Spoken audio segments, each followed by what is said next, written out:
Hello and welcome to round number 5 of the NRG Karting Owner Sprint Series here at Teesside Autodrome. The sun is shining on what promises to be another fantastic day of racing here in the northeast of England.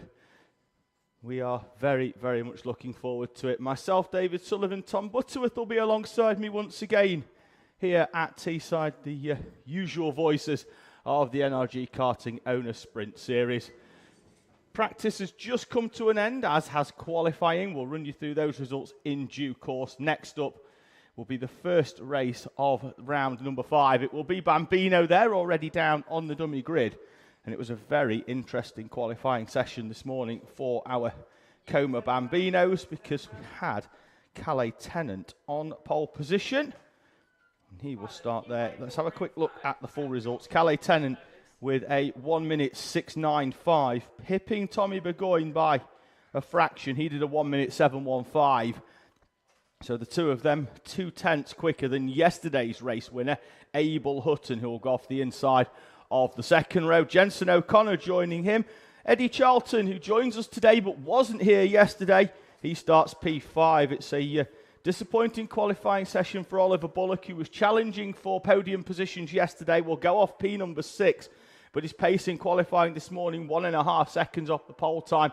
He'll be hoping for a better race day than qualifying. Phoebe Rogers completes our Bambino grid in P7. Start line marshal is waiting for them. They'll be sent on their way ever so shortly. I can see engines being started down on the dummy grid, and they will be sent round into position. They'll be held and then sent forward 2 by 2. Their parent helpers will make their way down the dummy grid to meet them, so we'll see them walking down the track to meet them here at Teesside. One thing to note, Tom, as Hello. I welcome your voice to the stream. Yes, apologies for that. I was doing a little sound check while we were told we were a little bit quiet yesterday. Very, very warm for how early in the day it is compared to yesterday. It is roasty, toasty compared to what it was yesterday. Yeah, very, very warm out there. The big difference, of course, between today's track conditions and yesterday's track conditions, yes, there's a lot of sunshine, but also yesterday evening we had a lot of rainfall. We actually managed to wrap up yesterday just before the rain started. It was about 5 minutes after we finished Senior Pro Kart. The rain started, so we just got done in time. But then it proceeded to tip it down for the next few hours. And so all of the rubber that was laid down yesterday has now been washed away from the surface. So we've got a pretty green track again here today. So we will keep our eye on lap times and things like that. But yeah, temperatures very, very warm, and couple that with a green track. And we've got some changed conditions from yesterday. Yeah, Bambino quali times was some 7 or 8 tenths off where we were yesterday morning, such as that track difference.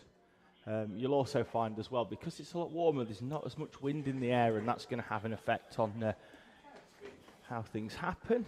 We're going to dip straight into the live chat. Emily saying, when does the fun begin? Well, it's here. About 2 or 3 minutes, I think, when that green flag drops. Yeah, it's here. We're here. Are we the fun, or is the karting the fun? It's subjective. I personally think that we're the fun. I don't think people don't come here for the racing, Tom. They come here for me and you. That's it. Which is completely not true. Come for the karting, stay for the commentary. Or is it the other way around? Last couple of runners getting into position now. Toby says we need to turn it down a little bit. Yeah, Phoebe Rogers will roll onto the P7 berth. That'll be on the inside. The sole runner on row number 4 for Phoebe Rogers. There she is. The 154 machine just rolling into position. As the helpers make their way off the track, they then climb the bank on the outside. And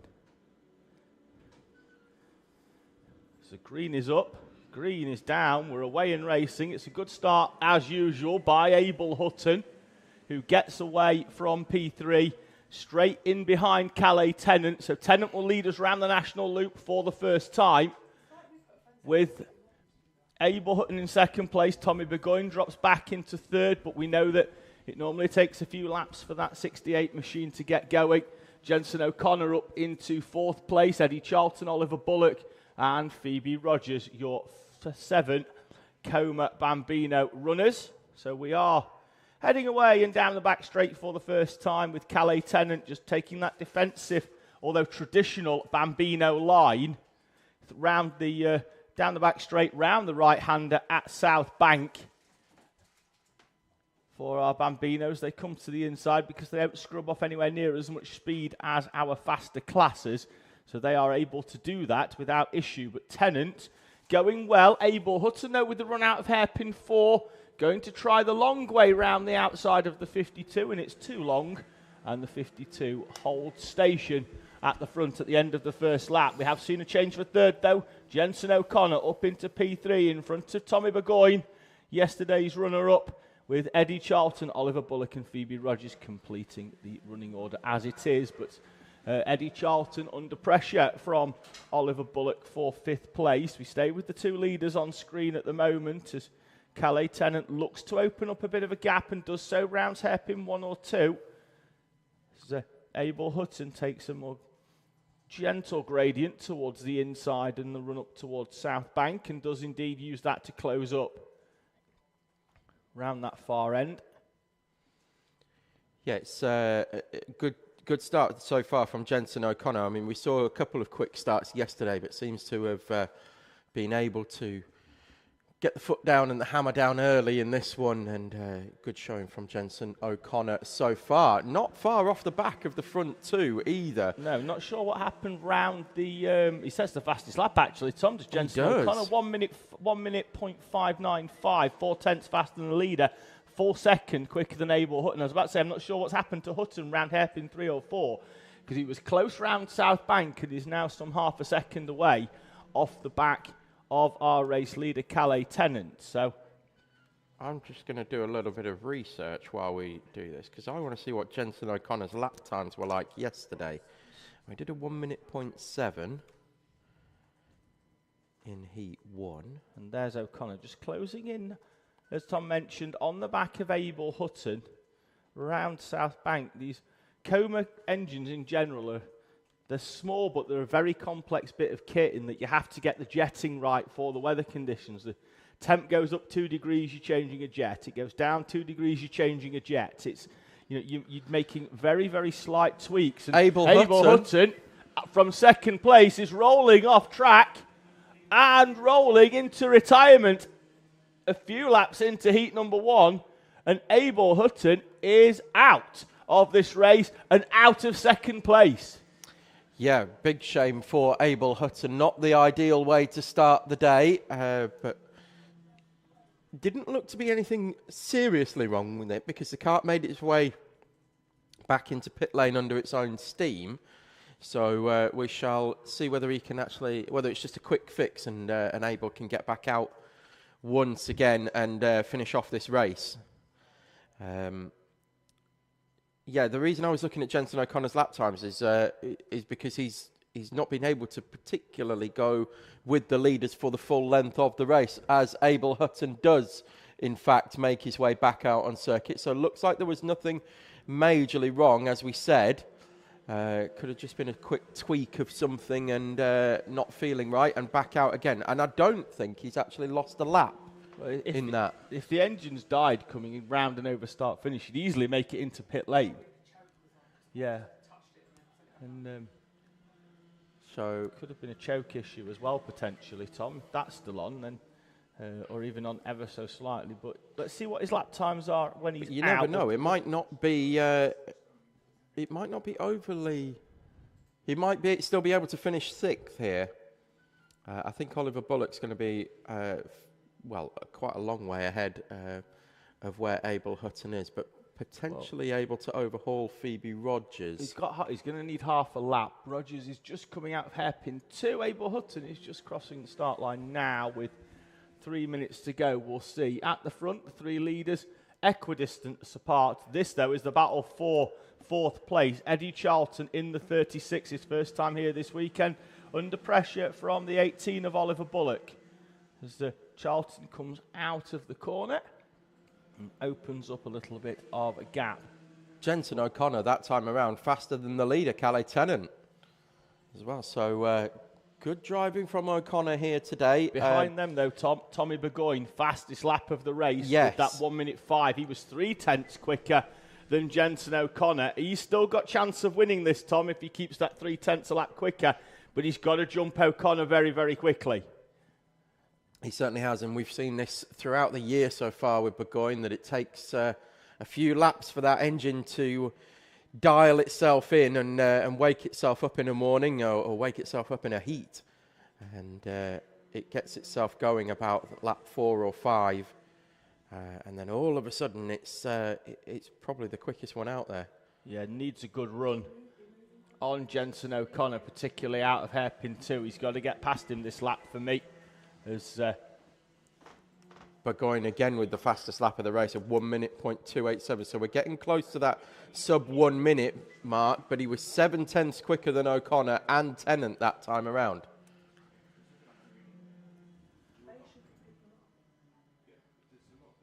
Got to get through O'Connor quickly if Burgoyne has got any ideas on victory here in heat number 1. Calais Tennant 1.8 seconds clear of Burgoyne at the moment,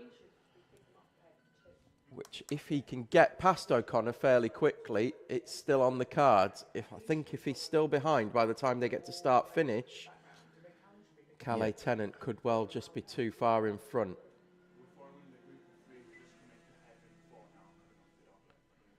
As they head out of hairpin 4. Looks like O'Connor's closed actually. It was 1.6 on the previous lap. It's now 1 second. So Jenson O'Connor all of a sudden half a second quicker than Calais Tennant and puts in a personal best lap time for the weekend so far for O'Connor. And Burgoyne goes through at the national loop. I was about to say he was dragging Burgoyne along with him, but now Burgoyne in front of Jenson O'Connor. Burgoyne with the fastest lap of the race on that previous lap. Also, that's also down to a 1:02. So closing in. Let's see whether Calais Tennant has a look back.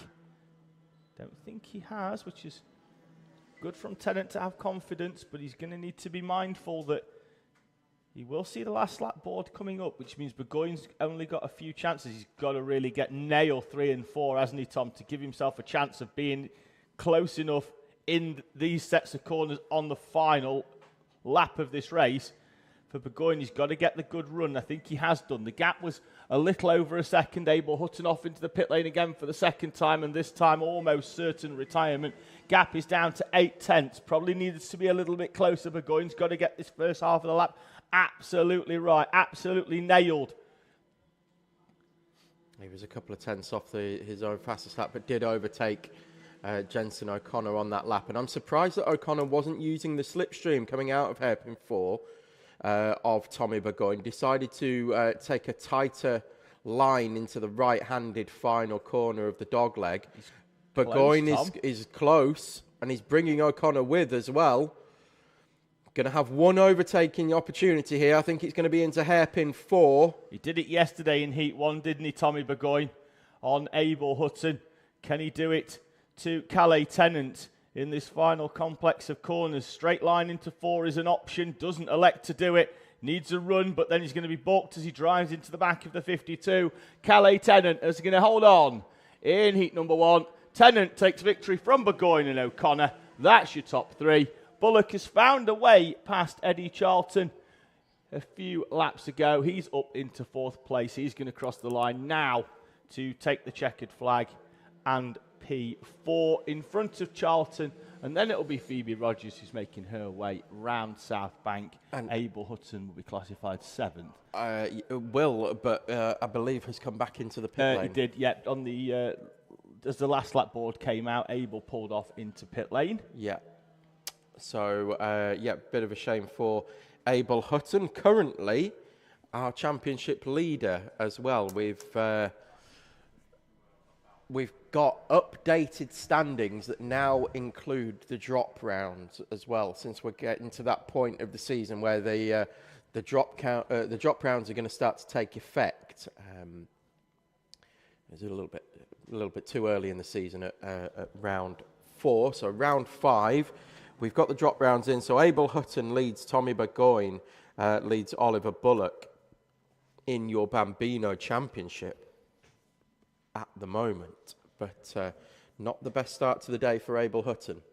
No, tough start, although we saw yesterday, Tom, that he can get to the front from the back. He certainly proved that in heat number 3 after issues in yesterday's second heat for Abel Hutton.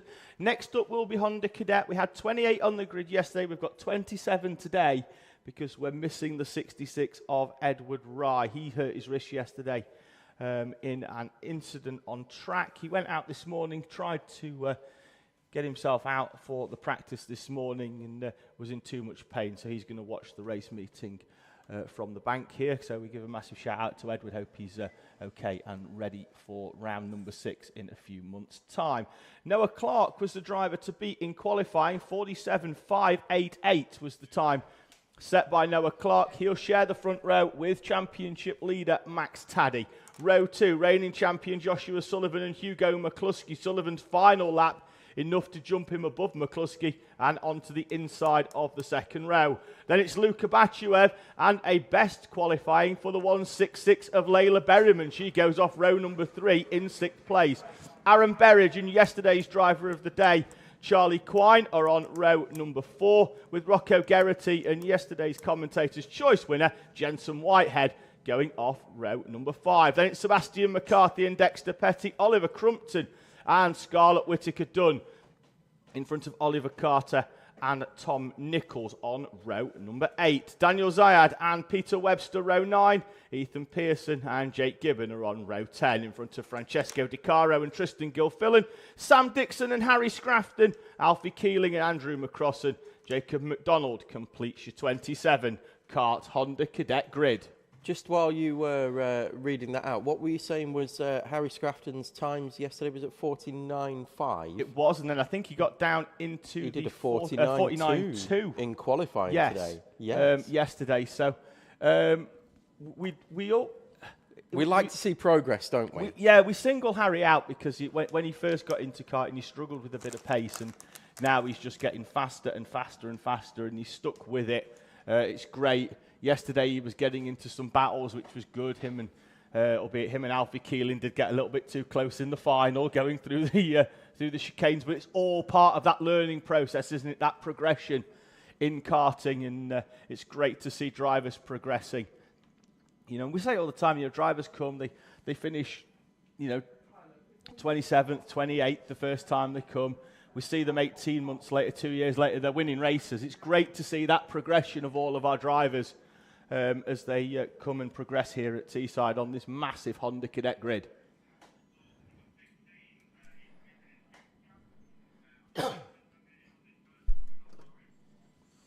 Last few runners just getting themselves into position. Barrier being put back into place, and our flag marshal is just moving a couple into... Sorry, Tom, just a quick one. We want to know if we can just hold the start a minute.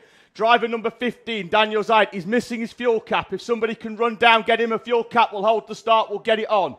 Driver 15, yeah, they've gone to get it. That's brilliant. We're going to hold this.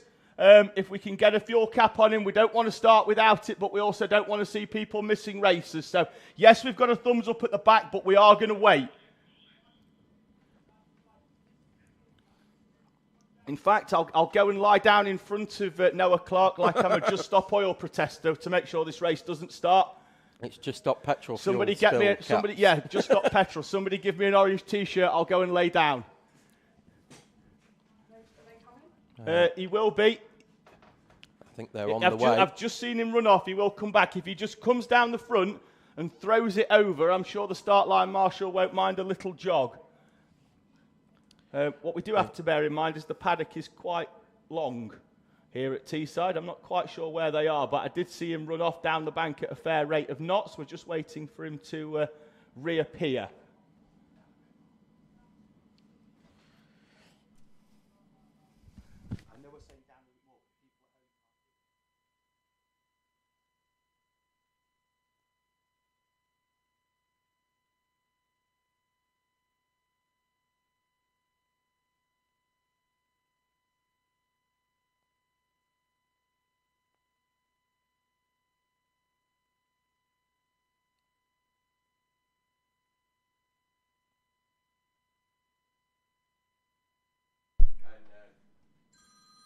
just watching yesterday, and she's.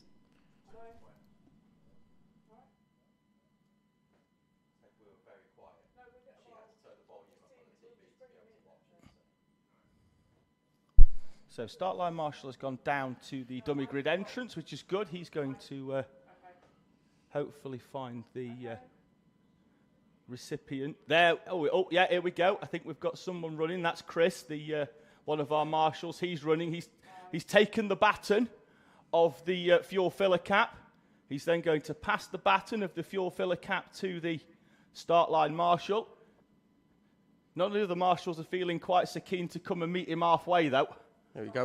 We've got the Olympics on at the moment. We've got relay races on in the swimming pool. We are today. We've not quite got our athletics underway in Paris yet, but we've got them underway here at Teesside. Right. Black and yellow cart behind the number 33. Sure, keep going on the left. Keep going. Keep going. Keep going. Yeah, there we go. We've found him. Huge round of applause from the bank there, not only for the marshal, but for Chris and his dad who've gone to get it. That's what we like to see. We like to see everybody getting to go racing here. This is what we're all about. Credit if anybody needed an example of credit to the marshal, we're all he's about jogging here. in a hoodie in the sunshine. So somebody get that man a towel and a bottle of water. Right, here we go. Green flag in hand, Honda Cadet. They've had to wait. And let's see if we get some impatience. We're away and racing. Great start from Taddy. On the outside, he slots straight into line. Thought he was going to drive round the outside of Noah Clark as well. Such was how the launch that Max Taddy got. But Clark will lead them round the National for the first time. Max Taddy straight behind. And Taddy is wasting no time. Down the inside at hairpin 1. And Max Taddy leads halfway round lap number 1. From Noah Clark, Joshua Sullivan and Hugo McCluskey, Luca Batchev and Layla Berryman. That's your top 6. Aaron Berridge tagging on and going as well. Yeah, as they head down the back straight for the first time into South Bank Corner. It's Taddy from Clark now. Sullivan in third as McCluskey gets overtaken by, Luca Batchev, sorry, on the inside at hairpin 3. So Batchev now 4th, McCluskey relegated to 5th. So as they cross the line for the first time, Taddy, Clark, Sullivan, Batchev and McCluskey, Berryman, Berridge, Quine, Whitehead and Dexter Petty up on the first lap, as is Rocco Garrity. Oh, no, Garrity's down 2. It's Petty up as Sullivan goes slightly wide. It wasn't. It was Clark taking a very tight entry. Everybody else took an orthodox line. Was he going for an overtake on Taddy, do we think, Tom? I think it was just I'm going to have half a look and also not be overtaken at the same time kind of move from Noah Clark. Yeah, Jacob McDonald's picked up a warning in the 20 for contact on the opening lap, or the opening part of lap number 2, actually. Leaders are there. Importance, Tom, again, with yesterday, we saw how important qualifying was of being up there. You know, Layla Berryman currently in P6. It's going to be P7 shortly because she's made a little bit of a mistake round the National. As Noah Clark once again goes for a nibble down the inside. Batchev as well. Yeah, that was in the same corner on the last lap, you know, when they all sort of concertinaed together. And Batchev went wide with Sullivan. McCluskey went through down the inside. But Noah Clark is, I'm not quite sure whether he's having nibbles at Taddy into 1 or whether he's defending off an overtake from Sullivan. I think it's both. I think he's waiting to see if Taddy will make a mistake, but at the same time, knowing that Sullivan can't come through on the inside. Now, the front yesterday, Tom, were all fairly smart, particularly in the final with Taddy, Sullivan and McCluskey all having a bit of a nose to tail and just trying to push away. The problem they've got today is there's other drivers in the mix and they're all going with them as well, as once again Clark with a nose down the inside. Do you know what? He's going for it every time. I just think Taddy's that little bit later on the brakes. Yellow flag! We've got Daniel Syed. Oh no, we've not. We've got Jensen Whitehead up and over. He's out of the kart. Rocco Garrity's in the middle of the track as well. And we're going to stop this race. We'll restart later on, but at the moment, Daniel Syed was up. Don't know if he went fully over, but he was on his side. And we're just going to stop the race as a precaution. They're both still in their karts, but we're going to check that we're all okay. Drivers will stop on the start line here in a single file format. So they're all going to stop single file. hold them there. That's smart from Taddy as well, because Yeah. there isn't a flag marshal down there at the moment, and but brought everybody to a nice controlled stop over start finish line. So well done, Max Taddy, for taking responsibility of that one. So it's Jensen Whitehead in the 21. He's back in the kart, actually. He's back in. He flipped himself back in. I don't know if he went all the way over or whether he was just up on his side, but then dropped back down and got himself back in it. It seems to be. He seems to be okay, but we're gonna just check him over before we let him drive off. Similar, I think, with Rocco Geraghty, who was the other driver involved in the 133. So we're just gonna give them a once over. It would appear to be only precautionary, but we're just careful. Yes, we'll just keep an eye on what's going on here. There might just be a quick driver health check, I think. But looks like Rocco Geraghty is back underway and will take position at the back of the train for the restart. Been given the all clear to start there. So medical team are coming on track, but as we say, I think it's just going to be a once over for Jensen Whitehead. Certainly moving around okay in the car. It doesn't seem to be... I think it's one of those, if we gave the driver the choice, he'd just drive back, but it's not always best to give them the choice. Exactly. Adrenaline's a wonderful thing. It is, isn't it? So Rocco Geraghty has taken up position. Joined the back, but I'm not sure whether that's where he'll start or whether we go back a lap. I'm just waiting for confirmation. But as with yesterday, the priority is ensuring the driver is okay. And we will then await to find out what our restart procedure is going to be.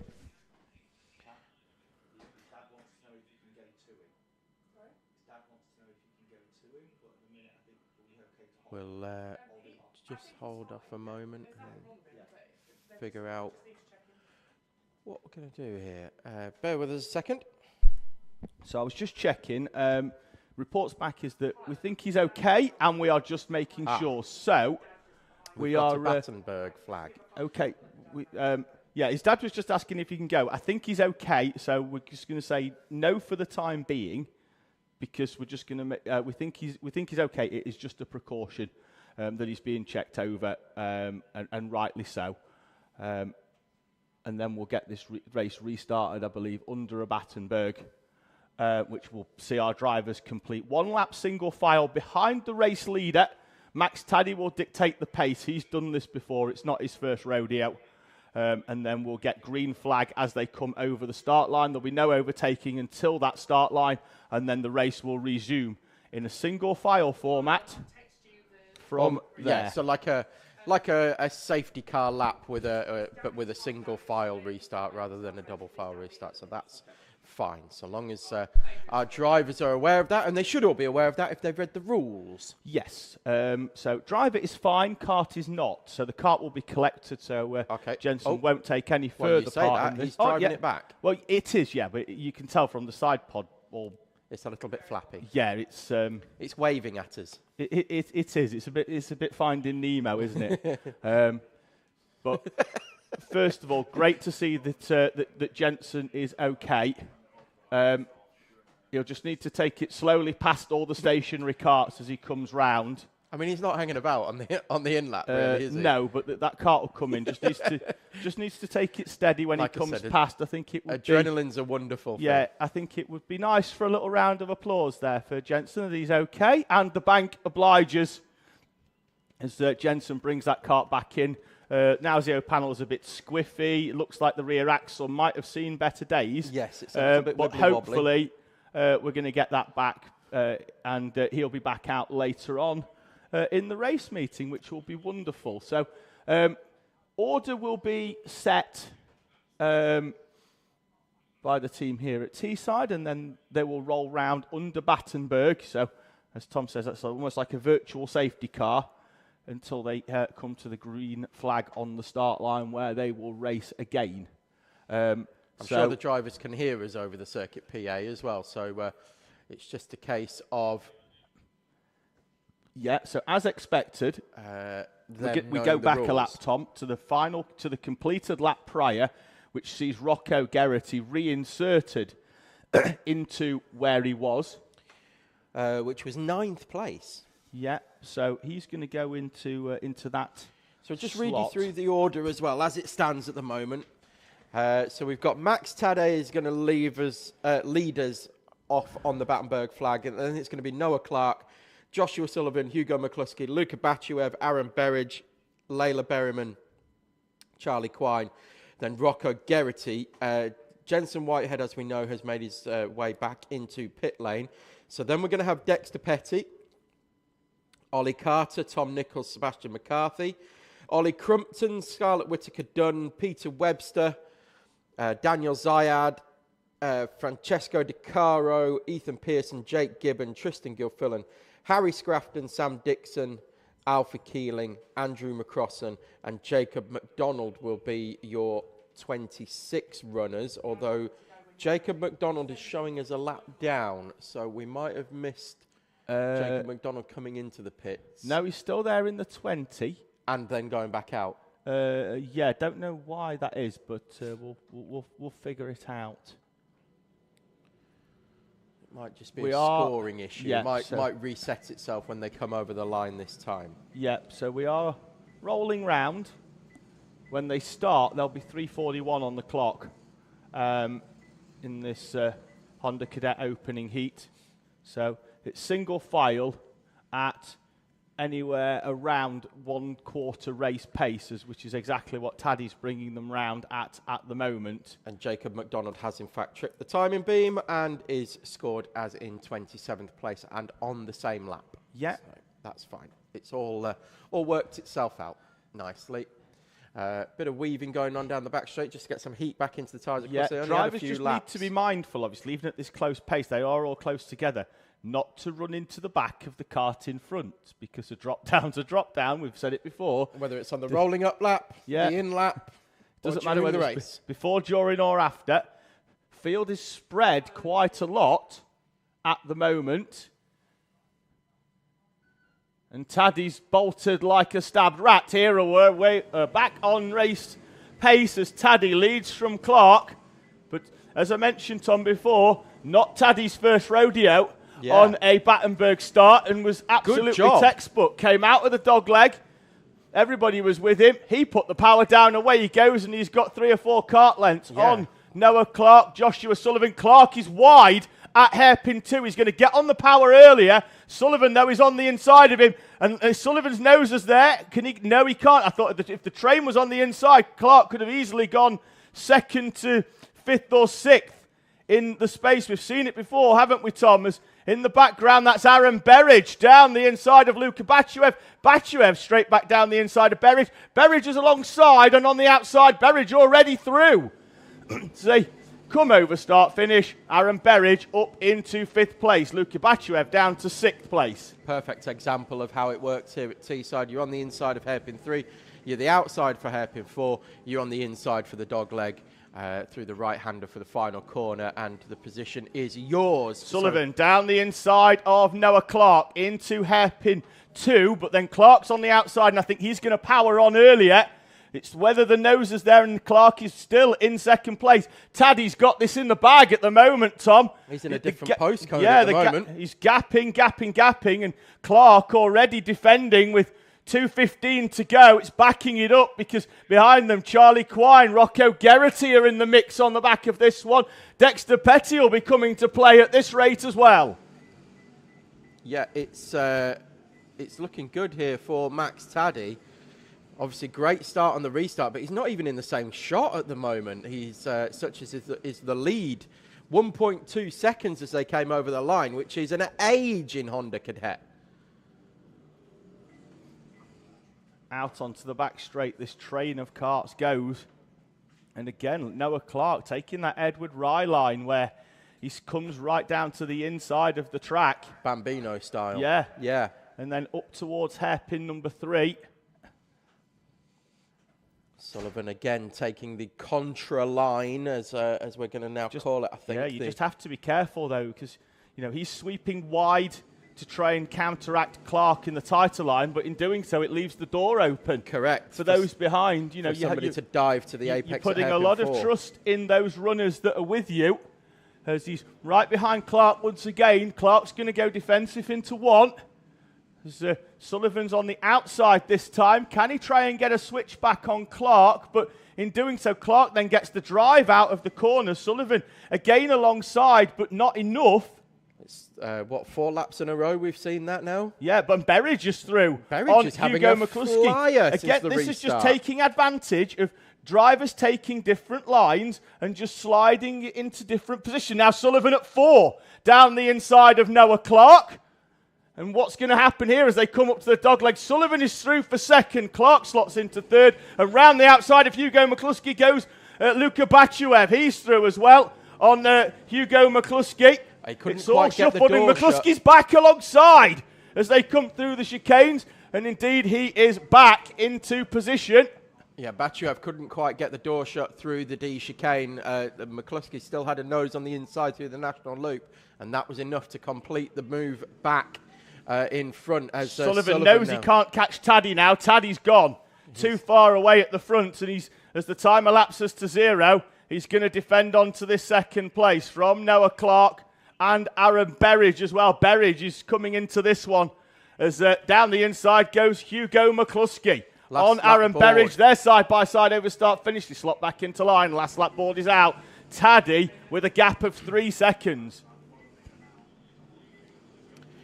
Yeah, heading round the national loop for the final time. It is Taddy from Sullivan, Clark, and then Aaron Berridge, who's had a fantastic race since the restart, but coming under increasing pressure from Hugo McCluskey, has to go defensive. That allows Bachuev down the inside of McCluskey, down the back straight. They're 3 wide. So they start to sort themselves out, and it is, as you were, heading into hairpin 2. Taddy with a massive gap, which is getting bigger. Everybody else still squabbling it out from second down to about 10th place as McCluskey tries to move down the inside.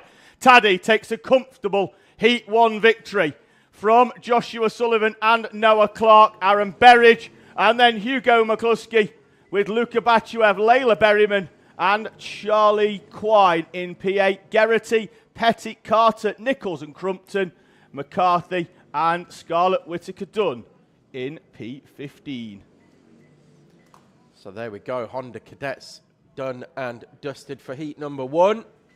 And Max Taddy with probably the most dominant drive we've seen here in Honda Cadets for some time. In those last few laps since the restart. Yeah, broke the toe. And then everybody else was just fighting it out for second place. And that, in turn, then slowed them all down and allowed that gap to build, of course. But, yes, great result from Max Taddy there.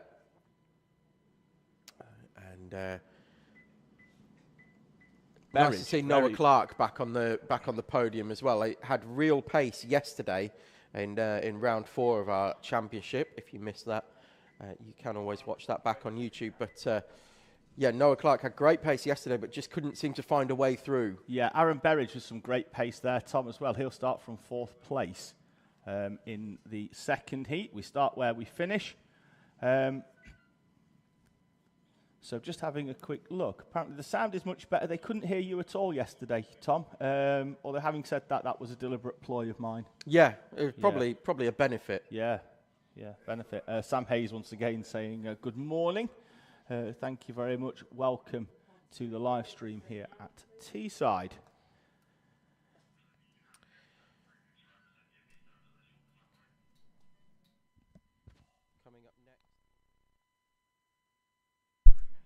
Coming up next will be the first of our Inter-Rotax heats for the day.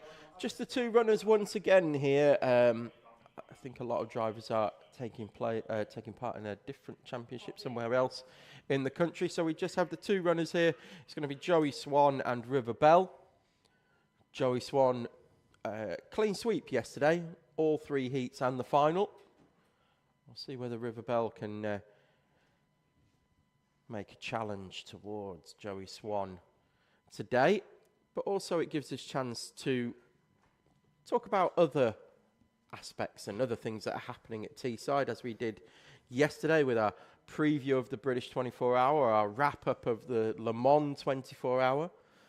Our British 24-hour driver scouting mission. Yes, we did that Lewis as well. Jolly. Yeah, with Lewis Jolly, yeah, who's decided not to turn up today, which is fine. No, He's obviously found his drivers. Yeah, saw what he needed to see. Yeah. But what we will do during this heat with Joey Swan and River Bell, once they get underway, we'll see how it's going to shake out for the first lap, and then if it does seem to be as it was yesterday, we'll do a bit more of a preview for the British 24-hour, including a world record attempt that's going to be taking place. Here we go then for Intermax. Joey Swan leads River Bell as they cross the line to commence the 8-minute plus 1 lap opening heat. And River Bell spins and onto the grass at the first corner. Will rejoin the circuit as Joey Swan makes his way round hairpin number 1. So Bell with too much speed, maybe not got the heat into the tyres on that opening lap, will fall the full length of the back straight and south bank behind yesterday's quadruple race winner Joey Swan. Looking very comfortable already then for Joey Swan. He's got the best part of a third of a lap here over the recovering River Bell. So, yeah, let's talk about the world record attempt. Not by us, I would hasten to add. No. The world record attempt for eating the most cakes in 24 hours will have to wait another year. Although it's definitely something I think we should look at for 2025. We are in full training for it. Let's not beat about the bush. Yes, we definitely are. But no, there is we've seen it a few times over the last few years where somebody is going for the overall distance record, 24 hours solo in a go-kart. It's something like 960 kilometres, I believe. Or at least it was last time somebody tried it. So we've had a couple of attempts in the last couple of years here. Barry Newman gave it a whirl last year. 986 laps. Yeah. Is that what you said? I know I was distanced, but yeah. 986 laps is what the record needs to be. Now, to put that in perspective, a couple of years ago when we had the wet race, that would have put you on the overall podium. Yes. Yes. So that's the kind of... When I say wet, I mean it wasn't fully wet. We had a couple of downpours and things like that that slowed the pace down. But 986 laps would have put you on the overall podium. I believe, and I was looking at it when I was in Le Mans. Let me see if I can pull up that conversation. Was that with the crew chief? I was chatting with a former challenger of the world record attempt, Ian Williams. He tried it, probably the first one to try it here in recent memory, a few years back. Yes, was that 2022? 2021. Yes, it was 21. And then Joe Patterson in 2022 tried it, and he was on track actually. Was Joe until it rained. Yeah, around about 11 o'clock at night, and that kind of threw a massive... He was already on a break at that point as well, and a much-needed break, and was looking much the worse for wear. But, at that point, it became very difficult. Bear with me a second. Let me have a look. Okay, right. I think I'm in there. So we still see Joey Swan round South Bank at the moment. He's set the fastest lap of the race so far, 44.888 for Joey Swan.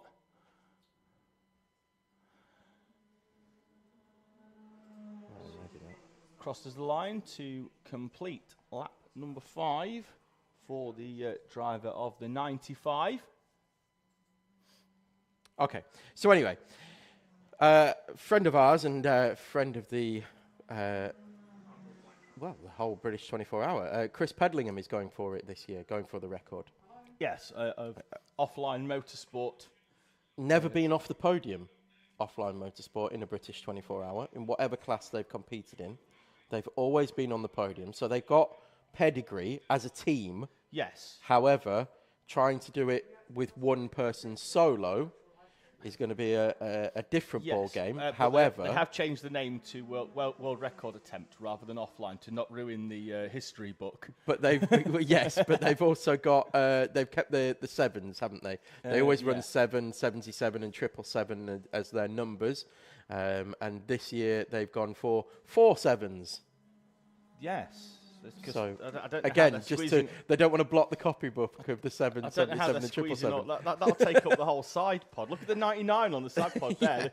Get 2 more 9s on it. There's gonna be nothing left. It'll just be all 7s. So Pedals is going for it this year. Obviously, we wish him the very, very best of luck. I'm sure we'll be interviewing him at some point before the 24-hour as well, so that we'll be able to play out that interview. And you can get that. You can get that on the stream. But raising money for, I believe it's the British Heart Foundation. Yes. To raise awareness for that, and also raise some money for them. So we will be having a big push on the donations, and I'm sure we will be donating ourselves throughout the stream to keep that total going upwards. So we'll bring you all of the updates on that towards the weekend of the 24-hour, and of course we'll have an interview with Chris before the event as well to play out. Really looking forward to that one. I personally think that out of anybody that's had a go so far at doing this 24-hour world record attempt, I think he's got the best chance. I certainly think he's going to go the furthest into the race that I've seen anybody go so far. I think the record so far is about 9 or 10 hours that anybody's actually made it without having to give up, because they are absolutely broken. So be under no illusions. This is an extreme physical test of endurance, like not many other out there in the world, really. It is extremely, extremely difficult. Put it on the line, along the lines of ultra marathons and things like that. But imagine running an ultra marathon while being punched in the face, ribs, neck, back, legs, and also having to steer best part of 200 kilos of cart around a circuit at the same time, while dodging 90 odd other entries as well. Of course, he will be running pretty quick, so he's going to be overtaking the higher class karts every lap, probably 4 to 5 overtakes minimum per lap of the higher karts, and then of course we'll be dueling it out with other pro kart runners as well. So, he's going to give it a good go. As I said, I think out of everybody, he's going to be the one who's going to go the furthest. Whether he makes it to 24 hours or not, there is one way to find out. And we shall see. But, we wish him the very best of luck as the clock ticks down to 0 here.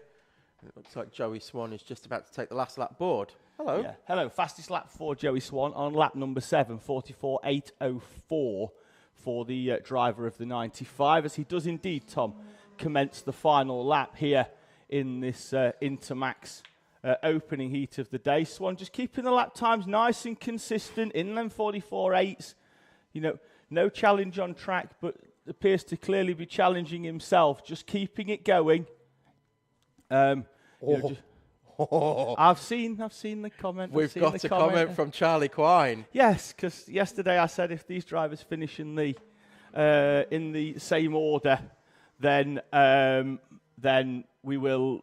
I'll eat my hat. And going into the final corner, the order had changed, and then it changed back as they crossed the line.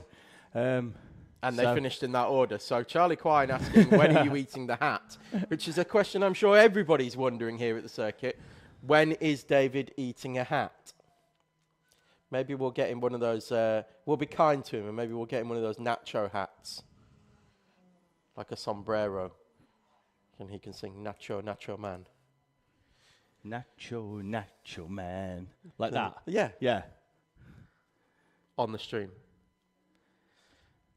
That brings to an end the Intermax Heat. River Bell just crossing the line now. Joey Swan, of course, taking victory in that. Best lap of a 44.804. River Bell with a best lap of a 46.436. So, Joey Swan just makes his way into pit lane. We will attempt to get you a grid for the Junior and Senior Rotax field that will be coming out next. Oh, okay. So we have got Owen Spears here today. Yes, I've seen him this morning so at the Forerunners and Seniors. he was at the briefing this morning because when the clerk went, any of you not here yesterday? He was sat at the back, and I was like, "Go on, Owen, stick your hand up." The Junior Rotax grid is going to go off first, and they are going to be gridded up as such. William Howard is going to go off pole position with Holly Swan alongside. Then it's going to be Isabella Stansmore-Wilson and Joseph Mills.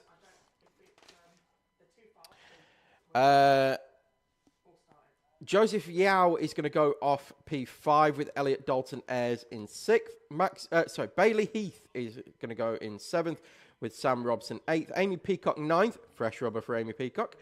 I don't know about the other drivers. I just walked past Amy Peacock's kart this morning and it had brand new rubber on it, so I can point that out. Oliver Walker in 10th.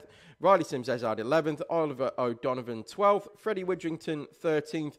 Yesterday's final winner, Max Wilkinson, goes off P14 with Alex Forsyth in 15th. Samuel Yeadon in 16th.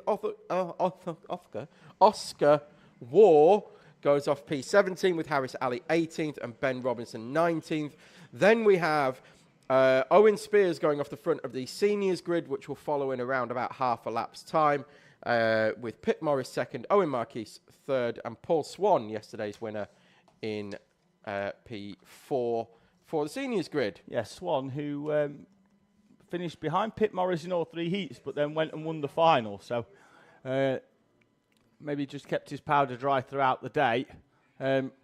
Seniors are a fair distance back behind juniors, although they will catch up. They're still heating tyres up as William Howard brings them through.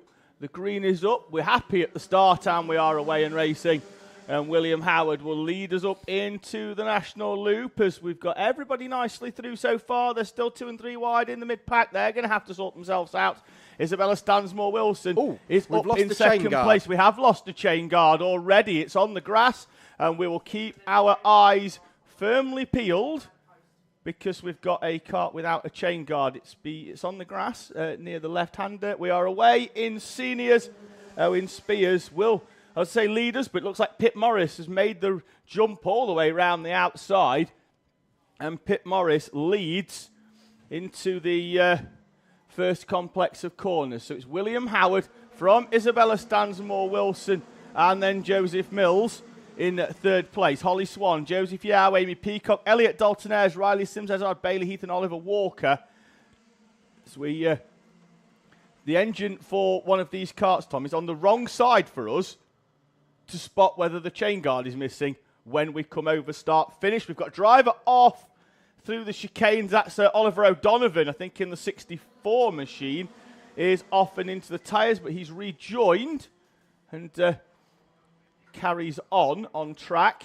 Seniors still being led by Pip Morris with Owen Spears, Paul Swan and Owen Marquise there as well, and all 4 fairly close together actually. Yes, as, in fact, Owen Spears has got a cutback. Yes, Spears just down the back straight. Well, you could focus on juniors. I'll keep an eye on seniors. Spears has just taken the lead from Pip Morris down the back straight into South Bank, and Pip Morris returns the favour into hairpin 3. Spears fights back in hairpin 4, and Spears has got the move done.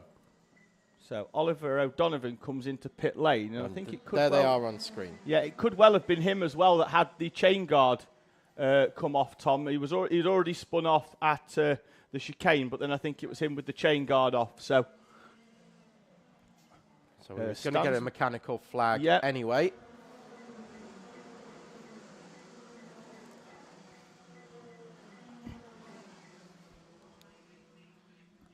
and a mechanical for the 76 as well, Tom, I think, by the look of things, according to the... That's Harris Alley. Yeah, according to the board. Not sure what that's for. 64's in the pits.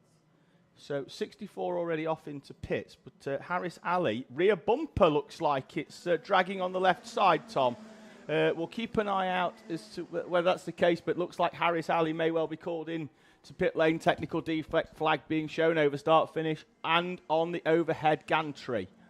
Spears moving away at the front of the senior grid. You just saw them flash through the left side of the shot there as the juniors come towards us. Around about half a lap's gap between the two sets, which is exactly how we like it.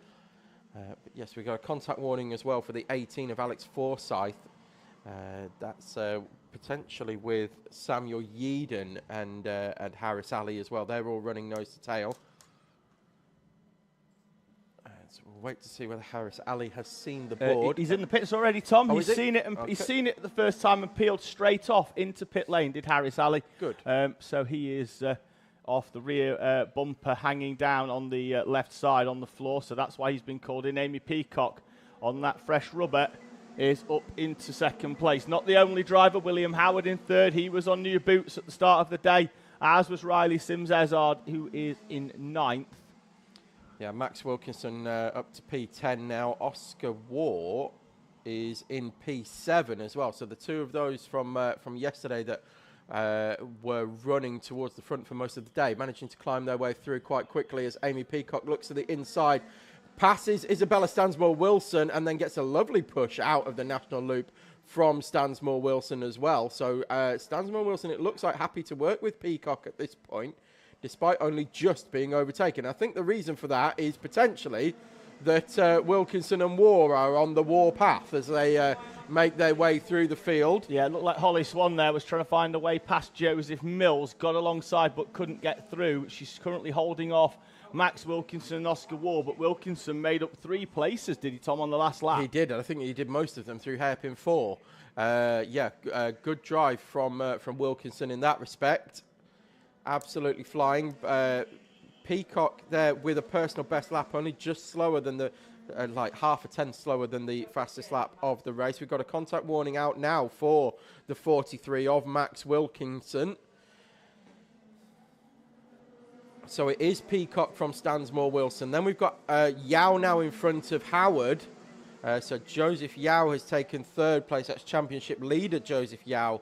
Taking third away from William Howard. Joseph Mills, 5th with Holly Swan, 6th. Wilkinson and Waugh still 7th and 8th. Then it's Dalton, Ayres and Robson, the top 10. Peacock opening the gap to Isabella Stansmore-Wilson. Stansmore-Wilson in turn opening the gap to Joseph Yao. Had a look over the shoulder. The top 4 look comfortable and clear at the moment. Still 4.5 minutes to go, and Wilkinson and Waugh, who worked together yesterday. Wilkinson down the inside of Joseph Mills, having already found a way past Holly Swan.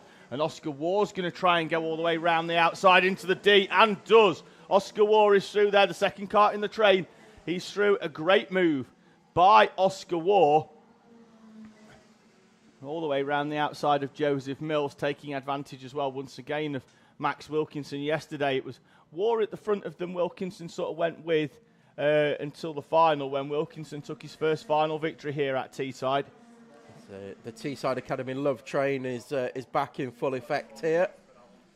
It's they're trying to do their Ferrari at Monza sort of strategy, aren't they? Yeah, work together and use some slipstream, but are they going to have enough time with 3:40 on the clock to close up on William Howard? They need to 1.7 seconds. They were 0.2 quicker on that last lap, which did include Oscar Waugh sweeping round the outside of Joseph Mills, but William Howard on the fresh tyre.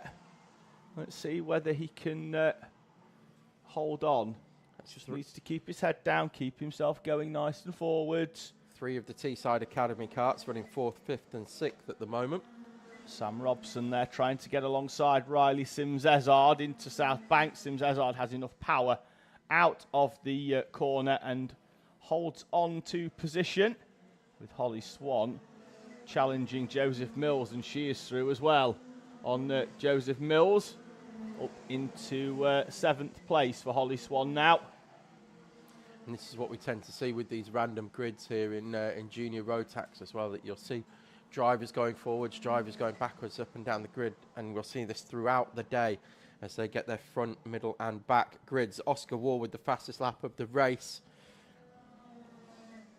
that time around, a 1/10.5 quicker than Amy Peacock at the front. Sims Ezard down the inside of Joseph Mills into South Bank. It looked like Sam Robson was going to try and move on Riley Sims Ezard, but then it was Sims Ezard making the move, and it's Elliot Dalton Ayres down the inside of Sam Robson, although gives Robson a lot of track, and Robson comes back through and holds on to 10th place. Joseph Mills has dropped slightly down the order. Max Wilkinson, thank you David, pointing out fastest lap of the race for Max Wilkinson as they start to close in on William Howard now. Right on the back of William Howard as they go down the back straight towards South Bank, and he's pulling out of the slipstream, and I think Max Wilkinson is through on William Howard. Contact warning for the 21 of Oliver Walker. That lap from Wilkinson actually gapped Oscar Ward there, so Oscar Ward not able to follow through yet on William Howard yet. But we shall see how the next few corners go. Contact warning yesterday for Oliver Walker as they make their way through the S's. It is still Peacock from Stansmore, Wilson from Yao, but now Wilkinson again with another fastest lap of the race, even with the overtake on William Howard. It was a full second quicker than Howard on that lap as well. So we had a move into on the exit of hairpin 2. That's Joseph Mills, is it, and Sam Robson as Riley Sims Ezard goes down the inside of Holly Swan. And Oscar Ward's just overtaken William Howard as well, now into hairpin 3. Got that move completed. So it's now Peacock, Stansmore, Wilson, Yao, Wilkinson, War, your top 5. And another fastest lap again for Max Wilkinson. Really pushing on here, 1.7 seconds the gap to Joseph Yao. He's going to be very difficult to catch with only 30 seconds plus a lap to go. Yeah, it looks like they might have enough. Yao has actually closed in Isabella Stansmore Wilson these last few laps, although Wilson put in a personal best on the previous lap to sort of stem the tide and close in on Amy Peacock by 2/10. They're going to need a lot in this final 2 laps, which it will be because they've crossed the line with 8 seconds on the clock. And Wilkinson was actually slower that time around. Now he's hit a bit of clean air, lost a couple of tenths. We've got a contact warning for Sam Robson in the 58. But yeah, Wilkinson seems to have stalled out a little bit in clean air, and I think that's going to be all she wrote in terms of the Wilkinson and War progress towards the front. Yeah, on the screen now, this is the Sam Robson, Joseph Mills battle. Behind them, Freddie Witherington, Oliver Walker and Elliot Dalton Ayres still going toe-to-toe. In seniors, Owen Spears has got a gap of 3 seconds or so to Paul Swan, Pip Morris and Owen Marquis. They're all fairly split evenly, Tom. There's not really much of a battle going on in seniors, with Spears leading comfortably. Paul Swan being 4 seconds in front of Pip Morris is a yeah, in surprise. juniors, it's really come back together, though, because Amy Peacock has been reeled in by Isabella Stansmore Wilson. Joseph Yao's within touching distance, but maybe not striking distance as well. But, yeah, Stansmore Wilson, will she be close enough to try something into hairpin 4? In heat 1, I think it might be a big ask. There doesn't seem much point in risking points when there's only 1 point between first and second. There we go, we crossed the line. Amy Peacock from Isabella Stansmore Wilson and Joseph Yao. That's your top 3. Wilkinson, Warren Howard, Sims Ezard, Joseph Mills and Sam Robson in front of Freddie Witherington, Oliver Walker, Elliot Dalton Ayres and Bailey Heath, Samuel Yeadon and Holly Swan in P15. And just waiting for, there we go, Alex Forsyth to complete the junior runners, which was immediately followed by Owen Spears.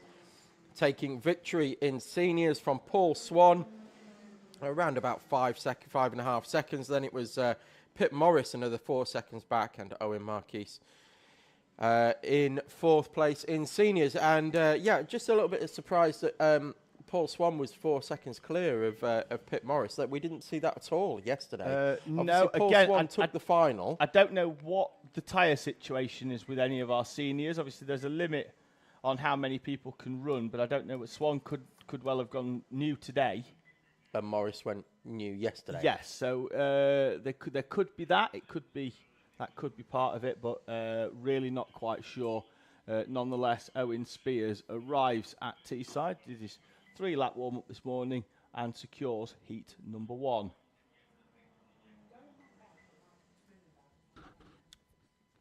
So that brings to an end our Rotax classes. First of our Junior Pro Karts will head out in just a moment, and they will be headed by yesterday's winner and championship leader, Isaac Duff, will go from pole position. Riley Matthews will go off P2 with Liam Edmonds and Joseph Williamson, and then Alana Howard completing the 5 runners. So Isaac Duff currently leading the championship on 627 points. Reece Cranston not here this weekend, sits second in the championship at the moment. Of course, we have included the drop round, so I'm imagining that this will be the drop round for Reece Cranston. So it may well balance itself out a little bit after this one. And Joseph Williamson is currently third in the championship.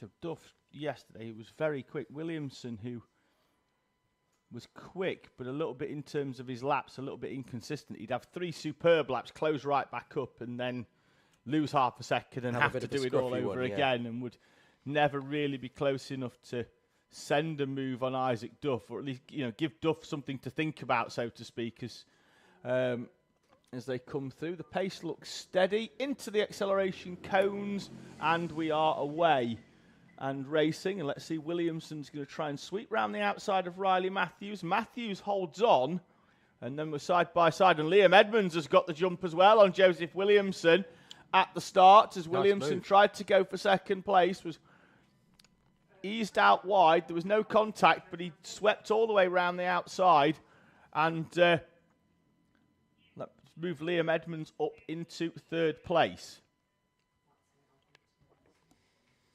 So Isaac Duff it is, led, I believe, every lap yesterday. I could be wrong on that, but I'm pretty sure he led every single lap. He was making, including the one that he started in last, where he didn't lead that lap for the first quarter of it. He started in last, and then by a quarter of the lap round, he was already leading. Yeah, made some good starts yesterday. Was somewhat fortuitous at the start of the final because he spun on the back straight, didn't he?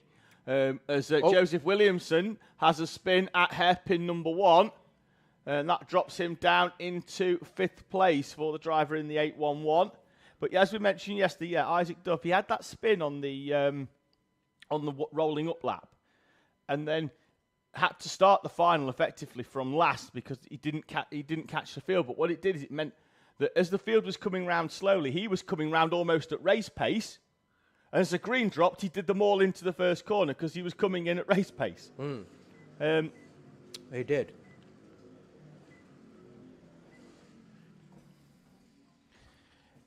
But it is Duff from Matthews, from Edmonds, Howard and Williamson now recovering. Of course, lost 3 seconds on that lap due to that spin. But he's catching up with Alana Howard now.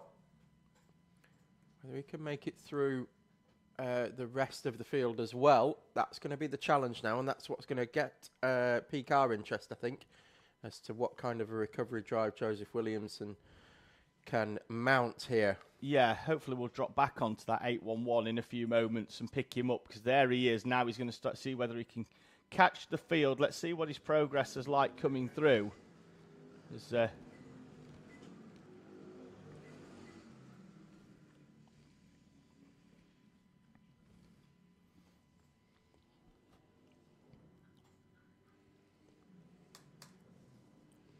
I'm just looking at Isaac Duff, our current race leader, heading out onto the back straight one more time. Orange helmet, matching the orange numbers on the kart as well. There we are. There's the 811 in... Got past Alana Howard yeah, now. up into 4th place now. What did you, on your Paddock show, where you were asking people about numbers, did you ask Joseph Williamson why he runs 811? Yes. And what was the reason? It's because his birthday is the 8th of November.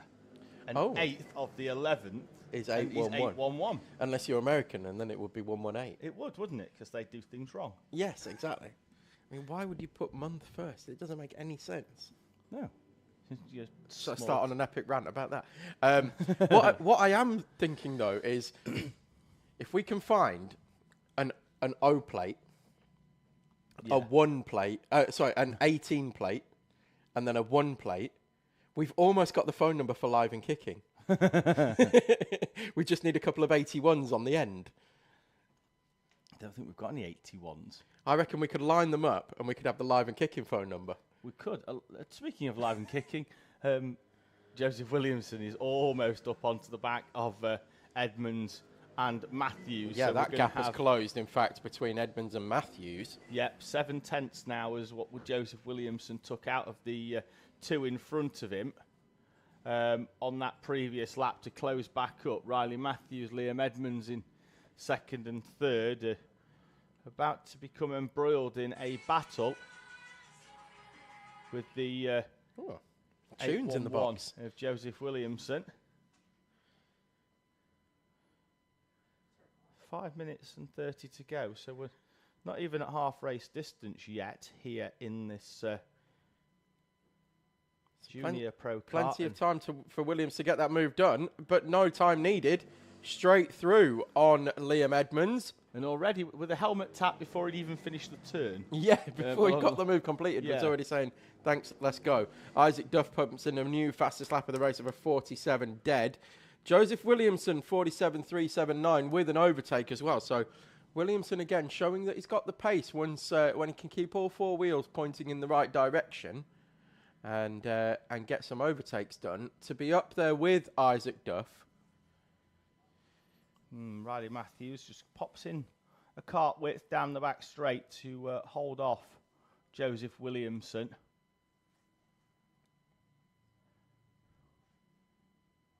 Is he going to go for it here? A bit of a switch back in hairpin 4, get the tighter. Oh, he had a little bit of a wobble through there. And you can see the frustration from the driver hacksawing at the steering wheel through hairpin 4. Thought he could get the switch back, and there just wasn't the grip there from either the kart or the circuit. Yeah, he was 8/10 slower than where he was on his best lap, but he's going to try and move down the inside into hairpin 1. Don't think Riley Matthews is going to let him have it easy, and certainly doesn't, but Matthews then doesn't use the full width of the track on the way out, and that'll give Williamson the drive. And Matthews, who's still fairly new to this Junior Pro Kart game, if he'd have used all of the tarmac there, I think he'd have probably held on to that 2nd place for a little bit longer, but... I think Matthews with a hand off the wheel, almost looking down for another gear. Like, where's it gone? Where's my acceleration? Yeah, Williamson, though, is through and has already commenced a bit of a breakaway, which means that the battle for 3rd place is still there between Riley Matthews and Liam Edmonds. Oh, I thought Edmonds was going to go full send there on Riley Matthews. It looked like one of those where, you know, you think, oh, I'm just going for it, whatever happens. A preemptive move. Doesn't matter what's happening. I'm sending it down the inside here at hairpin 1. But elected not to. You can tell sometimes from the driver's body language what they're thinking. Yeah. And it looked like he was just going to go for it. And then it was like, no, I am actually too far back. I'm going to hang on and think about this one and maybe launch an attempt in another lap. Over the timing, and they're still split by little under 0.2 of a second for 3rd place. Riley Matthews and Liam Edmonds. In yesterday's round number 4, all 3 drivers from 3rd down to 5th had a 3rd place in the heats. They all shared one, and then in the final it was Liam Edmonds who took the final step on the podium and the third place trophy. And let's see what happens today. But let's see what the final 2 minutes brings here in Junior Pro Kart. Can Liam Edmonds spring a surprise, or is he just going to be content in this one to tuck in from Riley Matthews? Because at the moment, had the pace to stay with him, hasn't had the pace to try and overtake, Tom. No, hasn't, but still a couple of minutes to go. Plenty of time to get that move completed. I'm just trying to pull up the... I've got the championship written down already for the Senior Pro Karts that's coming up next, but just wanted to get a little bit of quick access to it online, as Edmonds and Matthews still nose to tail heading through South Bank one more time. Edmonds has kind of just been holding station at this sort of distance, hasn't he? He's not actually managed to get onto the rear bumper yet of Matthews. I think he needs to tuck down behind the steering wheel a little bit here, get a little bit of extra aero, a couple of extra miles an hour down that short straight. Yeah, just follow the line for a lap or so, because round South Bank, or around the National Loop there, where it's a single line, is closing right up. You know, we're on a fixed gearing in juniors rather than seniors where it's open. So it's similar to Cadet, where you can't gain an advantage through gearing. It's 22th clutch, 68 rear sprocket, I think, on the Junior Pro Kart. I'll confirm that. It's either 66 or 68. It's one of the two. But either way, it's fixed for everybody, so it's nice and fair. So it is all down to tyre pressures, setup and driver. So you can't do anything with gearing. And again, through the D chicane and around the National Loop, Liam Edmonds closes up. But he's just not close enough as they come out to make the move into hairpin number 1. I think as well, Matthews takes a tight entry as well into hairpin 1, or certainly did on that lap, and that's kind of putting Edmonds off a little bit from making a lunge, run. But that's close. Is he going to pop out? I don't know why he hasn't there, Tom, because that was as close as he's ever been down the back straight, and I thought Liam Edmonds was going to go for that move down the inside. Final lap for Isaac Duff. He's got a lead of around about 7 seconds and sets the fastest lap of the race as well with a 47.034 for Isaac Duff. Joseph Williamson is 6.9 seconds behind, having had to come through from 5th place and that spin on I think lap 3 for Joseph Williamson. Be interesting to see what lap time he did, Tom, on that lap where he spun, and how much time he lost. It was about 3.5 seconds, I think. He did a 51.6. Yeah, so I was just seeing how close that he could have potentially have been to Isaac Duff had that not have happened, and he'd not had to have come through the field. But Isaac Duff, nonetheless, has opened the gap throughout this race and takes the checkered flag with a time on that final lap, only a 10th off his best. He's just been plugging away and putting in fast time after fast time. Joseph Williamson takes 2nd place from Riley Matthews and Liam Edmonds. And then it's going to be Alana Howard, who's currently making her way round hairpin number 4 to head up towards the checkered flag here at Teesside. I think Alana Howard might have had an issue at some point as well, because scored at... Oh, it might be a transponder issue. Potentially shown as 2 laps down. Yeah, but it didn't flash up when crossed the line. We've got a checkered flag has appeared to say that Alana Howard has crossed the line, but no, it didn't sort of ping up like it normally does. So anyway, being scored 2 laps down. So we've got an issue with Alana Howard's transponder. So we will now, as the juniors clear the track on their cool down lap, we'll bring you the random grid for Senior Pro Kart heat number 1. So George Ludwell is going to go from pole position. George Ludwell winning the clubman class yesterday and goes off pole position here, and is also 2nd in the clubman championship as well. So yes, he is. Big opportunity here for George Ludwell. Cameron Bailey is going to go off P2. With James Kay alongside in novice. Christian Oblag will go off P4 with Finn Collister 5th.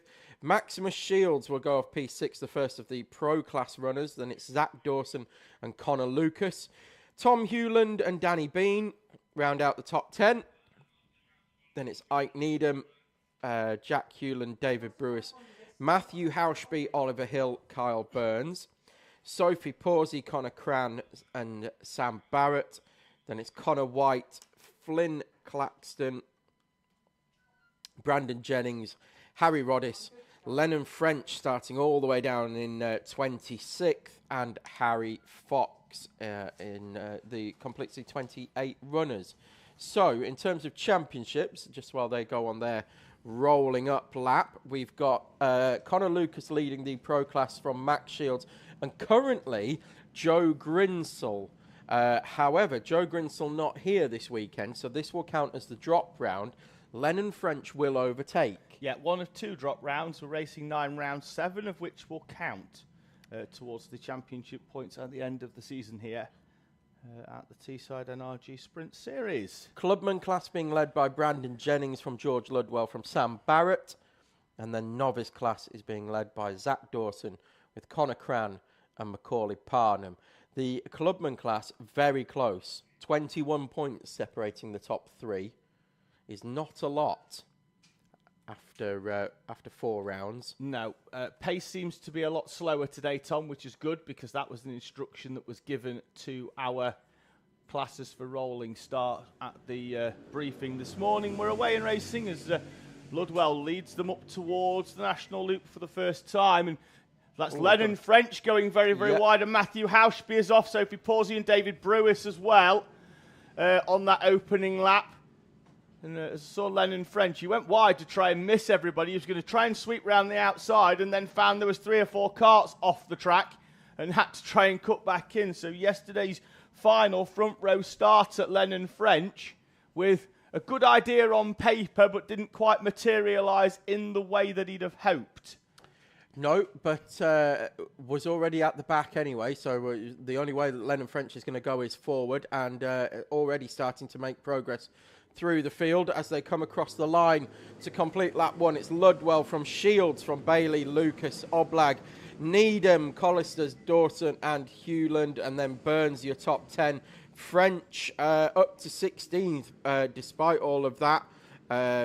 Up to 16th, gaining 4 places on that lap. Carl Burns, the biggest mover, I think it was. Yes, Carl Burns up 5 places. 2 and 3 wide. That's Lennon French in the green cart getting down the inside on the way out of hairpin 2, as does Danny Bean. Finds a way past Kyle Byrne at South Bank. That'll move him up into the side of the top 10. At the front, Max Shields looks like he's closing in a little bit on George Ludwell. The gap was just over 4 tenths on the previous lap. It's down to 2, but behind them, Connor Lucas is up into 3rd place at the expense of Cameron Bailey. Christian Oblag, Ike Needham, Finn Collister, Zach Dawson, Jack Hewland and Danny Bean. That's your top 10. They head round the national loop once again through the S's and into hairpin 1. Maximus Shields with the fastest lap of the race that time around. He's through as well, Tom, for the lead at hairpin number 2 on George Ludwell. Max Shields leads in this opening heat of Senior Pro Kart with a move at hairpin number 2, the same place he got past Ludwell yesterday. Lennon French is again on a charge, finding a way past Sam Barrett, and I believe as well that Connor White did the same, and then Lennon French does the same to Connor White, and Sam Barrett's coming back alongside, and then he's going to find Brandon Jennings on the inside of him, and they slot back in as Tom takes a gas. Yeah, because I thought that Brandon Jennings' nose cone is the 80 of David Brewis rolls off into pit lane. Yeah, I thought Brandon Jennings was still alongside when they swept in there, but it wasn't to be. Everybody made it through safely. They're still scrapping it out though, Tom, as they go side by side on the back straight. That's Brandon Jennings down the inside of Sam Barrett, Connor White with them as well in the 52. It is Shields now from Ludwell, from Lucas, as they come over the line this time around. We are looking at the Fastest battle there. lap. There's our two leaders now. So that's Shields. Ludwell going with Shields. Yeah, fastest lap of the race from Shields. George Ludwell going with and using the slipstream of the 181. Yeah, seems to quite try happy and- to work with, doesn't he? No, he doesn't, Tom. He's No, gone down he the inside of him, hairpin 2. What do I know? Ludwell made the move, but Shields has got back through and holds on to the lead. It's the 171. With, it's like Jack Hewland finds his way past for what I believe would be 8th place. In fact, it's not. Danny Bean still be with him, so let's just keep an eye out whether it does indeed change. It was 8th because Finn Collister's dropped 3 behind Lennon French, who is up into 9th place. Contact warning gone out for Zach Dawson as well. Lucas with the fastest lap of the race, closing into 3.5 tenths. Yeah. As these two now start to scrap it out. The scrapping, and now Ludwell's going, come on, I'll push you, Max. I'll push you, Max, now, because he's looked over his shoulder and he's seen that Connor Lucas is there. So either that or he was signaling to Connor Lucas to come on and push me onto the back and let's get past Shields as well. It's going to be an interesting final. Either way, he wants to go fast. He wants to go fast. I think that was the signal. I'm going fast. Behind them, Cameron Bailey, Christian Oblag and Ike Needham have got a good gap back then to Danny Bean. Lennon French has found a way past Jack Hewland on that lap and is now up to 8th place for Lennon French in that 120 machine. Where did he start, Tom? Lennon French, Yeah. 23rd, 22nd, something like that. It was down the Already order. up He's to starting 8th. to come through, isn't he? Yeah. Already up to 8th, potentially even 7th when they come over the line this time around. He is indeed up into 7th. He's got past Danny Bean. Top 3. Again, as we see it often in Pro Kart, we're having a little bit of a mid-race plateau. Everybody just takes a breath, don't they? I think it's all frantic for the first couple of laps, and then they sort of, as the 88 of Harry Roddice, and I think it was Kyle Burns, it might have been Connor Cran, went side by side over start-finish line, and that got a little bit tasty.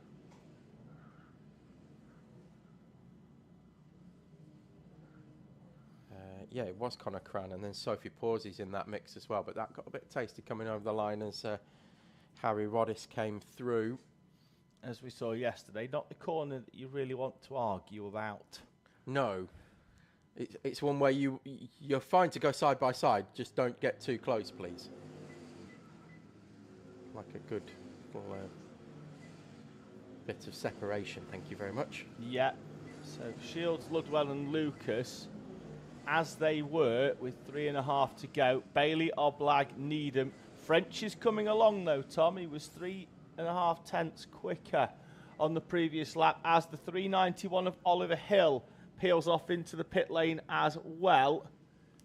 New fastest lap for Max Shields that time around. Ludwell's still able to go with Connor Lucas there as well. It'll be interesting to see how Lucas plays this one. 3 minutes still to go, as he said, David. Bit of a mid-race lull at the moment. Crazy opening few laps. Everybody then needs to get their adrenaline, their heart rate down. Yeah, Take a breath before going again for the final few laps. Ludwell's a kart length behind him, which is enough at the moment that Shields doesn't have to defend. But we'll see whether he decides that he will do anyway. At the moment, I just don't think Ludwell's close enough to make a move. We've got a warning for the 88 of Harry Roddice. He's currently running in 17th, just behind Sophie Pawsey. He was in front of Sophie Pawsey, and Sophie Pawsey was behind Roddice and Cran on the previous in front lap. of them both now. Yes, indeed. Ludwell closing in on Shields. 2 minutes to go.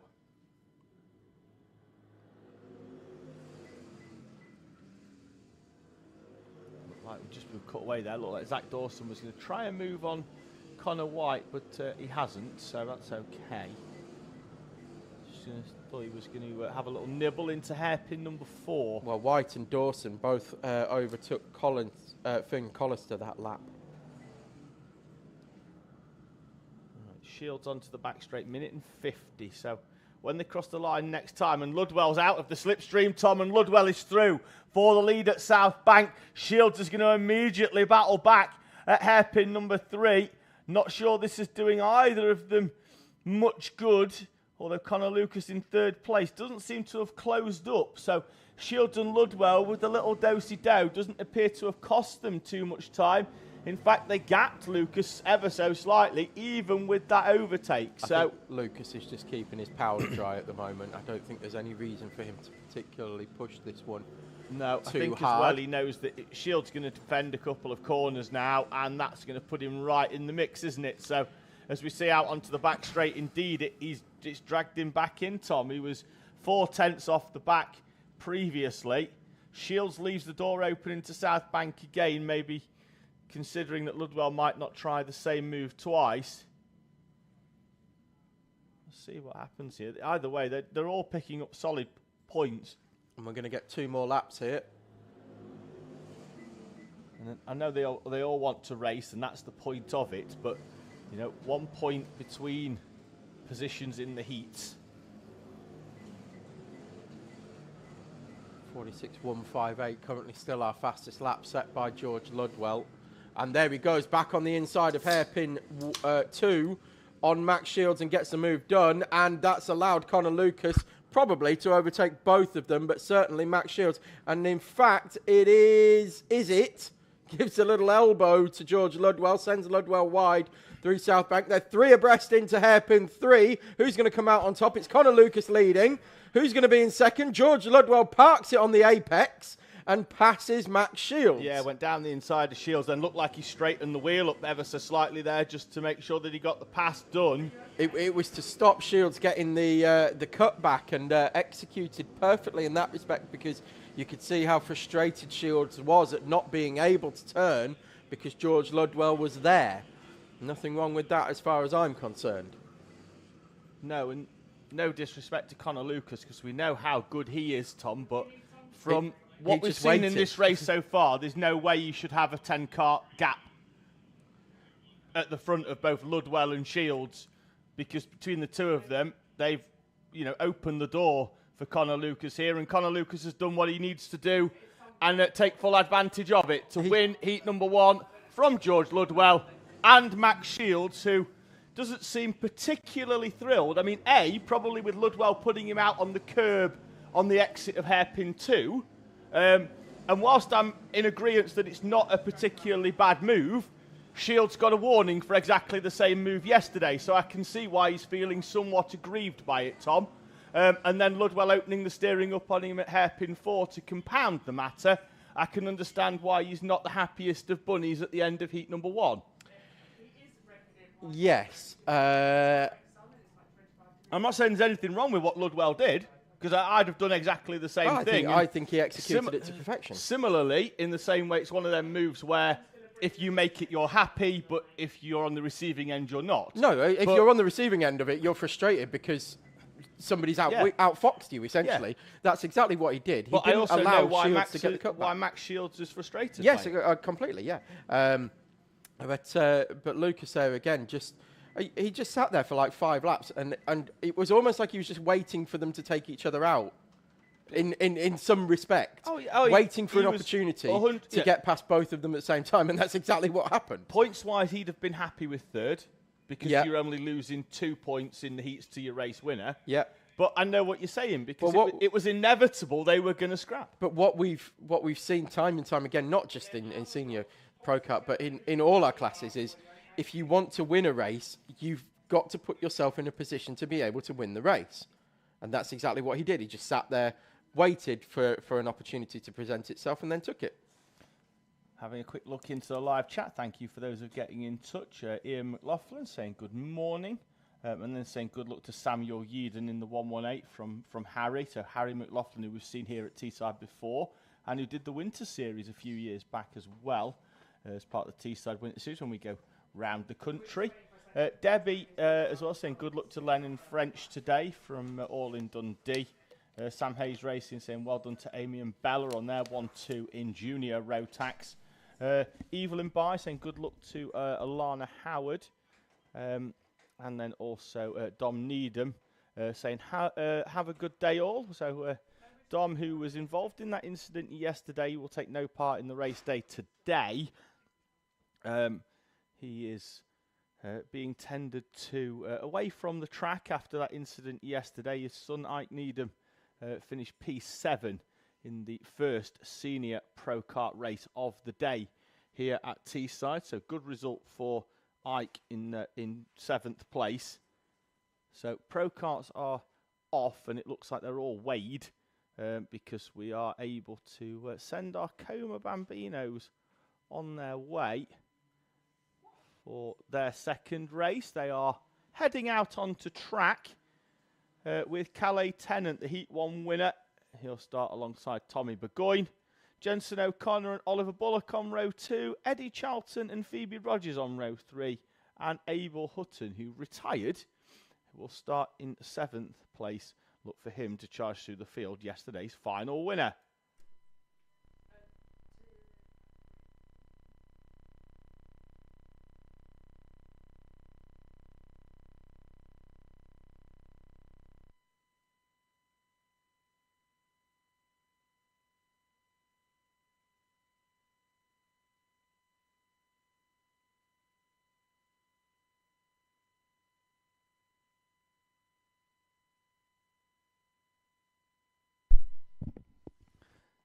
So, Coma's just being held, as always, as Oliver Bullock gives Tommy Burgoyne a little nudge in the rear. I don't think there was any intention in that. I think he was looking at the marshal for direction and just rolled into the back of the 68 machine.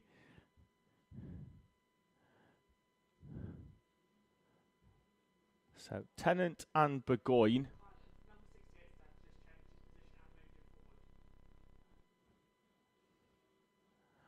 That's your front row.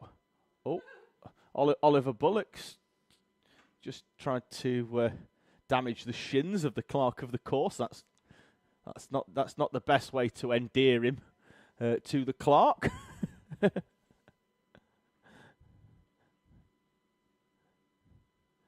You have to stay on your toes here with our younger drivers. Fist pump for Eddie Charlton. The grid will be cleared.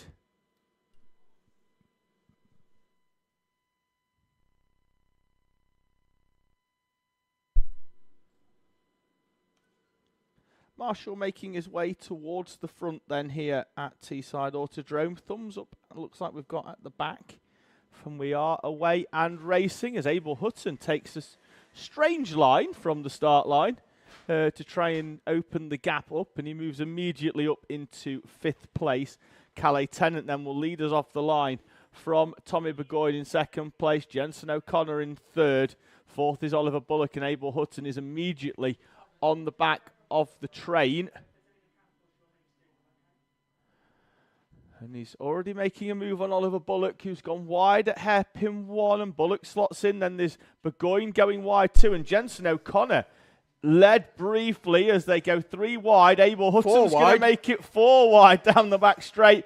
And Tommy Burgoyne will lead this race from Jensen O'Connor. Abel Hutton in 3rd place. 4th is going to be Calais Tennant. And diving down the inside is Jensen O'Connor. What a move. Into hairpin 3. O'Connor's going to be tight then. What's Burgoyne's plan? It's run all the way around the outside and try and get on the power early. But that's opened the door up for Abel Hutton. And everybody's had a go at leading this opening lap, and Hutton's going to try and move into the chicane, and now it's Hutton's turn to lead this Bambino race. So Hutton's led, O'Connor's led, Burgoyne has led, Calais Tennant led us off the line. 1 lap, 4 different race leaders in Coma Bambino heat number 2. Great action, and O'Connor had a bit of a swapper on at the D chicane as well. The back stepped round as he tried to battle with Abel Hutton through that corner, and lost out ultimately to Hutton. But back going again now and up to full speed and bringing Burgoyne along with Abel Hutton. Of course, we've seen fast starting here. Always manages to get a good jump off the line and a good opening lap or 2. Manages to gap the field, but then it starts to come together once again. So we'll see what happened. Have we found out what happened to Abel Hutton in Heat 1? We have not. Oh, okay. Well, if you can get in touch with us through the live chat comments on YouTube, or you can text us directly into the commentary box if you're at the circuit with what happened to Abel Hutton in Heat number 1, but certainly doing him no harm at the moment. I believe the technical term was engine no-go barp. Ah. Yes, but it's going barp now because he's set the fastest lap of the big race barp. with a 59.797. So we're dipping into the 59s for the first time. It's going bappity boop. It is, and he's going away from those behind him in second place, Jenson O'Connor and Tommy Burgoyne. Yeah, Burgoyne now shaping up a move into hairpin 3, potentially. Not able to do the same dive bomb that O'Connor did on lap 1. That was a great move from O'Connor to put himself in between now Abel Hutton and Tommy Burgoyne. Burgoyne definitely got the pace, just needs to be a little bit more ruthless with the overtakes, I think. Needs to fit. Do you know what I think Burgoyne, for what Burgoyne needs to do? I think he needs to look back at some of the races last year or the year before, potentially. Maybe even sort of the Potter McGill era kind of races. See what lines people were taking to get overtakes done. Yeah, because the racing lines are good. It's just whereabouts you're going to make the move. I'll tell you what year he needs to watch. The Oman Patterson. Patterson Murrow years. Yes. That was great racing in Bambinos as he pulls going alongside for a move now. in South Bank, but he's going to be squeezed by Jenson O'Connor. But I would recommend that for all of our Bambino drivers as well, to watch those races. They were excellent and really showed how to get overtaking done here in Bambinos, and also how not to get it done, because it didn't happen a lot of the time, which made it notable when it did.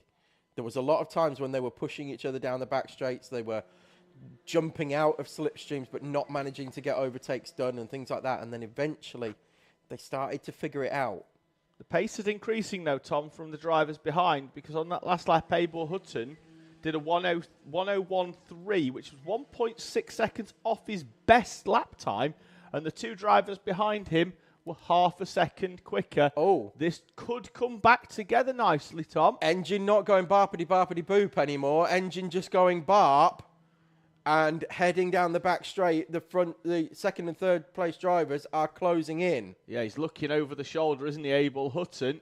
And it's a nervous look, not a precautionary look, I feel, for Abel Hutton. Behind there's a train of 3 with Tennant, Bullock and Charlton, very similarly spaced to the leaders. There's some nervous looks going on the bank, along with about 15 people all puffing on a vape at the same time as a cloud of smoke suddenly emerged from the bank up there. Like somebody, I think they're sending the drivers smoke signals. Yes, indeed. Jenson O'Connor now 1.1 seconds faster that time around. Abel Hutton with a 1 minute 2 second lap. They are right there now, second and third. They're starting to not only close in, but launch and overtake, and there they go. Hutton slow out of hairpin 1. Problem for Abel Hutton. He just asked for the power, and the power said no. It's fine once it's up to speed, isn't it? But when he goes through hairpin 1, there's just nothing there. We saw exactly the same on the previous lap. Yeah, and Jenson As you can O'Connor. see, it certainly goes all right once it's up to speed, because he's pushing along Burgoyne. And he's through at hairpin 3 on Tommy Burgoyne. And, gets that move done as Burgoyne now starts, as they head through hairpin 4. The revs drop again on Abel Hutton's machinery, and Burgoyne able to just clean drive straight round the outside. So Hutton fine through the fast corners.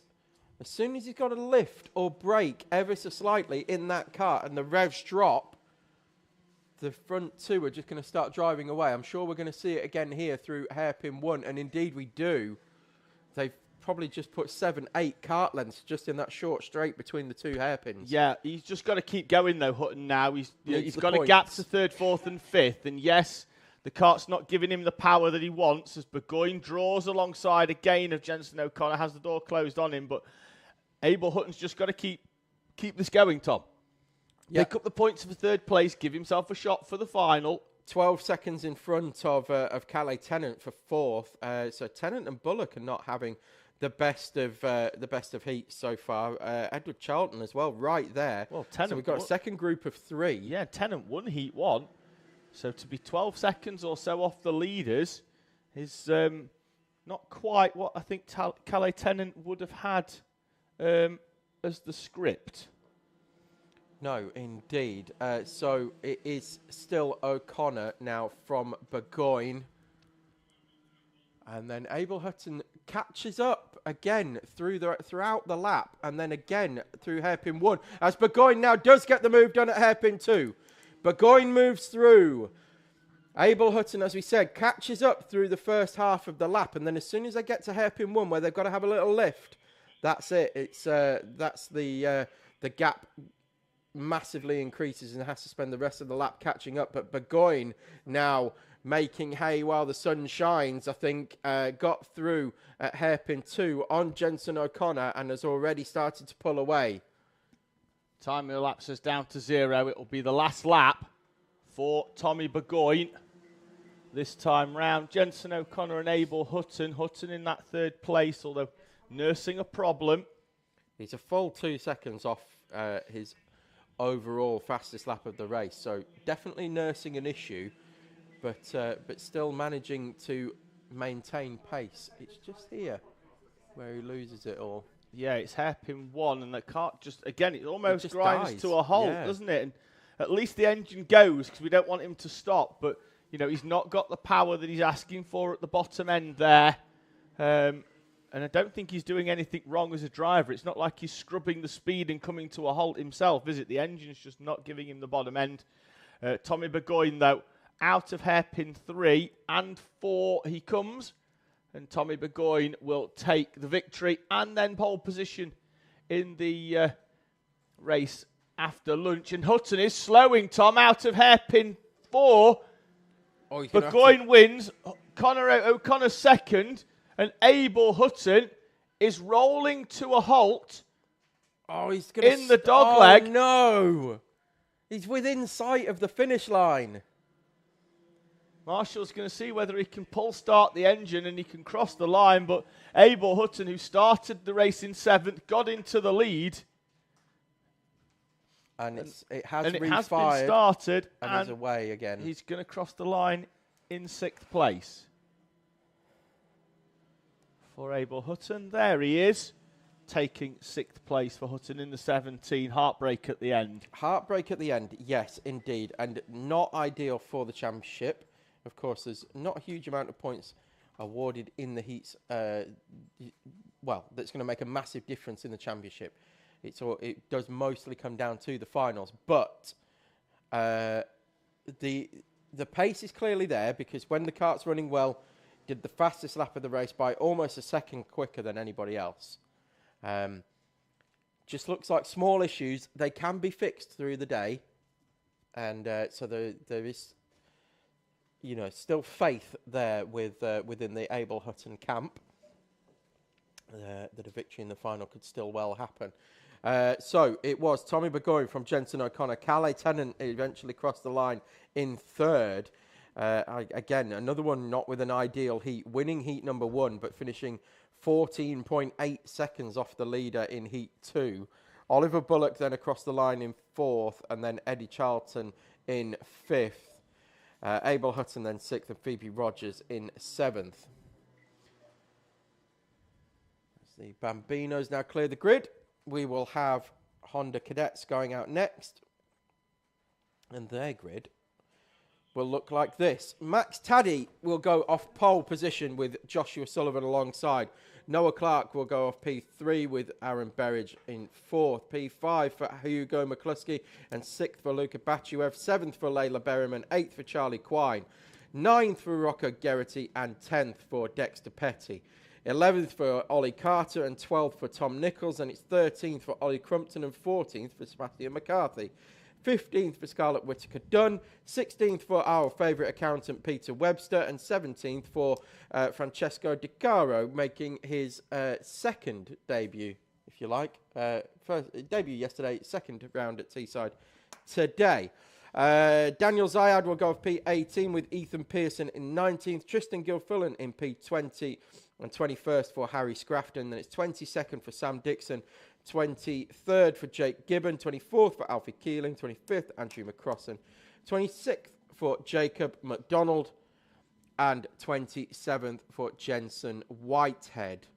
Have we got Jensen Whitehead back out on the grid? I think we have, Tom. I think we have two. I can just about see what looks like a Jensen Whitehead.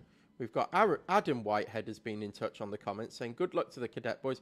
Rooting for you, Aaron Berridge. Yes, that's a different... That's Piers Whitehead's dad. Yes. Not Jensen Whitehead. No, I know. I Yeah. just thought it was a nice little segue. Yes, top work, mate. Thanks.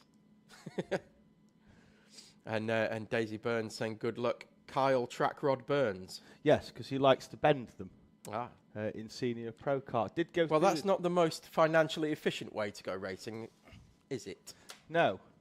Should probably have a chat with Peter Webster. See what you did there. Oh, also, a good segue. Yes, it did. Tax deductible then, track rods. Right. Have a word. Final runners are into position. Jensen Whitehead is there, which is great after his issues in Heat 1. That whatever the damage is, they've managed to get fixed, which is brilliant. He's going to be out on track, coming through from 27th place on this Honda Cadet grid. Marshall's making his way forward. I've broken a bit of the skirting board in the commentary box. Genuine question while the start line Marshall makes his way up there. You have to be quick. If Peter Webster puts his own business on there, is it a promotional expense racing? Don't know. Green is down. We're away and racing. Taddy with a good start. Sullivan's going to try and slot in out of second place, but could be Noah Clark who gets through, and it is because Hugo McCluskey, I think it was Aaron Berridge, gave him a little bit of a helping push through, and then Berridge just going full send at hairpin 1, and he's trying to get alongside the 13 of Sullivan early doors. Out He onto did. the back straight, and he's going to do the switch back as well. He and did. Berridge just through. Berridge just got some pace in that 122 machine today. He Tom. has. He certainly has. Certainly Berridge has. Well, he was quick. had something for breakfast, I He think. was Whatever it is, quick it's working yesterday, well. and now he's just going to try and push on, try and see whether he can go with Clark and Taddy at the front. Yeah, great showing from Berridge so far today. So as they come across the line, it is Taddy from Clark, from Berridge, Sullivan, McCluskey, Batuev, Berryman, Quine, Petty and Geraghty, the top 10. Jensen Whitehead already up to 22nd. Yep, good opening 4 lap places for on that lap. Whitehead. Yeah. Currently behind Jake Gibbon in the 124 machine.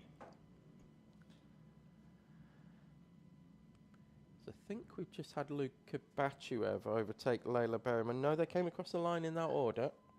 Yeah. Taddy, Clark, Somebody with Berridge. that kind of colour scheme anyway.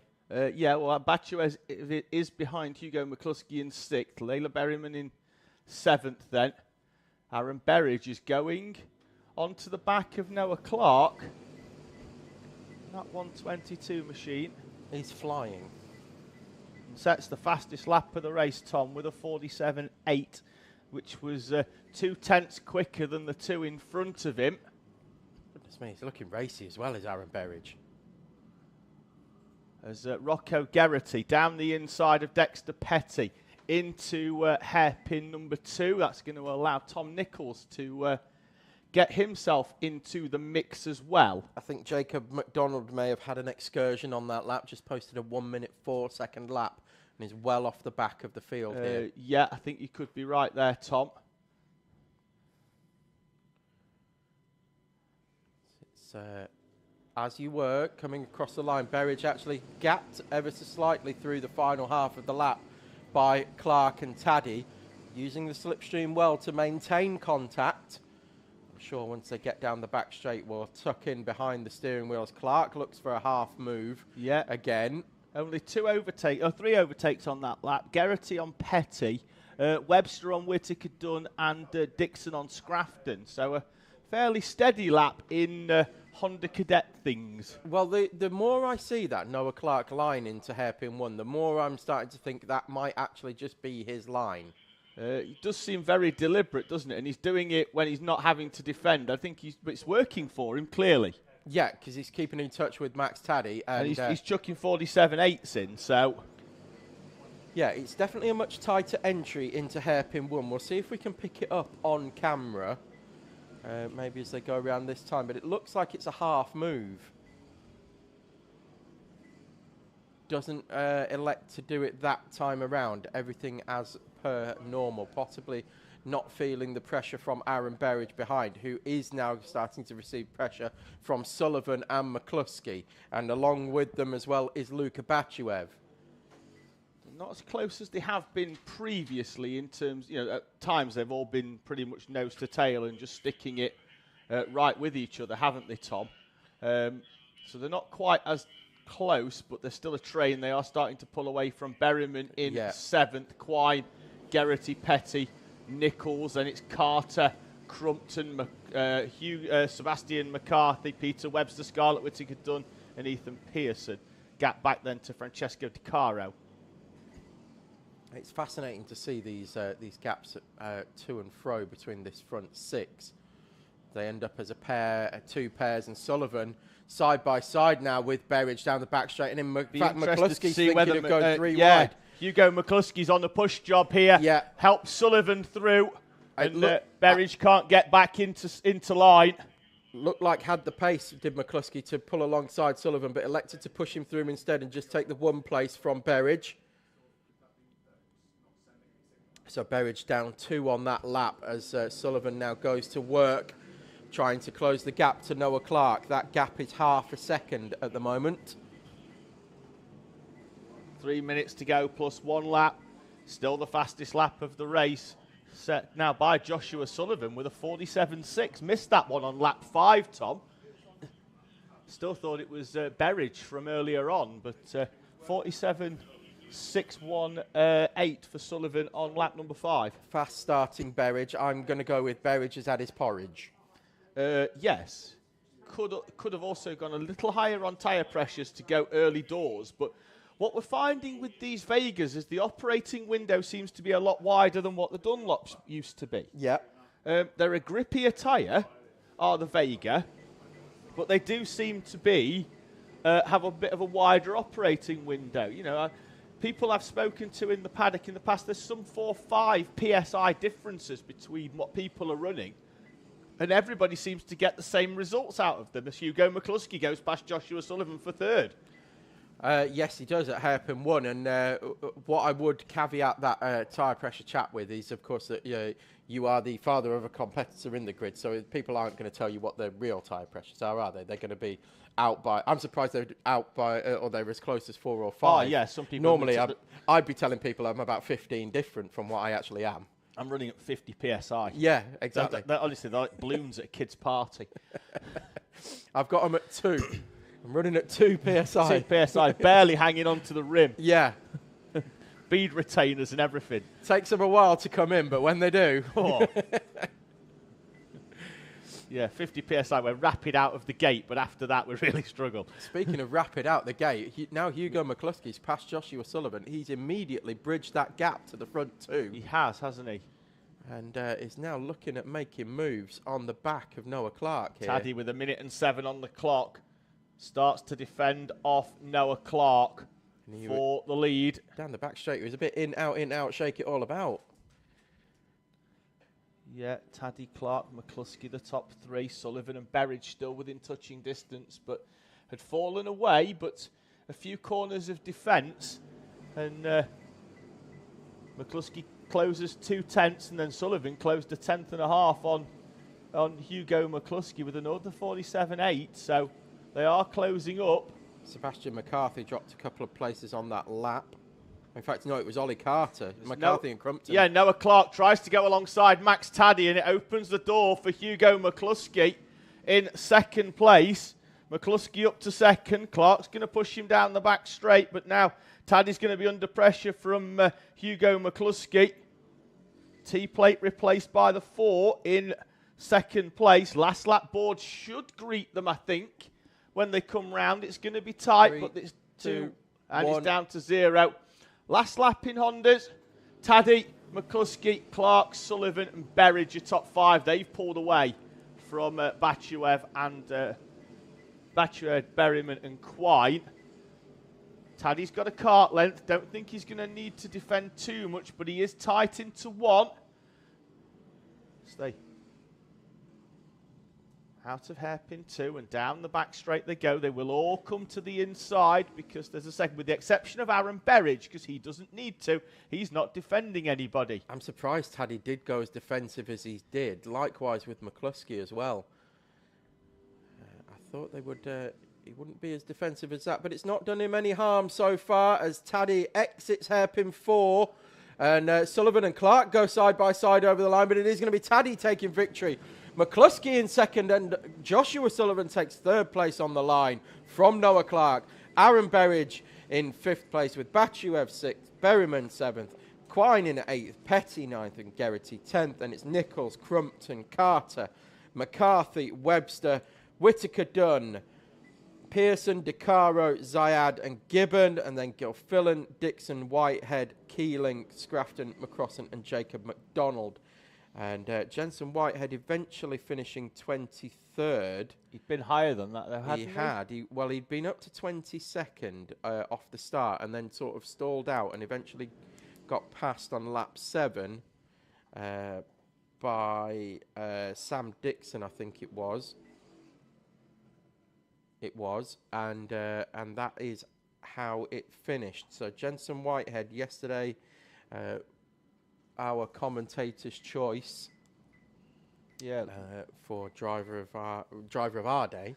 Yeah, on that final corner, Taddy and then McCluskey. Sullivan got the switch back on Noah Clark, but as he was on the outside then, Clark tried to go to the inside, I think, of Hugo McCluskey and got squeezed. He bounced over the curbs. And, Sullivan just ran round the outside to snatch that 3rd place at the end of that one. So it will be Taddy, McCluskey, Sullivan, Clark, and Berridge, your top 5. That's where they'll start heat number 3 after our lunch break. I'll run you through the Intermax grid really quickly. It'll take me ages. Better crack on, Tom. Yeah, it's going to be Joey Swan from Riverbell. Okay. Thanks, mate. Anybody in the live chat? Anybody in the live chat? Is there anybody in the live chat? Sam Hayes Racing saying, well done, Joshua. There we go. So that was quick as well. Anything else we can fill with? I'm sure. Mate, we've filled for a lot longer than... We did 12 hours of filling at Le Mans. We did, didn't we? What a day. More fillings than Greg's. Yeah. Oh, what a day.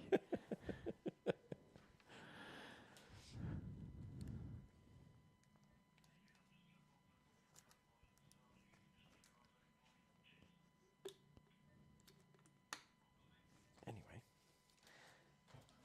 just as I'm having a fight with my bottle top.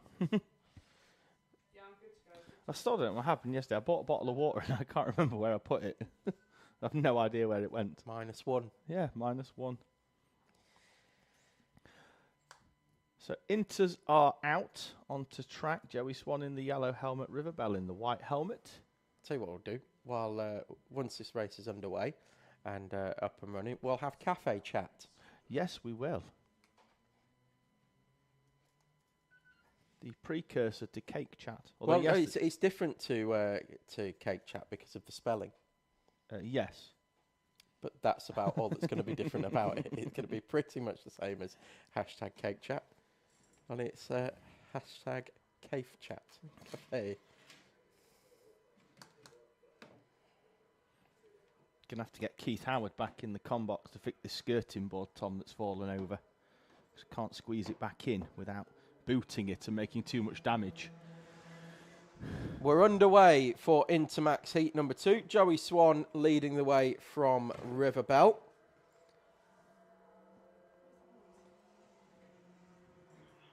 Heading through hairpin 1 for the first time. And once again, Joey Swan starting to move away from Riverbell here at the front of this one. Turn that down a minute. Can you hear that noise? That's coming out of us.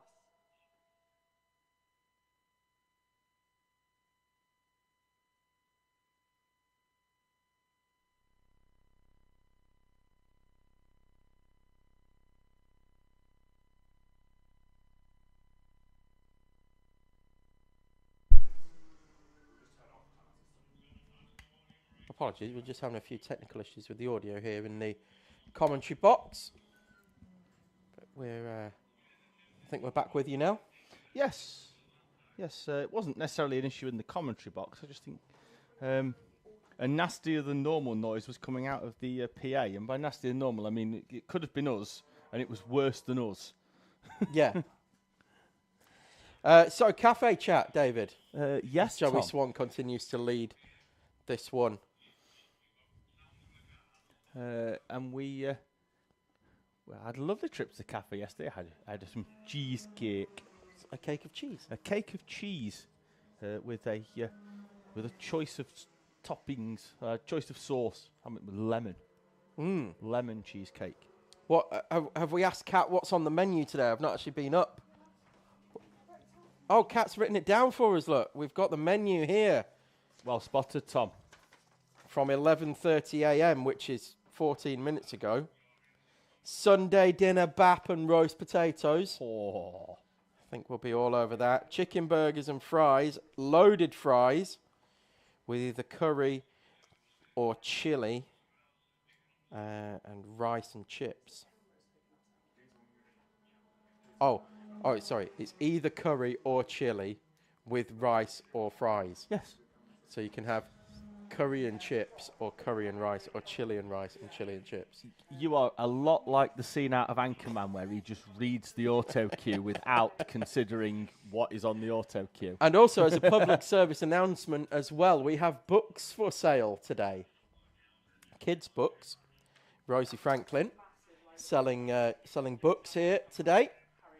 Not from the commentary box, I shall add from the changing room. From the changing room as well. And so I have actually purchased some books from that from Rosie's little shop that she's got going on, and I will be taking them back up the motorway with me this evening to one very happy little girl, I'm sure. They said we might have to turn the gain down on this.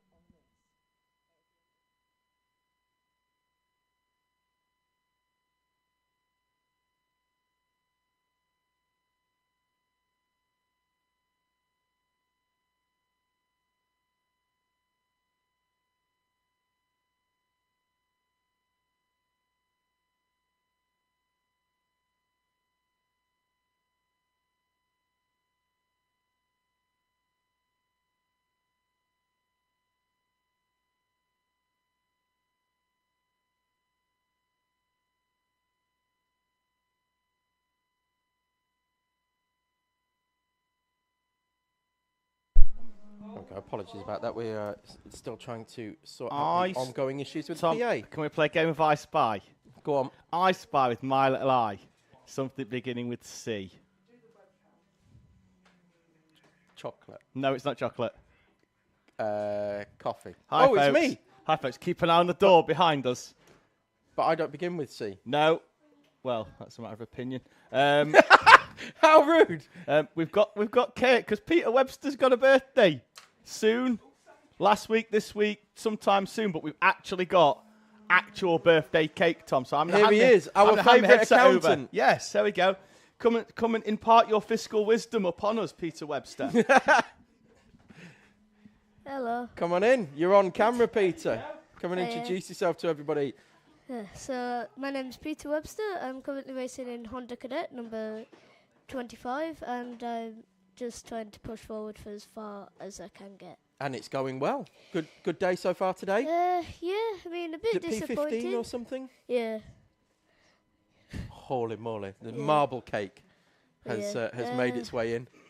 I'm trying to push for the top 10, so a bit disappointing with qualifying, but we'll just push forward and see what we can get for next heat and the final. Okay. Well, we thought thought it'd be a good idea as well to get you on camera as well, because of course you are our accountant. So we we need to keep you involved. How are you finding the new stickers? Yeah, With the money on them? yeah. I mean, everyone's now calling me the accountant. Oh, I so, love it. yeah. We've started a nickname, and it's sticking as well. We've got a bit of a habit of naming things here in the Yeah. commentary box. We've named corners, we've named people, and now we've started nicknames as well. So yeah, we're going strong here. But yeah, so continuing to march towards the front. I think it was P15. Let me just check where. Yeah, it was. It was yeah, P15. P15 in the last one. But how are you finding the conditions out there today? Is it track conditions compared to yesterday? I think they're very different because even the slightest of temperature change makes a huge difference. Track's really grippy, and it's just a matter of getting pressures right. So what are you finding that's different? Is it turning? Are you getting understeer? Are you getting oversteer? Are the carts slower? There's a bit difference in the oversteer and understeer, which can make the kart feel a bit slower. Yeah. And sometimes I'd wash out, but it's not really happening that much. So it's not that you're over gripped, it's more that you're under gripped today compared to yesterday. Yeah, although to be fair, it's quite equal and there's not really much of a difference. The balance is right. So yeah. Good. Well, that's where you kind of want to be. Hopes for the rest of the day then? Just to keep on pushing forward and work to get as high up as I can. Top 10? Yeah. Is that what we're aiming for?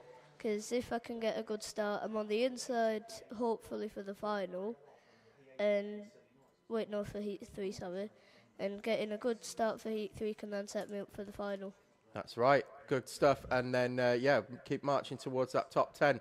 So great to have you here, and great for everybody to... There's a little camera there, look. Great for everybody to see you on camera and introduce yourself. Still hot and sweaty, straight out of the kart from the previous heat as well. Just to give you an update, we've got 25 seconds to go here before the end of this, or before the final lap board goes out. Joey Swan still leading from River Bell. A 44.6 personal best lap from Joey Swan, but that was on the opening lap when they don't take the chicane.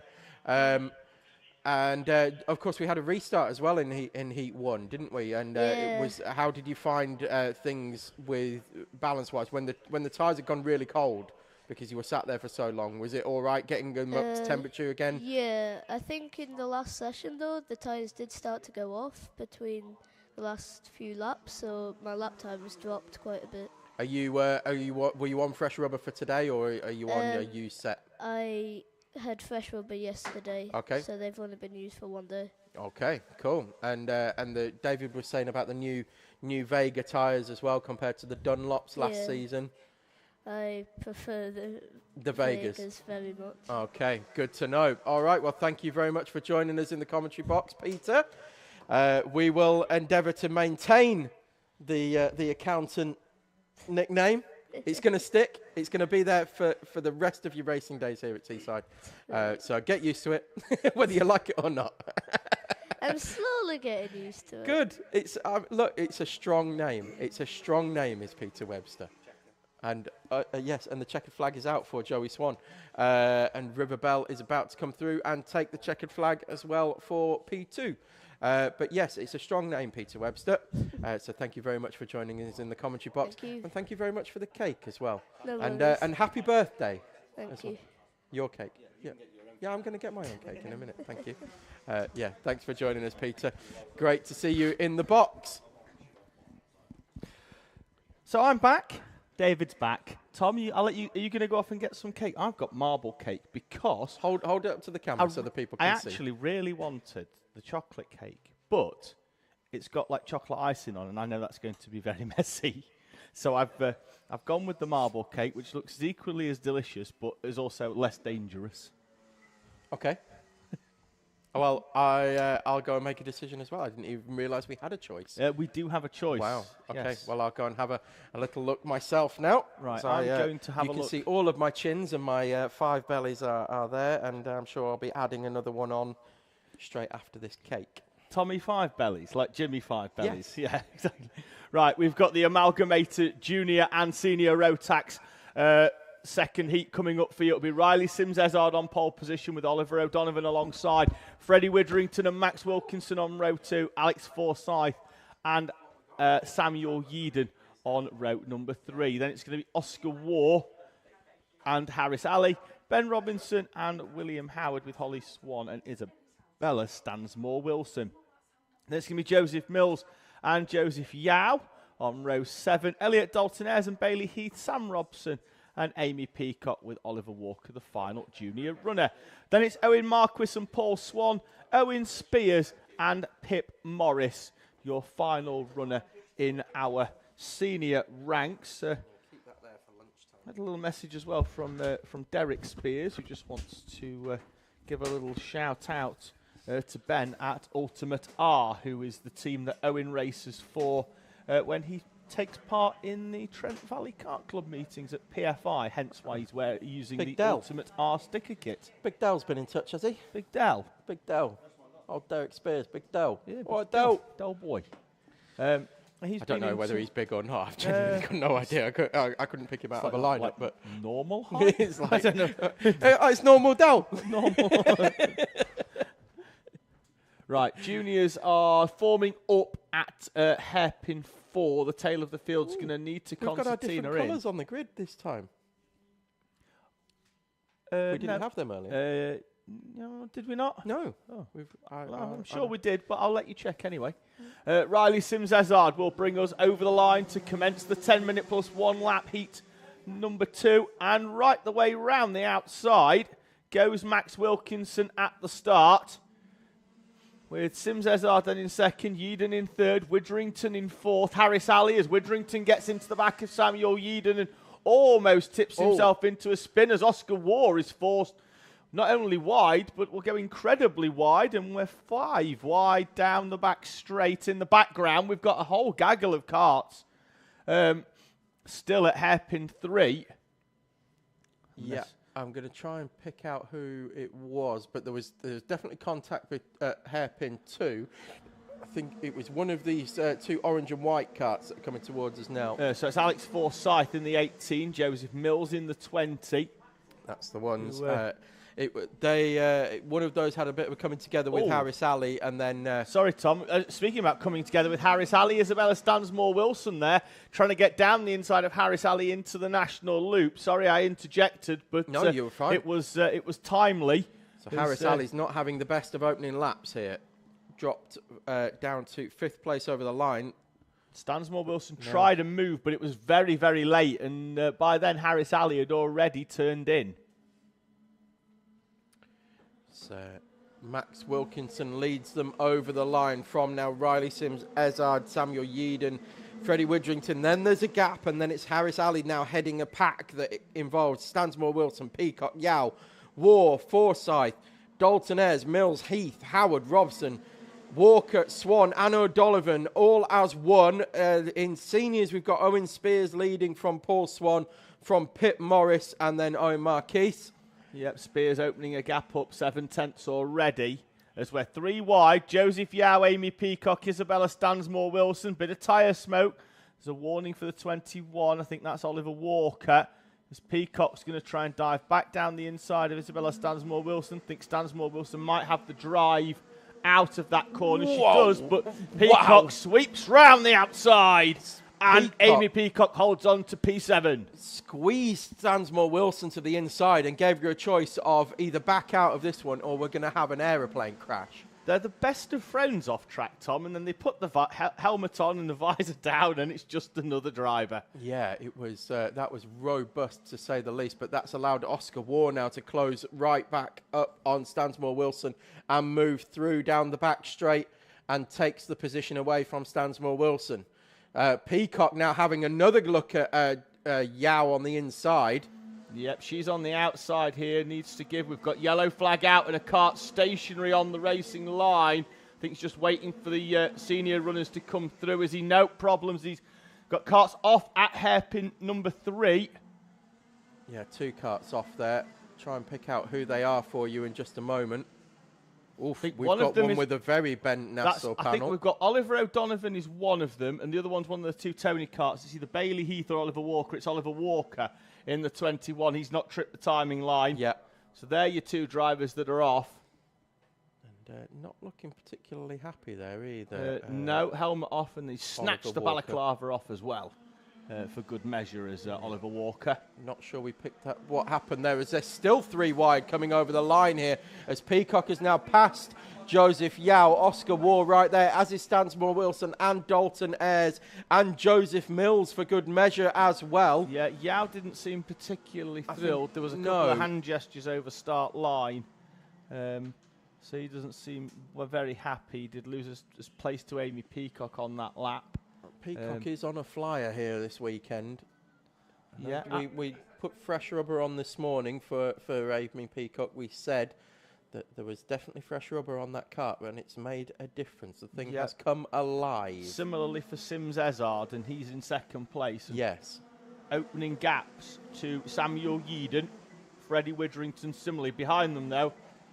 Harris Alley takes half a second out of Freddie Witherington, and Amy Peacock a similar amount out of Harris Alley as well. Riley Sims-Ezard in second just had the thing fully sideways going into hairpin 1, a 4-wheel drift. Harris Alley alongside Freddie Witherington as they run up towards South Bank. Witherington then gets into the rear quarter of Harris Alley, and that unsettles his momentum and allows Amy Peacock to come through as well up into what will be 5th place for the 17. Yeah, pretty smooth that one from Amy Peacock. Just saw the gap, filled the gap, went through. So now they are both, Peacock and Ali, now closing onto the back of Samuel Yeadon. That was a good gap a couple of laps ago. Now that gap is nothing. Is Ali going to duck out down the back straight? Yes, indeed he does, and takes the position away from Samuel Yeadon. Oh, Yeadon surprised by Amy Peacock, and then Amy Peacock collected by Isabella Stansmore Wilson. Stansmore Wilson's out of this race. It's ripped the left rear off. As is Yeadon. Yeadon's out as well. Yeah, I think Yeadon tried to fill the gap that was created by the pass of Harris Alley, and was massively surprised that Amy Peacock was there. Yeah, Peacock tried to go down the inside in the gap. Yeadon taken by surprise. Yeadon's out of the cart and already walking back into the pits. He's going to abandon the 181. Isabella Stansmore Wilson can't get the 88 back in, and I'm not surprised. And she's actually going to try and drag the car off track by herself, which is a sterling effort for a 12-year-old driver just to try and get that car off track. Yep, so big damage for all 3 of those karts. That's 5 we've lost. Now through incidents in this race. Maybe just need to back it down a little bit, these young drivers. As we look at just coming out of hairpin 4 there and about to cross the start-finish line, we've got our senior runners. That's Owen Spears has just overtaken Alex Forsyth in the juniors, but Paul Swan is right there as well. Keeping Spears very, very honest here in the seniors. Yeah, he's found a way past Forsyth now, hasn't he? And looks like Paul Swan could indeed be closing in. Paul Swan's having a very good weekend here. I know he's a perennial front runner here in Senior Rotax, but yes, he's having a good weekend here. He is. Elliot Dalton Ayres, Joseph Yao on camera at the moment as they make the move down the inside of Freddie Witherington, does Elliot Dalton Ayres. So with all those changes, your top 10 looks like this. Wilkinson from Sims Ezard, from Harris Alley, and Oscar Waugh has inherited 4th place. Then it's Elliot Dalton Ayres, Freddie Witherington, Joseph Yao, Joseph Mills, Sam Robson, Bailey Heath. We're missing Evelyn Bye as well. He's not taking part today, only did yesterday. So that's one of our junior runners. So we've lost a junior runner, but we've gained a senior runner in Owen Spears. So. Yes. So we're now on, we're on 22 in the field. Wilkinson still leads, opening the gap up, although Sims Ezard pretty much matching him for lap times. Oscar Waugh taking a 10th or so out of Riley Sims Ezard, but with 2 to go, I think Sims Ezard, as long as he keeps it in the right direction, will have more than enough to hold on to second place. Harris Halley, though, going very, very well with Oscar Waugh. Lost the place on the previous lap, but is now tucking in behind the number 2 of Oscar Waugh. And, we'll see where they go.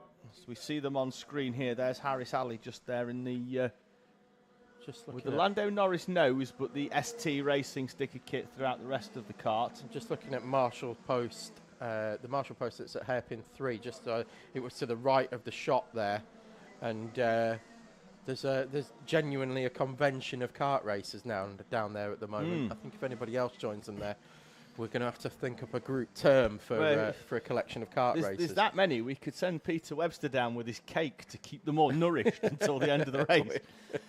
Joseph Yao did on the inside of Elliot Dalton Ayres into South Bank. That's going to move him up to 5th place for Joseph Yao. There's our field in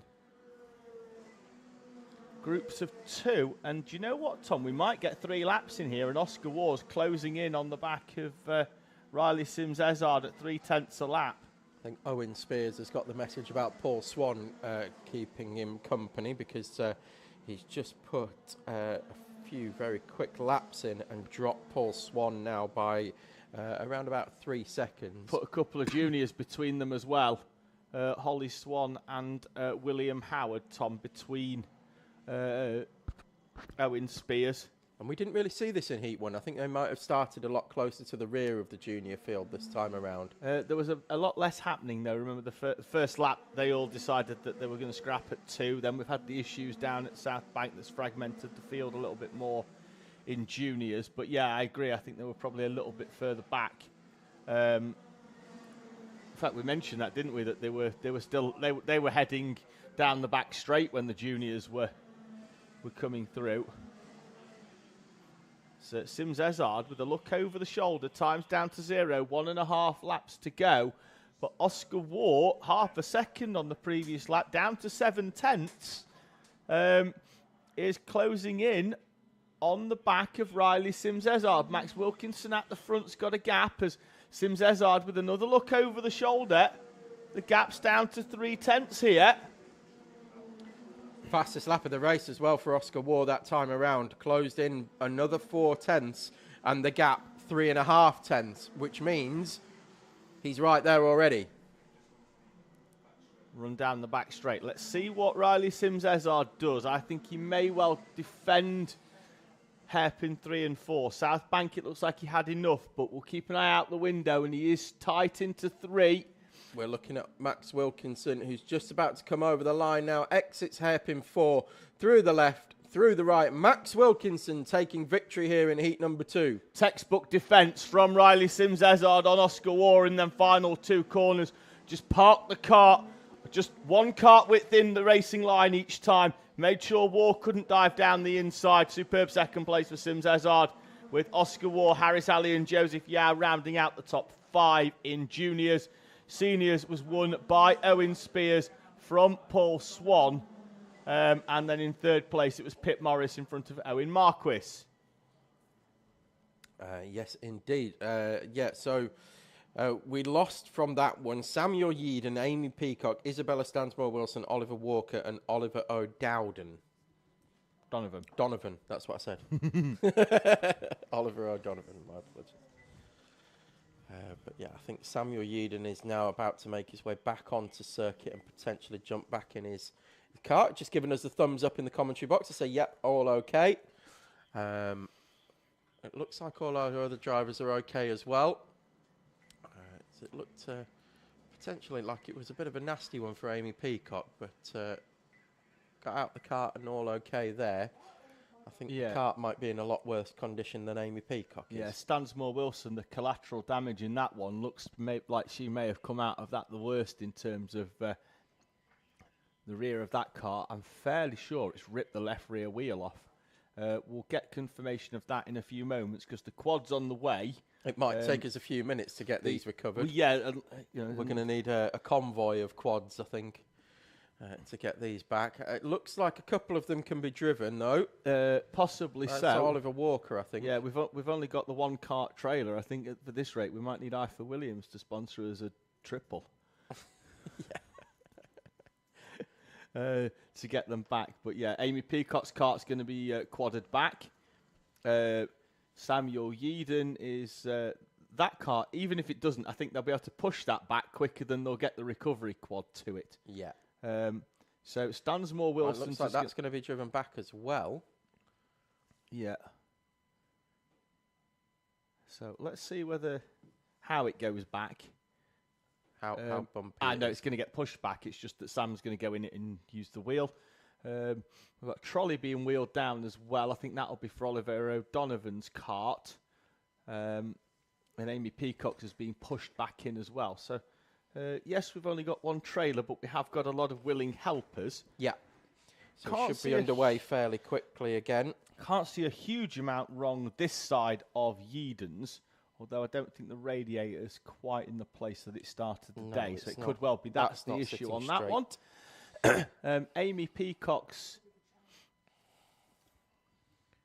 car is being pushed back as well. Yeah, that looks a bit battered as well. Well, that took a big hit to the front end, didn't it? Oh, yeah, you can see, in fact, on the nose panel to the left side there, that's got a huge indent into that. On Amy Peacock's kart. The bars all look okay. Yeah. Might just be a little bit of bodywork Isabella damage. Stansmore Wilson's, however, the wheel has been ripped off the rim and the side pod's up in the air. That's the collateral damage for Bella. And gave us the stare of death as she came past the commentary box as well. We got a long stare. Yeah, Amy doesn't look particularly comfortable either, Tom. No. So we get a thumbs up. Oh, no, we got a wave. We've got a wave, but a bit of a limp Days. as well. So we hope everything's all right for Amy Peacock. But, yeah, a little bit of a limp. Bella's kart, when that came in, that's got some work to do. Now, we are on an allocation of tyres. You get 5 for the season in juniors. Because that tyre looks to have been damaged, they will be able to replace that tyre with a tyre of a similar wear. So in the same way that you would do with a cricket ball? Yes, very much so. Yes. Yeah. If one gets launched out of the stadium, then you'll get one that's the same amount of overs old. Yes. Or if it's bent out, if it's squashed out of shape and things like that. So that will be that will happen with Isabella Stansmore Wilson's tyre, because it's been pushed right in on the rim, and that won't have done the sidewalls any good at all. So hopefully they get out as Oliver O'Donovan's kart being recovered back into pit lane. This will be the last one to be cleared, and we'll give you a damage update on that one as well. Is that Cosmic kart? Looks like Cosmic sticker kit at the very least. Teesside Stig now has a little running race. Yeah, the Nauseo panel is, well, that's taken a beating, hasn't it? That's had a kart over the top of it. Yes. For sure. Squished and flattened, but again, doesn't look in too bad shape apart from that. If that was a stock car, they'd just stick it on a high-ab, wouldn't they? And put a chain on it and just pull the nose panel back across. I'd have jumped out of it, kicked it back in place, and jumped straight back in. Because you're a hero. You're my hero. Because I'm well hard.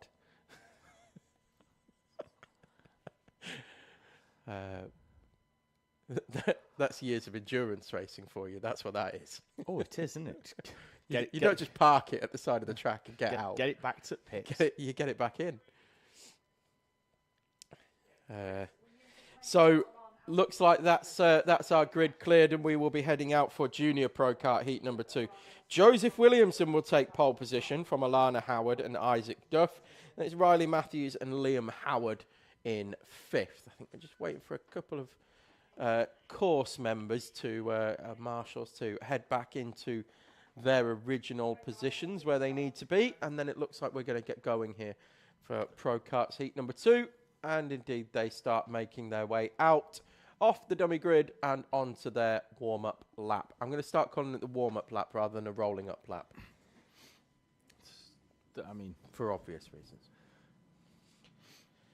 As live and kicking Joseph Williamson gets himself out onto the back straight. What was the number, Tom? Can you not remember? I'm asking you the question. Can you actually remember though? No, that's why I'm asking you the question. Okay. It was 0181811811811. There we go. 01818118181. Don't ring that number, by the way, because I genuinely don't know who's on the other end of it nowadays. Probably I mean, it's 25 years at least since that number's been live. Probably made it premium rate now. Here we go. Slow. Power down and away we go in Junior Pro Kart heat number 2.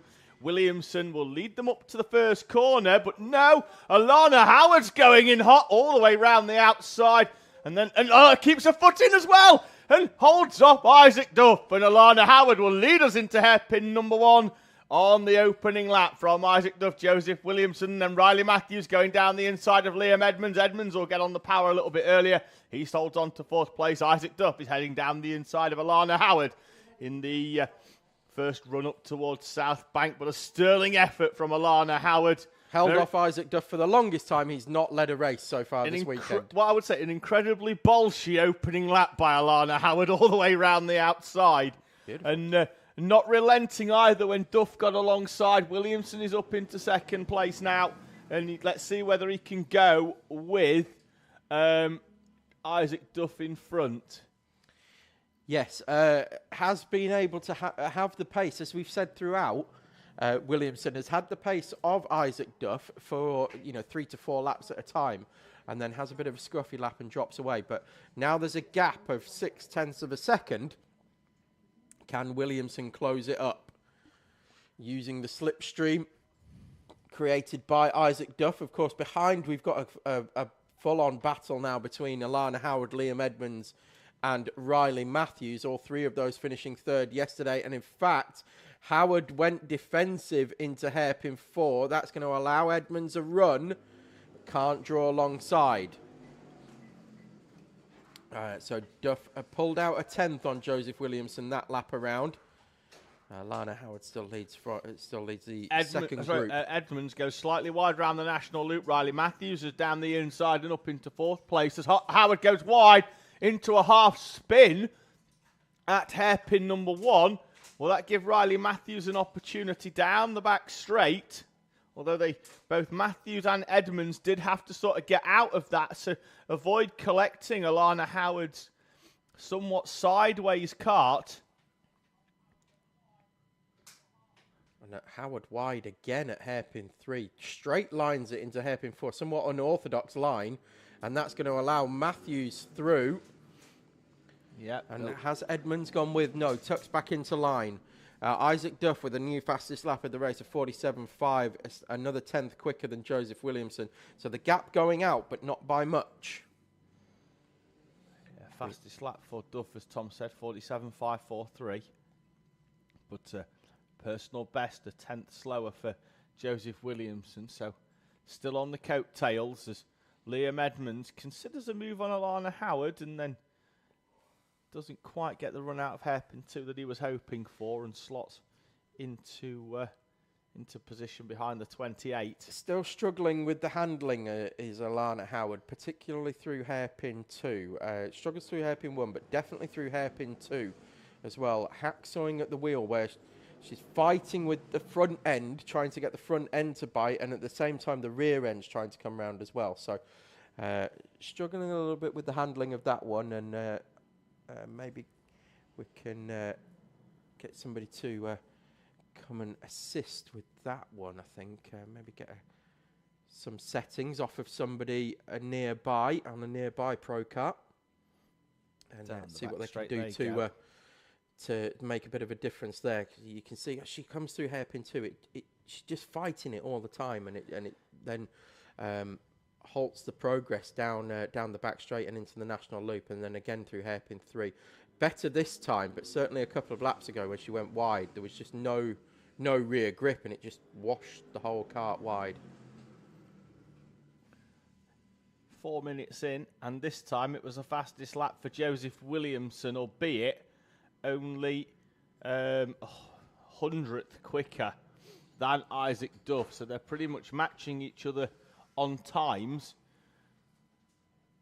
Oh, Alana Howard. Oh, contact. up and over the back of, and they're all three of them are off, and Liam Edmonds is going to rejoin. Something's on the curb on the outside. Yeah, on the of hairpin number 2, but Alana Howard with a move on Riley Matthews. I think Matthews was offline already into the corner, and Alana Howard taken by surprise and up and over the back. I'm going to try and figure out what it is, but I think it could be an airbox cover. Could it air filter? We'll have a quick look in a moment when they come through. It's not an exhaust cover by the looks of things, because the marshals just picked it up, and it would be red hot if it was. And both of her airbox covers are still there on. Oh, there goes the one off Riley Matthews, though. Yep, there's the airbox. There it is on Brilliant the outside. camera work. Great shot. That can be collected. And there it is in the background being collected. So we've lost an airbox cover from Riley Matthews. Collect that in the paddock at the end of this race. We've lost something potentially from Alana Howard, but also potentially it might be from Riley Matthews. And I think it was round. It looked circular. Could just be shedding parts. If he does another one at South Bank National at this time, I'd be worried about him coming in underweight now. Yeah, we'll be. Let's see what else we could be missing.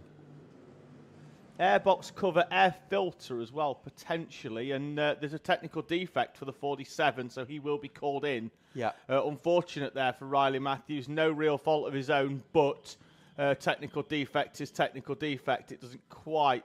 there's no dispensation as to how it became a technical defect, unfortunately.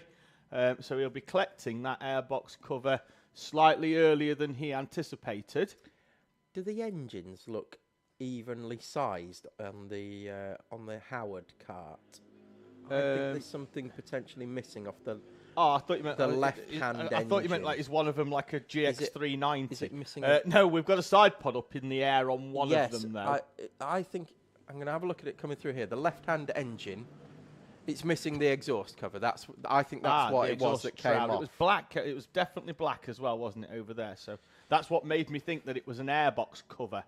But some of them then put helpful stickers on them, like we saw on the Riley Matthews one. The exhaust cover as well is not. I don't think it's a. What's it called? A fundamental part. It's just if it's black, it helps with the heat dissipation. Some of them are like they've either got a carbon fibre wrap or they're either carbon. So that's why. And some of them run with nothing at all, and that's currently the state of the one on Alana Howard's car. So I don't think that's going to be causing a meatball flag for her. But Matthews is hand up in the air for Matthews as he peels off the line and comes in. Yeah, definitely missing an airbox and definitely missing a. A filter. Came in hot as well. Oh, and we've got a technical defect as well for Alana Howard. We're losing Junior Pro Karts at the rate of 1 a lap at the moment. Unfortunately, I think that's probably going to be for the side pod rather than the exhaust cover. Yeah, she's just had a quick look down, and as I say, I don't think that exhaust cover is actually a necessary part. I could be wrong, but I have seen people run without them. It certainly is in Cadet. It's a mandatory part in Cadet. And I don't know whether it's in the junior regs or not, because I've not perused them in quite so much depth as I have other classes. Because, Liam Edmonds engines, they don't have the covers on them. So Alana Howard needs a... Must be okay. If there's anybody down there, any Senior Pro Karts that fancy just jumping on a side pod and level it out, you get yourself over to that 28 machine. Just straighten that one out, and I'm sure she'll be able to go back out again. So we are down to 3 runners in our Junior Pro Kart class. Still being headed by Isaac Duff. 2.8 seconds now in front of Joseph Williamson. As I struggle to hear myself again. So the gap is now out to 3.3 seconds as Isaac Duff pops in a 47.1 on that last lap compared to Joseph Williams' 47.6. Out onto the back straight goes Isaac Duff, and he will easily get round before the time elapses down to 0, so that's going to allow 2 more laps at the end of this one for Isaac Duff to try and eke that gap out, but similarly, probably just doesn't want to try and take too much out of the tyres. Just take it steady now. Sure, he's getting a little bit of feedback from on the bank, just letting people know where he is. The gap's going out. It's now 3.5 seconds. So another quarter of a second quicker there for Isaac Duff. I think Williamson has just backed this one down a bit, and I'll just say Liam Edmonds is now 14 seconds behind Williamson. So it looks like these three are just going to come in as they were. As the clock ticks down to 0, Isaac Duff will take the last lap board this time around as he heads through hairpin 3 and then 4. Comes over the start-finish line for the final time now. Yeah, there we go. Yeah, so Williamson now on the final lap. Very comfortable, but sets the fastest lap of the race that time around as well. Dips in the 46s. In the 46s. Let's have a look how that compared to times yesterday. I think he did do some 46s yesterday. In that mid part of the day, everybody went a little bit slower in the final, didn't they, yesterday? Junior Pro Kart final, 46.926 was set by Joseph Williamson. I think they went a little quicker in. We had a 46.1, Tom. Did we? No, that was seniors, sorry. Out of the final corner, though, comes Isaac Duff to take the checkered flag.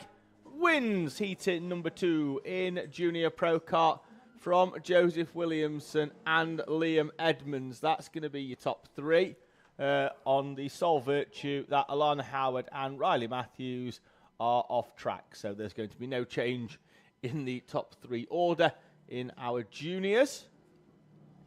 That was yesterday's fastest lap time. A 46.717 set in heat number 1 by Isaac Duff. But Williamson set fastest laps in all the other heats and the final. Yes, he did. Right, seniors up next. We're going to have a fairly large grid, as we always do, for seniors.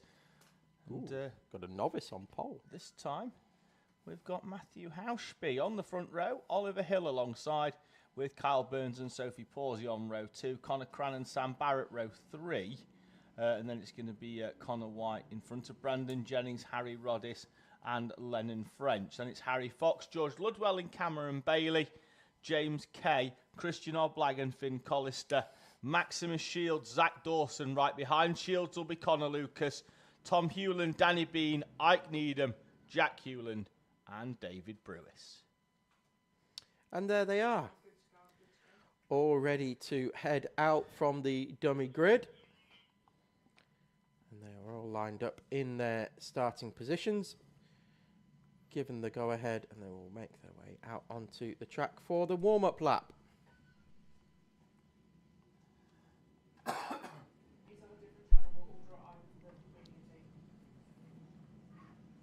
yes, heading out one more time. Connor Lucas starting towards the back, Lennon French in the middle. We've got Max Shields is starting just a couple of places in front of Connor Lucas in 20th. Connor White, the leading pro runner, in 8th place. We've got 3 novices in the top 6 with Hauschby, Burns and Cran. All things to watch out for. Field being slowed and backed up by Matthew Hauschby, the poleman.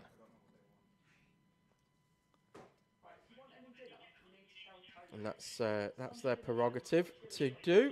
They can make that warm-up lap as fast or as slow as they want. We've got one going slowly at the back already. Yeah, that's Hewland in 8, yeah. As they head up towards the first corner, Hauschby goes wide. And through, by the look of things, has gone Kyle Byrne. Is it into a lead? It is in the 31, with Connor Cran behind. Harry Roddis is up to 4th. Somebody's gone through the dust, but there was so much dust I couldn't pick out who it was. I think it was it Brewis in the 80? I think it was.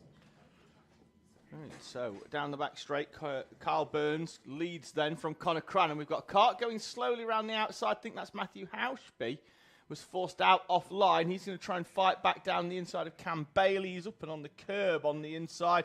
They're 3 wide into the middle part of the left-hander. So they all come through, slotting themselves into position.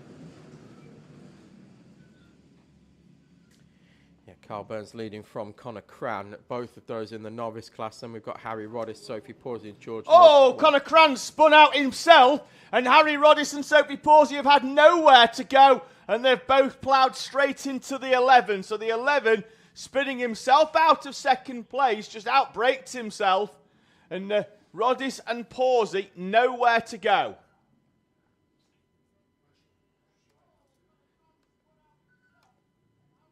77's got a warning. Don't know why, because she had nowhere to go. Well, we'll leave that up to the marshals to. Yeah, Connor Cran spun by himself and was facing the wrong way, and just the two other karts had absolutely nothing. Yeah, no option to go. I know you're just watching it back as well, Tom, in the comm box. Yeah, I was just trying to see what happened there, and yeah, as I said, Ludwell though, with the fastest lap of the race, has taken the lead from Kyle Burner, 47.253. I'm just watching Shields carve through the field and bringing Lucas along as well through hairpins 1 and 2. It looks like they're going to be up around 6th or 7th place by the time they come across the line this time. Yeah, I think you could be right. I think we just saw Sam Barrett there making a move up past, no, it's not Cameron Bailey. Kyle Burns dropped down the order. He's going to slot in behind Connor Lucas, which will be in 7th place. So French, Shields and Lucas. Lucas with the fastest lap with a 46.898. Got Ludwell well clear at the front of this one again. Not for the first time this weekend we've seen Ludwell leading a race. We've got yellow flags at turn 1. Hairpin Kyle 1, Byrne going slowly, so he was in 7th place with Hauschby and Jennings just behind. And started 3rd as well for Kyle Burns. So right down the order now as well. Almost going to be one of our last placed runners. So for Kyle Burns. For Kyle Burns. He led the race in the opening lap, didn't he? And looked to be going okay. Shields is on the outside of Lucas as they come over start finish. He's still in front. Sam Barrett is now in 3rd place. Ludwell leads from Cameron Bailey, Lennon French. Sorry, it's Barrett in P4, Shields and Lucas in 5th and 6th. And French is going to try and move down the inside of Cam Bailey and does so at hairpin number 2. Still coming together towards the rear of the pack as well. They're still trying to sort themselves out through hairpin 1 and 2 and get themselves into some semblance of order based on pace. So of course, these random grids do cause some drivers to be in different positions relative to pace, and that's what makes it exciting. Yep, Ludwell's going to have a gap, I think, of nearly 2 seconds, 1.6, and he opens up the gap to Lennon French. Ludwell with the fastest lap of the race in clean air. Lennon French with a personal best, similar clean air in 2nd place. Bailey, Shields and Lucas now your top 5, having both managed to find a way past Sam Barrett on that previous lap. Yeah, Cameron Bailey showing well here as well. Managed to hold on to a good starting position, I think. Where did Cameron Bailey start?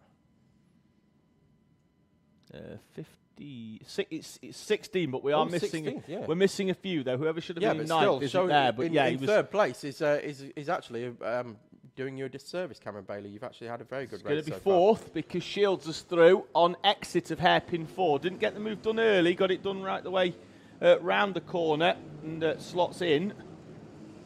And again, Ludwell, another fastest lap of the race, was 2/10 quicker than anybody else out there.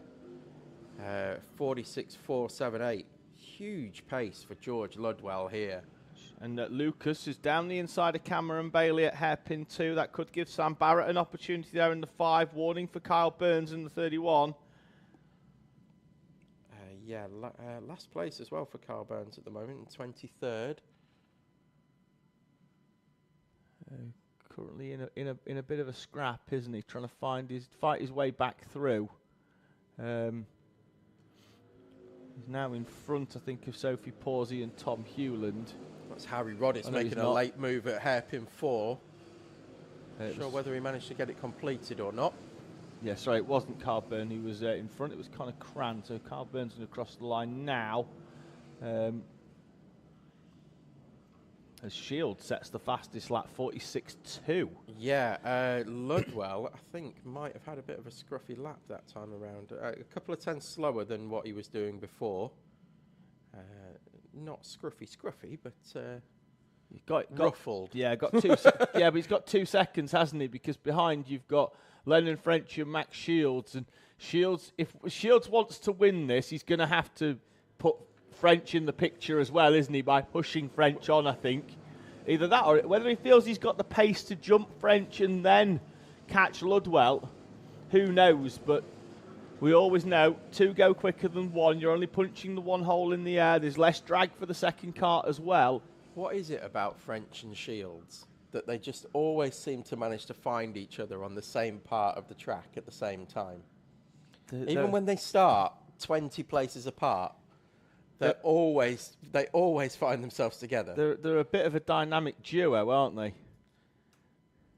That's one way of putting it. I think there's a magnet on the front of Shields' kart to Lennon French, as Shields has a look on the inside of French but can't get the move done. And that's backed themselves back into Lucas. Yeah. Because Lucas has taken half a second out, sets the fastest lap nonetheless, but the half a second, it wouldn't have been half a second quicker had Shields not tried a nibble, because that's taking Shields a few kart lengths off Lennon French that he doesn't close up then until he hits the brakes at hairpin 1. With the exception of this now being French instead of Ludwell, we've now got a repeat of what we saw in heat number 1. We've got Lucas behind Shields, behind AN other driver. Yeah, behind them as well, 3 clubman runners, Bailey, Barrett and Jennings on screen right now.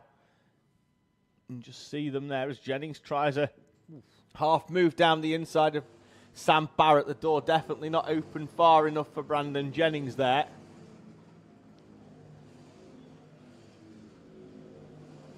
A few drivers in a race of 1 at the moment. Connor White, Danny Bean, Jack Hewland as well. He's got Christian Oblag for company. Then there's a gap to Ike Needham, and then it's Harry Roddice heading the next train. Out of the hairpin 2, Tom, Max Shields has gone down the inside of Lennon French, and Connor Lucas is going to come through down the inside of Shields as well. And again, Lucas has jumped 2 drivers in 1 corner based on them battling. And this is just Connor Lucas being a wily old fox as French goes down the inside of Max Shields and hard into the side pod of the 181. The 181 is back through and holds on to 3rd place. But now there's a gap and Lucas has cleared off from them. But yeah, very, very late move from French. Hard into the side of Shields, but both of them make it out relatively unscathed. Although that has now brought Cameron Bailey, Sam Barrett and Brandon Jennings back into play. So you can see them now at the back of the shot here. They head down as a group of 6. George Ludwell still well clear at the front of this one. 3 seconds in the lead now. Yeah, he's comfortable, isn't he, Ludwell? Heading towards a heat victory here at Teesside on this random grid format for what I believe will be the first time for George Ludwell. Started 15th as well, did George Ludwell. I think what did you do? I think did you 5 places on lap 1 and 4 the following lap to progress? Well, yeah, just there we go. Yes, he did. Yeah, 9 places in 2 laps for George Ludwell. So moved. Well, he was in 5th by the time he crossed the line at the end of the first lap. Yeah. So solid opening few laps for George Ludwell, and he's just got his head down and moved away. Time is down to 0 for Ludwell in the 13. Shields has closed up on the back of Lucas for 2nd place.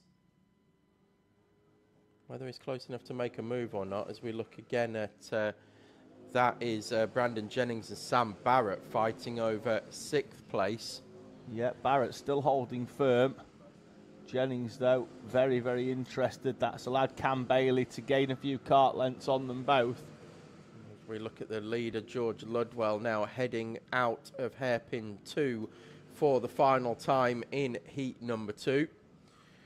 Very comfortable lead here for George Ludwell. It's under 3 seconds now, but not by much. And it's been a great opening couple of laps for Ludwell. Out of hairpin 4. And he's going to take victory here in heat number 2 of Senior Pro Kart. George Ludwell, race winner. Connor Lucas comes across the line in second with Max Shields in close company. Lennon French in 4th place, and those are the 1st, 2nd and 3rd in Pro as well. Then 2nd in Clubman, 5th on the road, Cameron Bailey. Sam Barrett completes the Clubman podium in 6th. Your novice runners, Zach Dawson in 15th overall. Then it's Matthew Hauschby 17th and Connor Cran 19th. That's your podium for the novice class. So we will get these drivers in for their cool-down lap, and we will have a brief lunch break. Yep, 40 minutes or so. Don't go anywhere, though, because we have got our Paddock show that we filmed on Friday that was also on yesterday's stream for round number 4. We're going to play it again at round number 5 to help keep you entertained. Having a quick look at some live chat comments. Vicky Carr saying... great driving son for Lennon French. Paula Bly saying good luck to Brandon Jennings and Max Shields. And Angelo DeCarge saying how many laps left. Well, we've come to you just at the end of that race. So we're going to have a lunch break. We'll come back in around about 40 minutes time for our, 1:30. We will be back for the 3rd round of heats and the finals here at Teesside for round number 5 of the NRG Owner Sprint Series. This is the entrance into the Teesside paddock. It's time for the Paddock show. We're going to have a walk and meet some of our drivers, mechanics, dogs, cats, anything else that's here really. Driver in the back of the van. Thumbs up, let's have a chat to the driver in the back of the van. You're not racing, well who's racing? You're just doing some testing? Yeah, well, we'll still chat, it's fine. You bring yourself to the front, try not to skittle too much. Good. Who are you? Brad Allen. Good. Are we likely to see you racing at some point here? How's things going out there? All right, tyres a bit worn out, but we don't have any spares, so we're just going to pack up. Well, it's track's warm, it's grippy, it's sticky. They've got another session in them. Well, I mean you took your suit off, so yeah, that's you wrapped up, isn't it? Yeah. Oh well. Right. Well, I'm going to carry on, but hopefully we see you racing at some point. Just need some numbers on there. What number would you pick? 25, he'd pick 25, right, that's numbers, we'll make that a bit of a theme for throughout this race, throughout this Paddock show. Right, here we go. Peacock, Stansmore, Will, they don't like me, Daryl. They don't like me. They don't like me. Amy likes me. Amy, hello. Right, tell me, why do you run the number 17? It's her birthday! Yeah, it's my birthday number. Oh. When I was born, August 17th. August the 17th, just after the 24-hour. Bella, you don't have to. Why do you run the number 88? Excellent. Well, she doesn't know, and Amy's just quietly gone. You might have picked it up on the camera. Can you go away now? So that's me going away now. Here we go. Joshua Sullivan, reigning Honda Cadet champion here at Teesside, as it says there on the front of your cart. Why do you run the number 13? It just came on the cart and we just sticked with it since when we got my first cart. So first cart you had that number on, yes. With the paint on it as well? No. No, with the paint dripping off. Yes, it did. Yes, sure. It did. I should know. I bought it. There we go. Season so far, probably not quite going to plan, but the pace is there. Yeah, it's not been the best. I had a bit of dodgy rounds, but retired from the last round twice and didn't do the final after hurting myself in heat 3. But steady first round, but then round 2 wet. Don't do the best in wet, but yeah. And then round 3 was always going to be a drop round after heat 2. Good, but the pace has still been there. We're still looking quick. Practice today's gone well. Yes, very well. Good. Joshua, thank you very much. We're going to make our way round. I was asking people about numbers, but Noah's got a T on, which he won at Tattershall. There we go. Normally, though, we run 144. Why do we run 144, Noah? Is it because you originally wanted 44 and someone had stole it? Yeah. Good, and we stuck a 1 in front. Yeah. That works. Happy days. Right, we're going to carry on. Good. Portaloos. British 24 Hour is coming up. We're going to have about 1,000 people on site. We need some additional toileting. Right, we're heading over this way. Sorry, I was going down there, but we're going to have a quick chat with Scarlett. Scarlett, we've made a bit of a theme out of this paddock show about numbers. Why do we race the number 7? Because Mum was 77, so then I'm 7.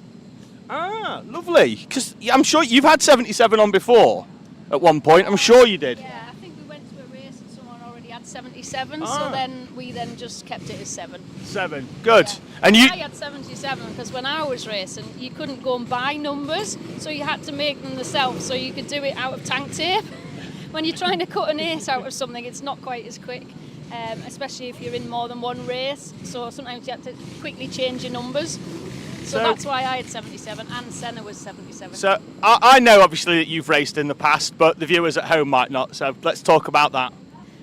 So like Scarlett, I started in karting, the same as many drivers. It's a good way to get confidence on the circuit and learn racecraft at a very young age. So I was 14 when I started in karting, Junior Britain, Senior Britain, and then as soon as I was 17 I moved into Formula Fords, raced many years in different Formula Ford championships, moving into Formula Vauxhall with Juan Pablo Montoya and Darren Manning, Guy Smith and such, which was part of the Talker package. I then moved into various sports cars, TVR Tuscan, Ginettas, and then into Formula Atlantic, which is a 1970s like 2-litre single-seater that Keke Rosberg would have raced in the 70s, so they're about 160 miles an hour. And I was European Formula Atlantic champion against an all-male grid. And previously I'd won 3 championships in the Monoposto Championship. Mono meaning 1 and Posto meaning seat, so it's a single-seater, 2-litre, 4-year-old or more, or you build it yourself. So there was a variation of Formula 3 cars, Formula Vauxhalls, a variation of cars, and won the championship for 3 consecutive years. And then later I moved back into Formula Fords in the historic Formula Ford Championship for a couple of years, and then I was pregnant. So that was that. Yes. Unfortunate, but fortunate in the sense that unfortunate that your racing career was curtailed. Fortunate because Scarlett arrived. Wonderful. Right, let's carry on. Joseph Williamson. Why 811? It's my birthday. What, the 811th of July? The No. 8th of November. Wonderful. Well, mine's the 6th, so that's wonderful. November birthday for the win. That's what we're asking on this one. Why the number? So 811. That's because it's Joseph's birthday. Right, we're going to carry on. Good. Here we go. Number 5. Why number 5? When I was a footballer, I used to play football. My mum lucky number, so I've carried that on. So yeah. Good. First time we've seen you here at Teesside, Liam. How's it going? Really well. I think the track's it's a lovely track, nice and wide. So I'm enjoying it. Just going to see how it goes in the practice day and hopefully progress to the race days. Good stuff. Thank you very much. We're going to keep this one going. I want to see as many people as we can, find out why we're running certain numbers. In fact, I'm going to plough straight down onto the Bambino dummy grid and chat to some people down here. Don't know, all of our drivers are at the front, so karts are all empty. They're all watching some Pro Karts. They've got a few years yet until they can get themselves into one of them, but we'll go and have a little chat anyway. Let's ask the important questions here at Teesside. Phoebe, why 154 as a race number? Do we know, or did somebody else pick it? We don't know, so I'm going to ask somebody else. Why 154?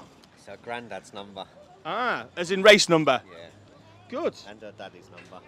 Lovely. Well, there we go. We've answered that, so we're going to go back. We're going to go back to ask some questions.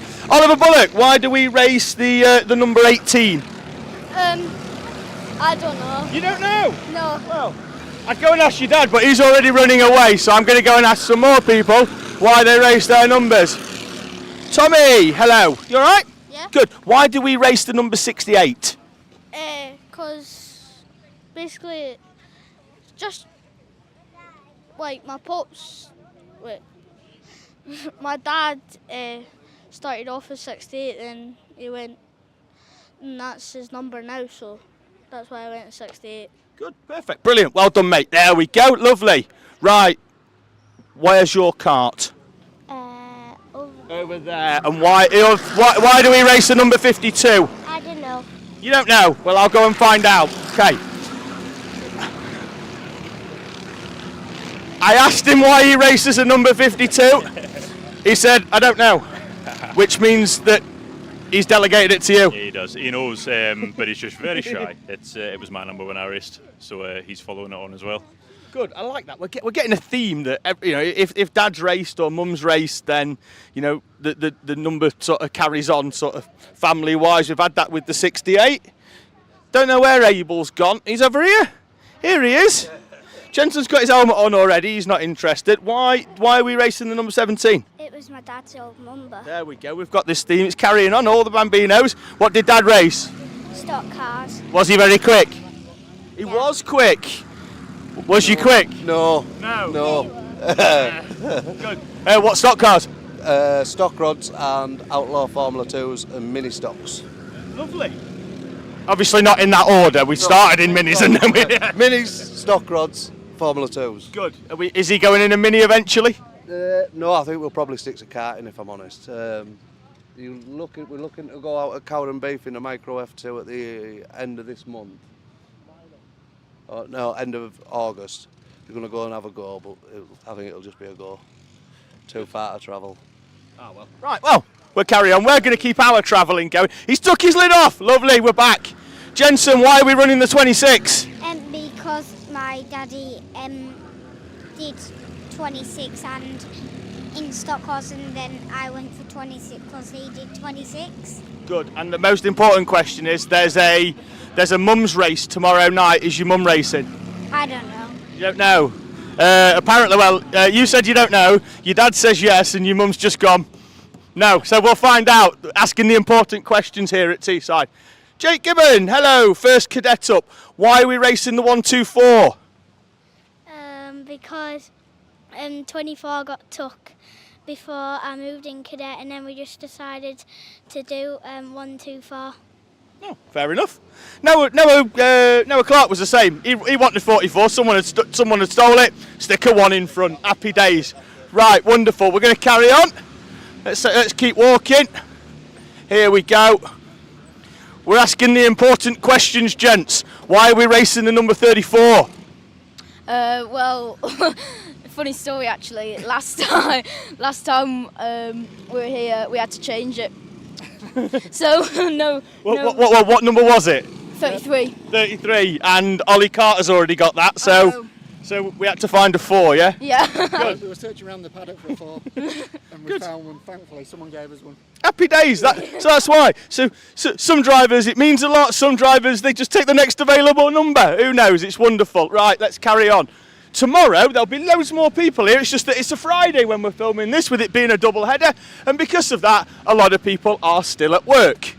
They're still on track, so we're going to walk down here and have a quick chat with some more drivers who are about to go out. So we'll have a quick chat. Luca, we race the number 2. Why do we race the number 2? Well, I normally race 22, which I raced last season, and 122 has been taken, as you have to reserve the number before you actually race in round 1, and someone reserved 22 for some reason but hasn't raced with it, so I can't use 122, so we decided to take a sticker off. Good. Right, it's easier to take it off than stick it on, isn't it? Brilliant. Let's have a quick chat with this young man. Dexter, we race the number 16. Why do we race the number 16? Because my birthday's on the 16th of January. We're seeing this. It's either a birthday number. It's I've not had someone yet who just go, oh, I don't know. So it's good that we've got things. We've progressed quite a lot recently. You must be quite happy with that. Yeah, very happy. Good. We're sort of starting to get interested in that top 10 now. We're getting there, aren't we? We're heading towards the front. Yeah, hopefully we're going towards the front. Good. Happy days. Right, we're moving on to this young man here. Jensen, number 21. Why number 21? Well, because it's my dad's lucky number and it's my lucky number, so we thought it'd bring us good luck on the track. Brilliant. But what's your mum's lucky number? Why have we not gone with your mum's lucky number? And of course, friction here, aren't I? Yeah, my mum's lucky number's 10, but she got outnumbered. Well, happy days. So we've gone with 21. Lucky numbers, absolutely brilliant. Right, we're going to walk back up this way because they're Pro Karts down there and they're all out on track. In fact, we're not. We're going this way. Hugo McCluskey, you back yourself in a corner. Why do we race the number 4? Lando Norris. Lando Norris, lovely. And anything else? 0-4, obviously. We've got 0-4. Good. Next, come on, bring yourself in. Good. All this paddock show, it's all about why your race number. Why do we race 76? It's just a really lucky number to me because, like, for raffles and everything, it's always the winning number, so it might be the winning number for karting. Happy days. How are we finding things so far this season? Good. Getting up in the middle pack and nearly the front pack, so happy. Good. We're progressing every round, and that's what matters. Yeah. Good. Happy days. Right. That's the important question done. We're trying to rattle through as many people in the paddock as we can. Thank you very much. Off we go. Cadets look like they're about to get themselves out. Pro Karts are in. That's why Bambino's are queuing. So we're going to head up here, see if we can have a chat with a few more people, and then we might head that way if we've got enough time. New driver to the paddock here this weekend, Daniel Zide. Daniel, hey up mate, you alright? Good. Why do we race the number 15? Birthday. Birthday, 15th of? November. What year? 2013. Wrong answer every year. There we go, good lad. Moving on. Let's see if we can have a chat with more people. Ethan Pearson, why do we race that number 77? It's 'cause we used to go 17, but then, Abel Hutton in Bambino, he kept on using the number, so we had to change for 77. But 'cause we just wanted to pick it, we just stayed with it. That dastardly Abel Hutton, the number stealer. Yeah. I've already interviewed him once, it's fine. He had that number because it was his dad's race number. Yours is just because he nicked your number. Yep. Yeah. Well, happy days, let's move round. Rocco, I know the answer as to why you won 133. It's because someone nicked your number. Yeah. Right, so we're in 133 here, but normally we run 13. Talk me through your number choice. It's my birthday's on 13th. Oh, lovely. Talking about stealing, you looks like you've nicked an engine. Yes. Yeah, good. It's quick. I'll tell you that. It's quick. Not only do we have 56 on the cart, but we've also got 56 on the mechanic over here. Sebastian McCarthy, why do we run the 56? 'Cause it's my date of birth, the 5th of June in the 6th of, the 6 months in the year, which is lovely. June. And that's why we run 56? Yep. Brilliant. There we go. Question answered. Camera guy just needs to be careful, Ben. Let's try not to get killed by carts getting pushed up to the grid. Peter Webster's gone, but Peter Webster's mechanic and dad is here. Why are we running the... I knew it was 25. I don't know why I looked. It's just the number he chose. I actually know there is a reason. He's a big fan of Pikachu, the Pokemon, and he's number 25 in the compendium of Pokemon, apparently. Wonderful. Yes. Look, this is interesting. That's why we like to ask these things. It's great. Fantastic. I'll let you go because it's busy up there. Good. Right, we're going to keep going. Oh, hello. Harris Grafton, why are we running the number 44? Probably just to get some more practice sessions out, just to get some more 49s in, probably. Good. And why do we race the race number 44? Probably just, I like Lewis Hamilton, that's why. Good lad. Happy, he likes Lewis Hamilton. Here we go, a new driver who's got his name on the back of his suit. Let's spin him round, as long with his nationalities. Francesco Di Caro. Why do we race the number 27? It's my favourite number. Good. I thought we were going to go down because I'm Italian and the 27 goes best on a Ferrari route. But yeah. Good, fantastic. Right, I'm going to let you go because you're being called to the grid up there. We're going to keep walking. That's wonderful. Here we go. Hamish, hello. We race the number 59. Why do we race the number 59? Because it's good and it's fast and it's really good. Good, and why did you pick the number? Because my sister is 95 and... And it's the opposite way around? Yeah, it's the opposite way around, so I just thought I would go with 59. Good, well, I'm going to let you go because your dad's took the cart past you and I don't know if he knows that you're talking to me, so he's going to get up there and he's going to expect to find you and you'll be over here talking to me. Right. Oh, I reckon I could outrun that Renault Twingo. I'm not going to, but I still think I could probably give it a whirl. Someone's come back on the quad. That's not always a good sign. Let's go and have a quick look. It's always best when someone's just had a crash or they've had an off to leave them for a few minutes. We're not going to do that. We're going to plough in straight away and see what happens. Right, here we go.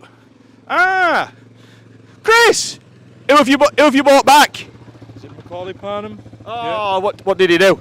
It looks like he's just lost the wheel nut off the rear left there. Oh, right, I'm going to go and see who's to blame. Cheers, Chris. Thank you. Right.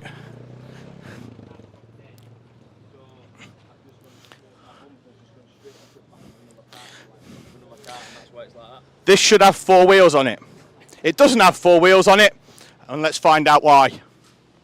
Round hairpin 1, just after the S's, I'd noticed that there were a bit of a collision and a couple of people had spun, so I would try to get out of the way. I'd managed to lock it up somehow, spun backwards and rolled into somebody's cart from the back end, hence the reason why the back bumper's bent.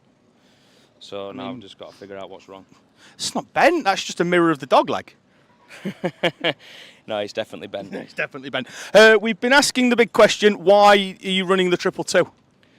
Well, my actual racing number is 22, but somebody had already taken that at the beginning of the Teesside sprint. So round 1, I had to make a decision of change my number completely, or just add another 2, which sound easier. Just add another 2 in it. Decent. Triple 2. Good. Let's go and ask Kyle why he runs 31. Kyle, why do you run 31? You know what? It was just it's a lucky number. It seems to pop up everywhere. If you're going on a ski lift up somewhere, that cart will be 31. It'll just happen. First house we lived in was 31 as well. So that's why, yeah. Just simple stuff. I'm still waiting for someone to give me like a Kimi Räikkönen and just go first number available. We've not had that yet from anyone. Everyone's giving us serious answers. I know. You kind of emulate them people. You just got to do your own thing. Your dad's got a bit younger. He has. Someone called him my brother earlier.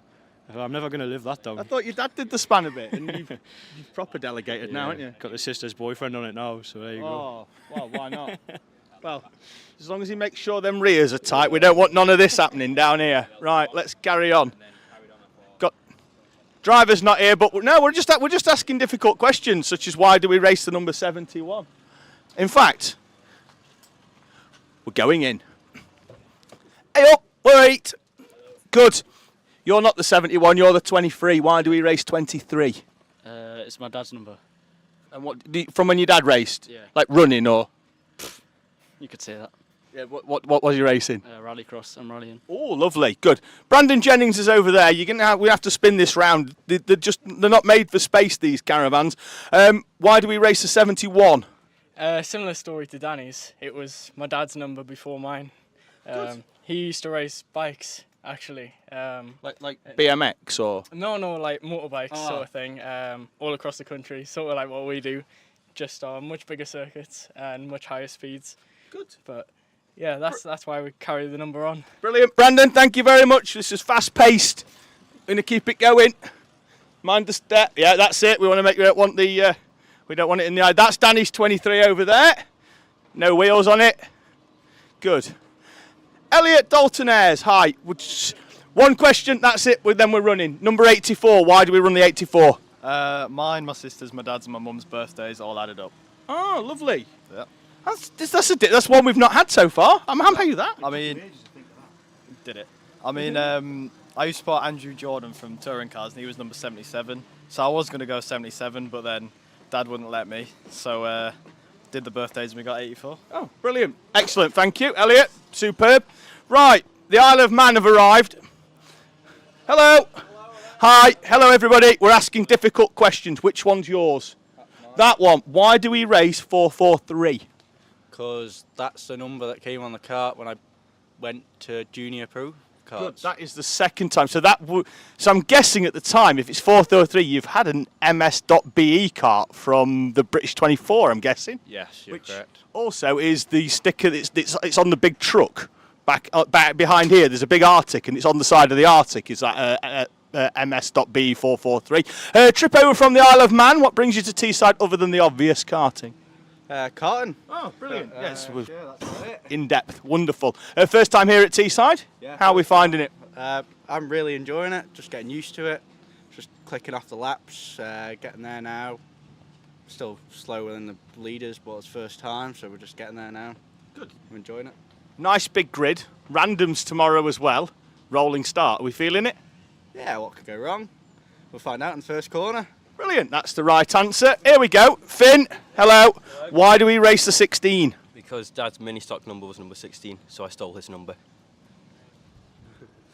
That was a while ago, wasn't it? Yes, it was. Because obviously you're like, what, 16, 17 now? 14. No. Yeah. We saw you here. You were in juniors like 4 years ago here, I'm sure you were. 2 years ago I was in juniors, and then moved up to senior this year, and first time in the UK in senior. Good. How are you finding it? Yeah, good. Had a few setup problems, but now I'm just chipping away and getting grips and getting the feeling. Brilliant. Probably there's another kart in here. Normally that'll be Charlie Quine's IM plate, but he's out on track. Reason he runs IM is because he's he won that over in the Isle of Man. Here we go. More people. One. In fact, let's have a quick look. Zach Dawson. One question, really quick. Why 83? Just a cool number. There's no meaning behind it. I just think it looks cool. That is where we've got so far. It's the first one who's given me the full-on Kimi Räikkönen. It's just a number. Pretty much, like just what it is, really. You know, there's no meaning behind it. Good. Yeah. Good. Right there. Why are you not racing? Yeah, but I'm gonna ask you the question because I'm ploughing in again. We spoke to Hamish already. He's already told me why he runs the 59. Why do you run the 95? Because that's Lightning McQueen's number. Well, and he said, well, I run 59 because it's like my sister's number, but backwards. Yeah. That was it. Yeah. Brilliant. Lightning McQueen's number. The one question, and out we go again. Let's try not to fall down some steps. Head round the corner. Now, cadets are out. That's where Edward Rise would normally be. He normally runs the 66 out of the A66 test centre. Who's round here? That sounds a bit Rotaxy. It is a bit Rotaxy. Hello. Good. Why do we run the number 21? 21 because my birthday's the 21st of June. I don't know. That's it. That's all we're asking people, really. But I'll ask another question, such as why is there a coat hanger right above your dad's head? Because when it gets too hot, I take my suit off and I just hang my suit up. Good. How's practice gone so far today, and what are you hoping for this weekend? It's been alright. Our old engine's not as quick, so we just bolted a new one on and obviously hoping for first. Well, that's the best thing about drivers. You've got to hope for first. Happy days. Yeah. Wonderful. So we've got a new engine on. Yeah. How's the mechanic doing? He's alright. He's alright. Happy days. He's alright. Absolutely brilliant. Right. That's pretty much it then here at Teesside. The grass has been beautifully cut ahead of this double-header weekend, and we're looking forward to another superb weekend of racing here at Teesside.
Guess who's back, ladies and gentlemen?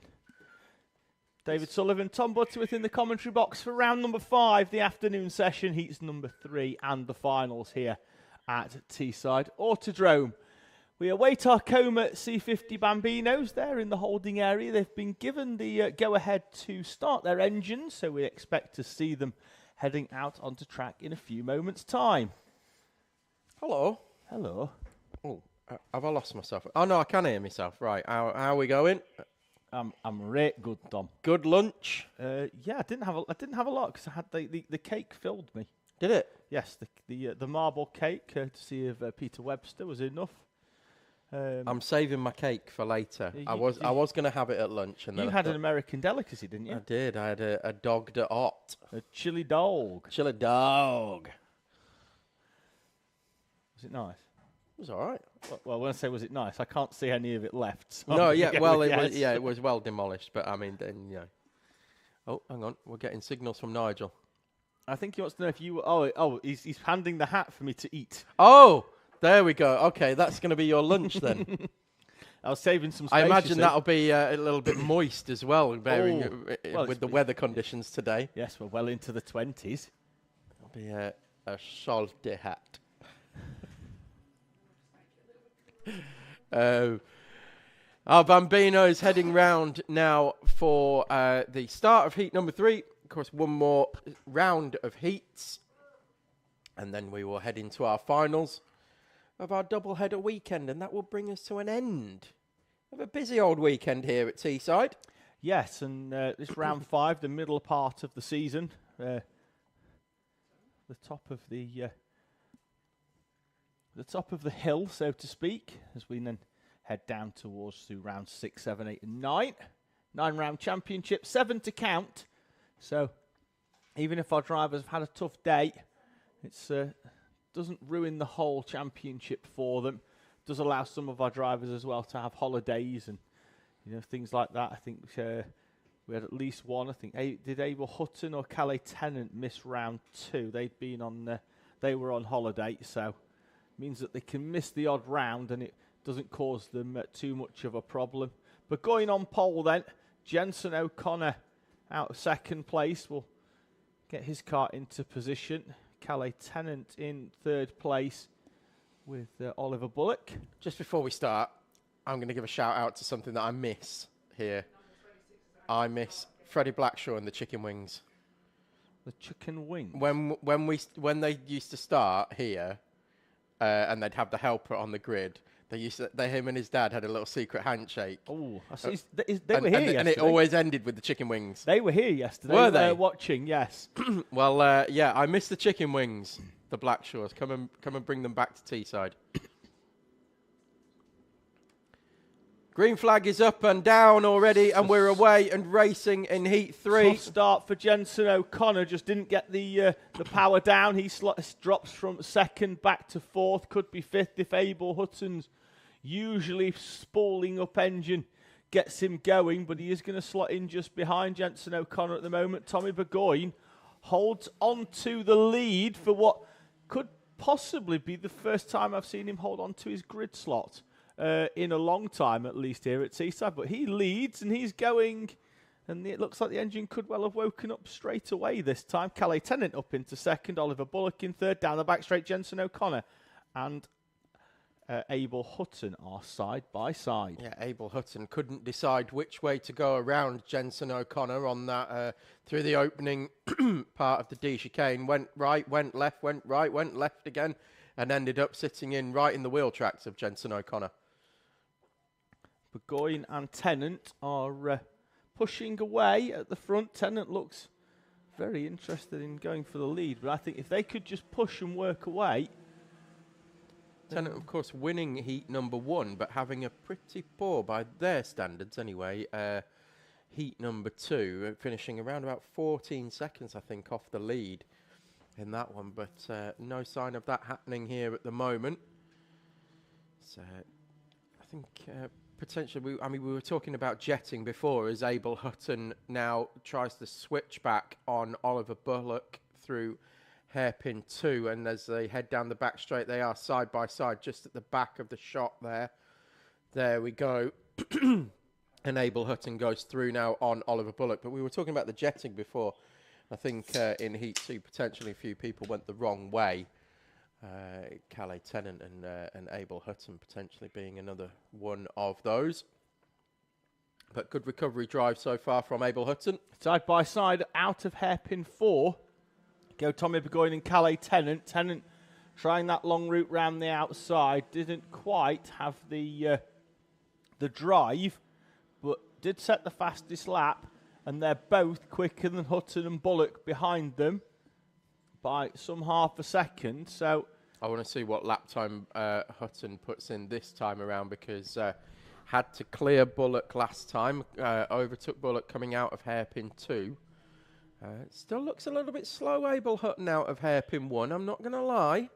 Maybe an engine change after the issue earlier. We still don't know what the issue was, but if they've had an engine change, it may well be the difference. See, these Coma engines, they need a bit of build-up of carbon and stuff like that on the plug and throughout the engine, so it needs a little bit of that.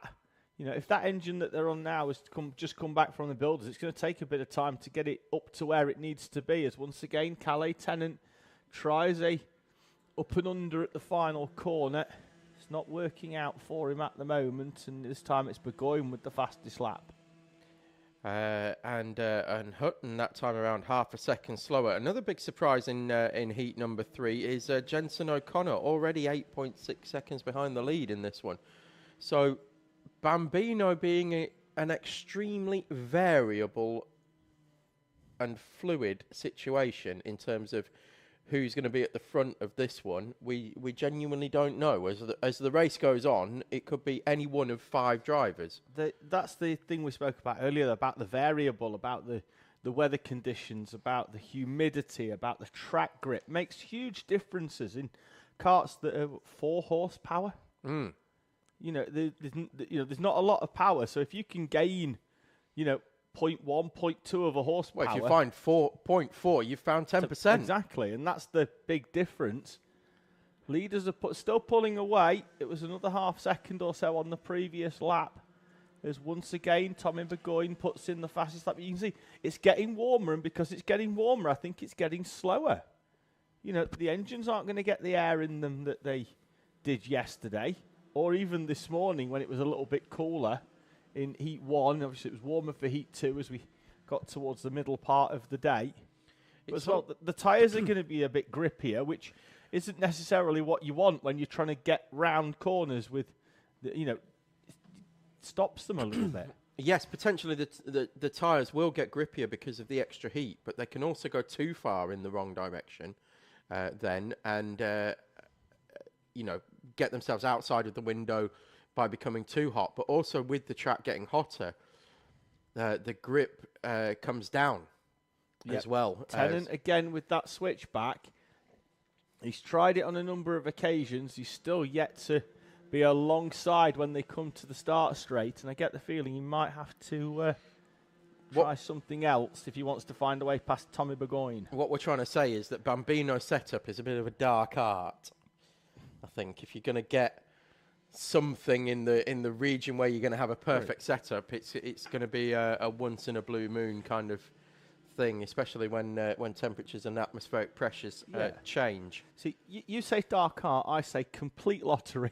You can think you've gone 100% in the right direction, and you can be heading off in completely the wrong one with Coma. But but that for me is why it's While it's great to have the young kids out and racing, it's not something you're going to be, or you should, in my opinion, something that you should be spending a huge amount of money on doing. I would save myself for cadets and then the upper classes in age bracket, shall we say,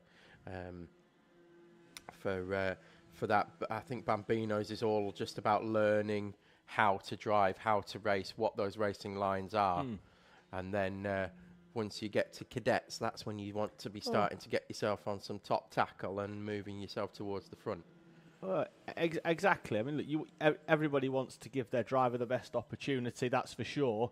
But You could spend £1 million on Bambino, and Red Bull are still not coming and knocking on the door, are they? Because it's they have to approve themselves to and a that's number my of classes. point. Yeah, so that's what we're saying. But also, you could spend £1 million on doing it, and you put the wrong jet in, and all of a sudden you're 5th, 6th, or 7th, or even further down the order. Having said that, if somebody does want to spend £1 million on Como Bambino, you can join the new Sullivan Butterworth race team. We'll happily take that £1 million off you. Well, what we'll do is we'll spend £10,000 on it, and then we'll split the other 900. And then we'll be going to Portugal with Charlie Bean. Yes, second home. So Tommy Burgoyne still leading this one, still under huge amounts of pressure from Cadet Tennant as well, although putting in the fastest lap of the race that time around was Burgoyne. Abel Hutton just not able to go with them this time around. 1 minute 1.9 as well, so a second and a half off. Still looking like it's bogging down a little bit out of hairpin 1. Oliver Bullock in 4th, and then Jensen O'Connor and Edward Charlton are nose to tail as they head up towards hairpin 1. Jensen O'Connor not being able to go with the leaders by any means in this particular heat either. And this is what we're saying. It's so difficult to just get that setup exactly where you need it. Hutton again, Cadet Tennant again trying to get alongside Tommy Burgoyne as the last lap board is being shown on the right-hand side of the track on the screen. And then on the overhead gantry as well, as Cadet Tennant plums in the fastest lap of the race to close up by 0.3 of a second on the back of Tommy Burgoyne.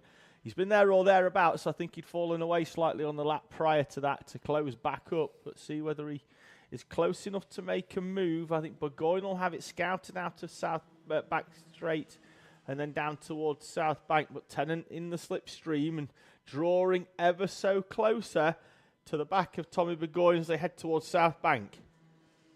I've just watched Abel Hutton come through hairpin 1, and it's just bogging down as he turns left. Not sure whether it's doing it at hairpin 4, but definitely at hairpin 1 again. So that's halted the progress of Hutton and brought Bullock back into play as well. As they head through for the final time through the right-hander over the start-finish line. It's Tommy Burgoyne taking victory in heat number 3 from Cadet Tennant. Abel Hutton will come across the line in 3rd place from Oliver Bullock. And then we will see whether Edward Charlton can make a move on Jensen O'Connor. Had a look down the inside of hairpin 3. But it looks like O'Connor's going to hold on as they exit as they went in. And across the line they come. It is Jensen O'Connor in 5th with Edward Charlton 6th. And Phoebe Rogers will cross the line in 7th. Do you know, it's really strange for Abel Hutton because he's stopped actually now near Marshall Post at hairpin 1 and 2. He's fine round hairpin 4, which is another left-hand hairpin, but not hairpin 1. Hairpin 1's a fraction tighter than hairpin 4, but not a huge amount, that's for sure. So I don't know why it's not working for him at hairpin 1. And I wonder whether if he was to just sweep all the way around the outside and just try and keep up a few more revs, whether that could sort of, yes, he's going to have to drive further. It might cost him a little bit, but I think that, we'll see whether it negates an issue for him. See what the plan of action is for the final and see whether they can give that engine the power that we know it's got. Yeah, just bizarre that it's through that one left-hander, isn't it? With there being a few of them on track.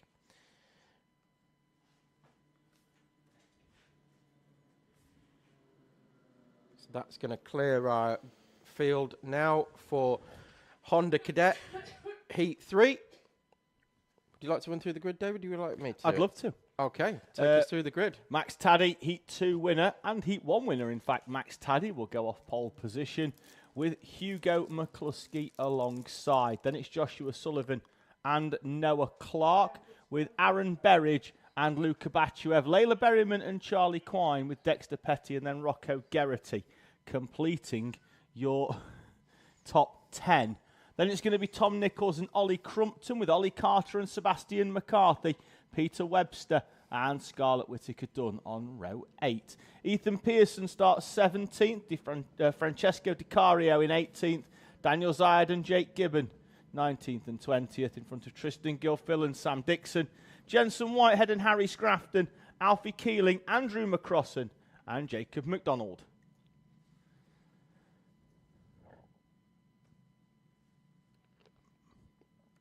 Just having a look to see if we've got any more comments in the live chat, which I would if it would show us the bottom one. I think that was Leanne Howard saying good luck to Will and Alana. There we go. From Mum and Dad. Thank you to Mark from Pearson's TV and Electrical and Kevin Stokesley's Golf Range for their support this weekend. Oh. And Will Blackshaw's in for the chicken wings. Hey, there we go. Chicken wings live on in Micromax, he says. Great to be down yesterday, seeing many friends. Watching from home today. Shout out to Seb McCarthy and Ethan Pearson, who I think...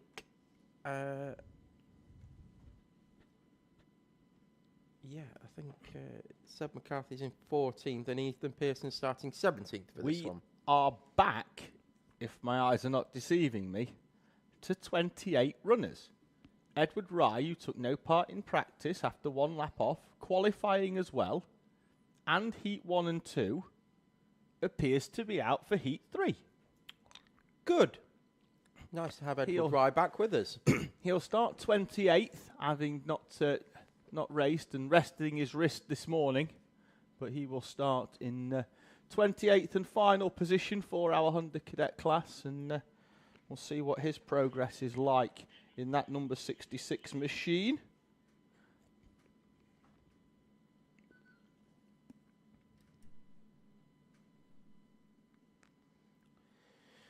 Barrier at the back of the track just being put back into place. Green flag marshal heading towards the front of the grid. Looks like we're about to get going fairly quickly here.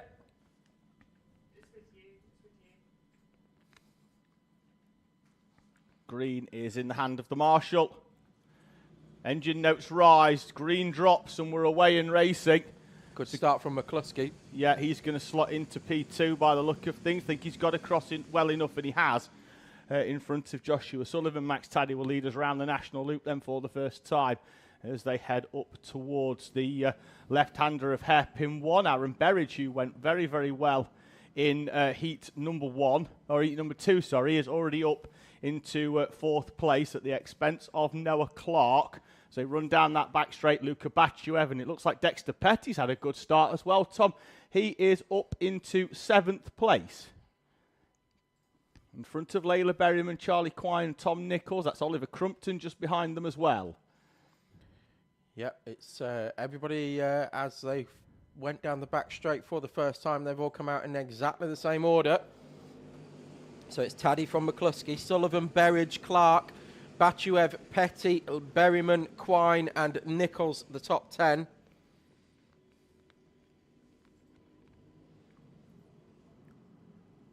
They make their way through hairpin 1 for the first time. Oh, Layla Berryman up the back of Dexter Petty. Yellow flag out further down for Peter Whitehead, and then an unsafe rejoin. Looks like that takes out the 36 as well from Peter Webster. Takes out Andrew McCrossan as he tries to rejoin the track. Yeah, heading round now. Hairpin 4. All still in line, it seems like. Not much overtaking going on into hairpin 4. We're already in the mid-race lull, it seems, David. I'm not sure our drivers would necessarily agree with that. They're still hustling their machines through this D chicane in front of the commentary box. Front 5 all equidistant apart, with the exception of Luke Batchev, who decided to... we've had the 4, if Hugo McCluskey, go wide at hairpin 2. Not sure why, because I didn't quite catch it. I was just looking around the com box at the 25 warning on the screen and then just saw him go wide. I don't know whether we'll get anything on the screen to indicate why that might be. Dropped him behind, I think it's Charlie Quine.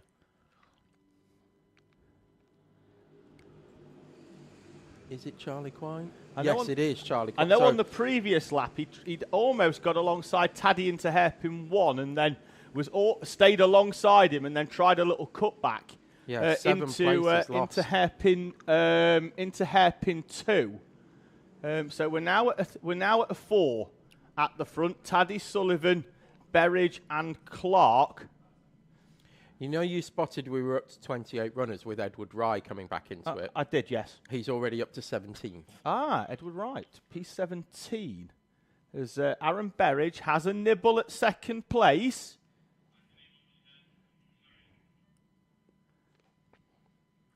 Head over the line one more time. Yeah, it is still Taddy from now Joshua Sullivan with the McCluskey incident. Rye still in 17th, behind Francesco Di Cario in the number 27 kart. Hugo McCluskey has got past Charlie Quine on that lap and is now back up to 8th place and right on the tail of Layla Berryman, and not on the tail of Layla Berryman anymore because he's through. Great move by Charlie Quine. Further down the order, Rocco Garrity and Tom Nichols are having a little squabble, as are Oliver Crumpton and Ollie Carter. McCluskey taking another one as well, so that'll be 2 in 2 corners. Dexter Petty, the next one picked off by the 4 of Hugo McCluskey as he tries to battle himself back onto the leading quartet. Yeah, Dexter Petty with that bright yellow and orange colour scheme as well, making himself nice and easy to pick out for the commentators here. Thank you for that. The front 4 still nose to tail. Taddy, Sullivan, Berridge and Clark. Berridge with the fastest lap of the race that time around. And he's going to make a move on Sullivan, is he? He's trying it. Sullivan will have track position at 2. Berridge might try the switch back, but I don't think he's going to be close enough. Sullivan then will peel to the inside. They need to push Taddy. We know what happens when Taddy gets 5 or 6 kart lengths. He proved it in Heat 1. And I think that's what Sullivan's saying. Just gets his head down, plugs away, and he will gap the field because he's a quality driver, Tom. And I think Sullivan's trying to say that to Berridge and Clark, exactly those words with a big point at the helmet of kind of, think about this, guys. Let's work together. Usually that is the signal for I'm going to let you overtake me now, but it does actually seem to be working at the moment. Hugo McCluskey recovering up to 6th place on that lap. Also set the fastest lap of the race, a 47.8, was a full 2 tenths faster than Taddy at the front of this one. I mean, look, we've mentioned it before with Taddy, but you don't win 2 national championships and finish 2nd in the British for no reason. You know, oh, we've got an issue. Red flag. Oh, yeah, Harry Scrafton upside down. Red flag is out with 2:32 on the clock. Leaders are already being slow. Joshua, they've seen it. They're going to slow. And we're going to stop this race. Taddy once again slowing the field on the start line. Slow on the start line. Let's see if we can get them stopped here. Paul Franklin's going to stop them in the D chicane out there on track. So that's good. Again, plenty of chance. As soon as the red came out at hairpin 3, Taddy and Sullivan both waving to slow the field, as were Berridge and Clark as well. You know, everybody just bringing it to a halt. We've got a driver upside down. I'm not sure what the cause of that was. I just saw the marshal over the start line and in timing here was immediately thinking, we've got Harry's dad just waiting. If you could just wait there until we just make sure that the track is okay before we move. Cat's gone out there. We'll just hold that with them. Let the medical team do the work. They are trained. They know what they're doing. And we'll make sure that everything is okay and the track is neutralised before we have anybody make their way out. Okay. I think we've got the 36 of Andrew McCrossan just in front of us in the comm box here. He's going to join the back of the train. All of our Hondas are having their engines turned off, which is fine, but I don't think any of them are strong enough to start it themselves when we go racing again, Tom. I'm wondering whether Gracie and Bella are going to go out there and restart them all for them in a few moments' time.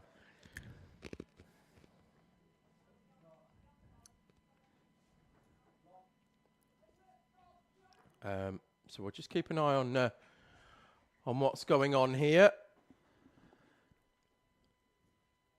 So the running order as it stands, let's run you through that, and then we might peel away for a minute or two. So your running order as it stands is going to be Max Taddy from. What I'll do is read out the top 10, and then we'll come down to the other ones later on. Max Taddy from Joshua Sullivan, from Aaron Berridge, and then Noah Clark and Hugo McCluskey, Luca Batuev and Layla Berryman, Dexter Petty and Charlie Quine, and then Rocco Geraghty in 10th place. So we've seen a couple of incidents today at Hairpin 1, haven't we? Yes, we definitely have. The tyres on the left side of the on the entry into Hairpin 1 are a lot further out than where they were yesterday. That's not going to have played a part in that. It gives the corner a different look and a different feel on the way into that corner. What we've got at the minute, just being placed down on track with that kart being upside down, is a bit of quick dry. There's obviously some fluid has gone down. I think with it being upside down, that's probably not helped in that regard. But yeah, there's a little bit of fluid gone down. So well spotted, David. I hadn't seen that. But yeah, just speedy dry. Just quickly, Tom, as well. Hondas are having their engines restarted and are peeling off into the pit lane. So the result will be declared with 2 minutes and 7 on the clock.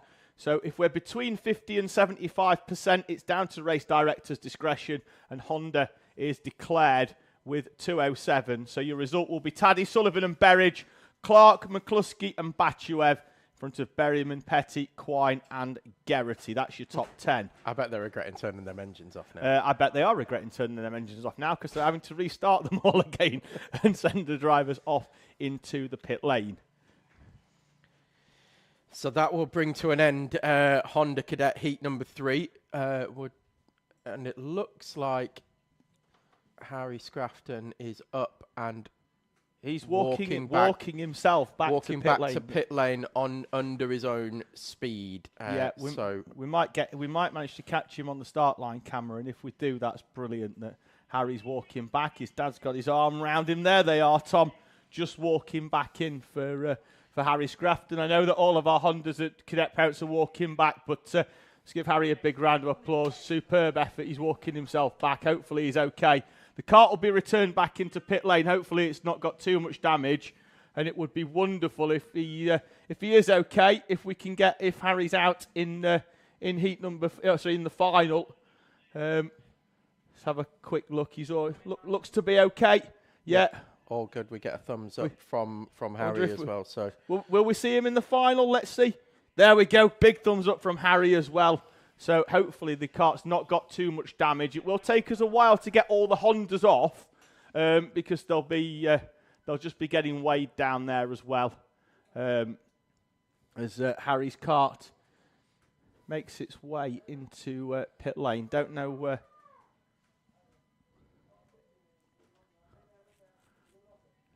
Who he was with at the time, Tom? But did it just pick that up on mic?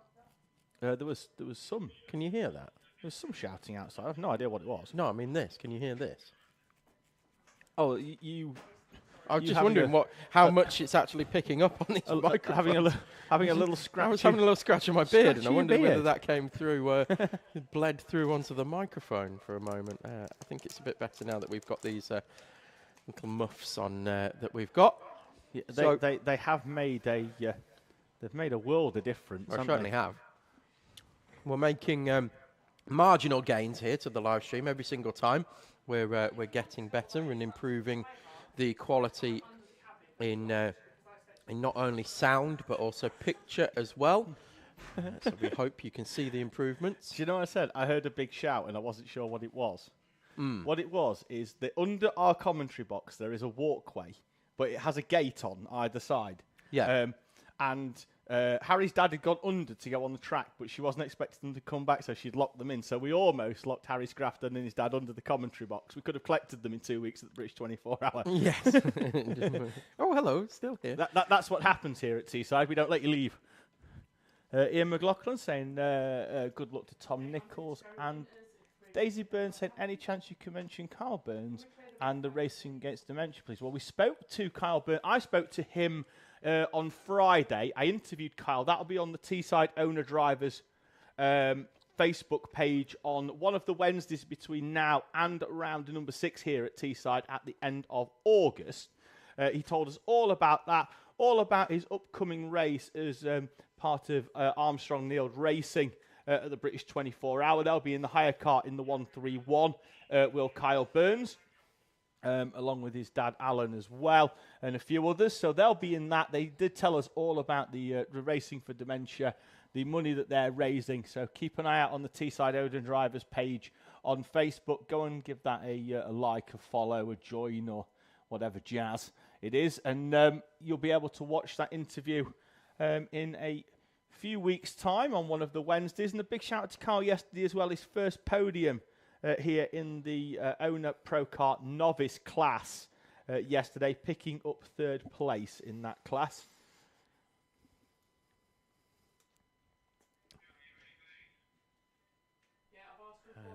Adam Whitehead as well has said, shout out to the commentary team. Great job, and yes, the coverage is really good. We try. We do try. As I said, marginal gains. That's all we're trying to do here. Just get better every single time that we do it. I'll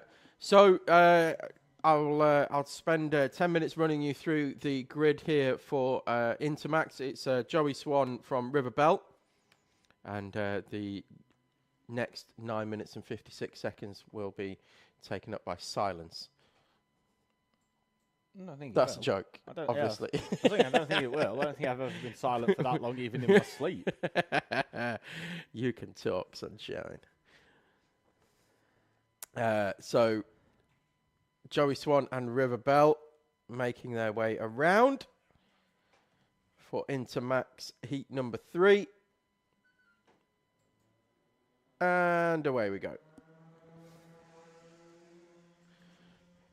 And Joey Swan immediately moves back into the lead of this one. Led every single lap of every single heat and the final so far here this weekend. Yesterday, as well as today. We will see whether he can keep it up throughout the rest of this heat. And with the final that's coming in about an hour and a half's time. Yeah, we saw Thomas Harper take it to him earlier in the year when he came in Intermax. Don't know what his plans are for the rest of the year, but I know that he's got Honda Cadet, an R200 Honda, an Intermax. He races Tillotson T4 Junior as well. Anything else that they fancy throwing in as well? I think he might have a go at Junior Pro Kart next year. Oh, no, I meant this year. Oh, he's already racing 4 different series with 4 different he probably owns a couple of Hot Wheel cars. He's probably got Scale Electric as well. Yeah. You know, all the different racing categories. Xbox with Gran Turismo. No, of course. PlayStation with Gran Turismo. Xbox is Forza, isn't it? Forza. Yeah. Get Assetto Corsa out on your PC. Yeah, I can't get on with Assetto Corsa, to be honest. I've tried it on PS5. I can't get on with it. I don't do any of the sim racing effort. It's just although we did see Kart Sim here last year at the British 24 Hour. We did. I had a go. They had you had a go. You roofed it coming through the chicanes. Yeah, I did. Yeah, rolled it.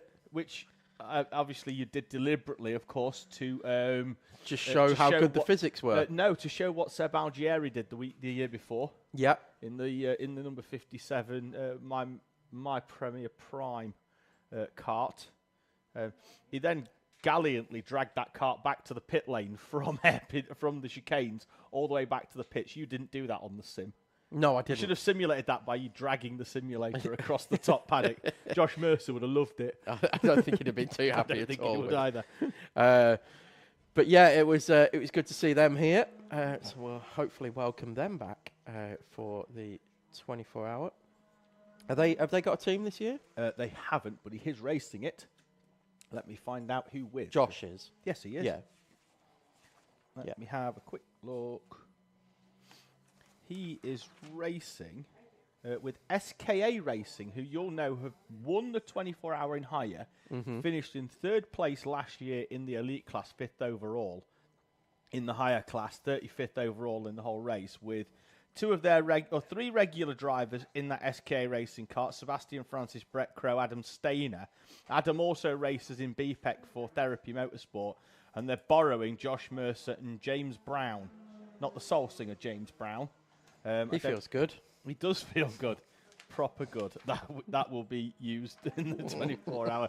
If James Brown makes an overtake, then we'll be at any point, which I'm sure he will on camera. James Brown, the hardest working man in karting. Yeah. It'd be like Le Mans, wouldn't it? Well, there'll be gigs going on during the race meeting and stuff like that. I want a big wheel. I want a big wheel here at Teesside in that top paddock. Sorry, mate, you can't put your own in there. Mate, got big wheel coming. Big wheel. What, like the London Eye style big wheel? Oh, I mean, obviously, I take it like a bit more fairgroundy. Do you we'll get one of those ones with the egg cages on where you flip over in it, where you roll. Yeah, exactly. Do somersaults on it. It's like, well, we Terrifying. were going to make a driver change, but unfortunately, he's queuing for waltzers. That would be brilliant. Sorry, I was a bit late coming back to the commentary box. I was just throwing up because I've stepped off the twister. Joey Swan continuing. I tell you what we could do though. We could let everybody take their rage out on Dodgems.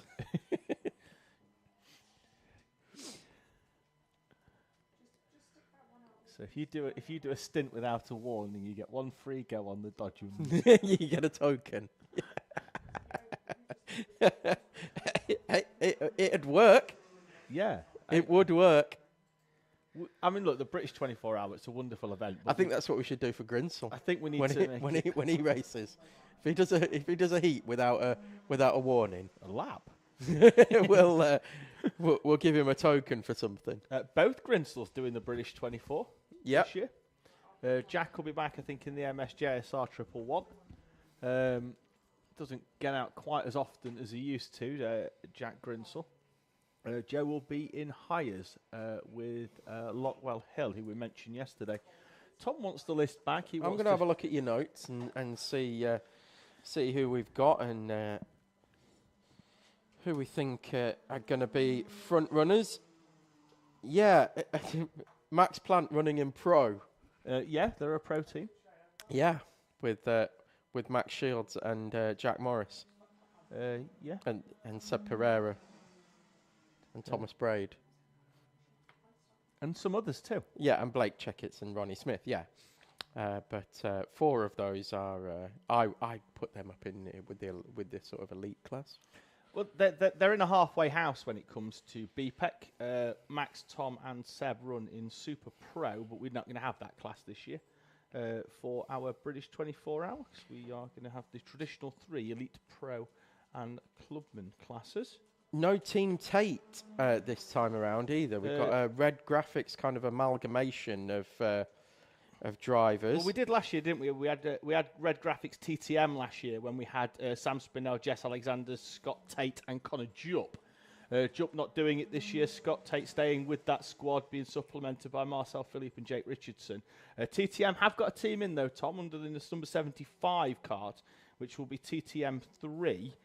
Which will be some of their BPEC runners, if you do me the honour of turning the sheet over. Oh, I will, yes. So that I don't have to completely remember that it's Brandon Jennings, Mark Tate, David Brown, and some others. Phil Pavlik. Yes, Jonah Barker, and David Brewis. I was just having a look at Arthur Loudhian is going to make a return to Teesside. Not seen the like of which all season, but coming back to the British 24-hour with Tockworth Motorsports. Also, a couple of other names in there as well. Sean Feehan and Jacob Cardani. Yeah, they've done a bit here this year, but not on the regular basis that they did last year. 36 Motorsport. We've got Michael Kimber in that one. Alex Mallard as well. Not seen Alexander here racing in Pro Karts this season. But, no, he has been racing with that 36 Motorsport outfit in BPEC. Has Alex Mallard. Joey Swan this time puts in a 45.2. His best time on the opening lap is where they didn't have to take the chicane.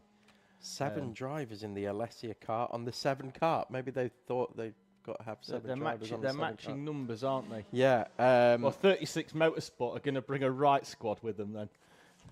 There'll be 36 of them. Yes, exactly, yeah. So, yeah, we've done SKA, MS Scorchio, Dan Tidwell in that one. Raceview Academy. Only 2 names in Raceview Academy at the moment. They're still on the hunt for a few. They were going to have your good friend Jack Dex, but now they don't. Okay. Don't He's know a bit of why. an enigma, is Dex. He'll be in and then he'll be out, and then he'll be in and then he'll be out. And Well, he was supposed to be at Shennington last weekend. I was supposed to interview him, and he wasn't. He was in Le Mans, finishing second in DD2 Masters. Yeah, he was. At the RMC International Trophy. Should have won it as well. He had the pace to win it. Didn't get a good start off P4. Out of P2. Dropped down to P4 on the opening lap, and then couldn't bridge the gap in the end. But still a good result. We're on the final lap here, Tom, as Joey Swan makes his way round South Bank and hairpin number 3. It's been another uncontested drive towards the checkered flag for Joey Swan, but Joey Swan does what Joey Swan needs to do, and Joey Swan takes the checkered flag to win heat number 3 in our Intermax class from River Bell. She's making her way round South Bank as well at this time. I like the 115 Team Keen lineup, I'm not going to lie. Yeah, that's where Grintzell is rather than in the JSR. It's also where Lennon French is as well. Yeah, he's... And Josh Thompson. And if I remember Mick rightly, Mack as well. Josh Thompson races eSport for... Redline. Yeah, but he has raced for Williams as well. He's with Redline this year. He was pushing Max Verstappen along last weekend. But similarly, during the night stint, there is a team in hires from Williams F1 Esports. They'll race the number 17. I've got their driver lineup. I don't know any of them, but I've got it. It's just not on my list yet. Yes, as quite rightly, it appears that Nexus Sport have dipped into the loan market. And have borrowed Asher Blythe for that one, for Nexus Sport. So David Wagner, Greg Barnard, Charles Wagner and Asher Blythe. And we'll come back to that a little bit later as we've got another heat about to head out, which will be our junior and senior. Everybody. Heat number 3. Everybody move your cart and feel excited. That's, something like that. Yes. Right, so your grid is going to be Oliver Walker going off pole position with Ben Robinson, and then Amy Peacock, Harris Ali, and Sam Robson. Then we've got Oscar Waugh, Bailey Heath, Samuel Yeadon, Elliot Dalton Ayres, and Alex Forsyth.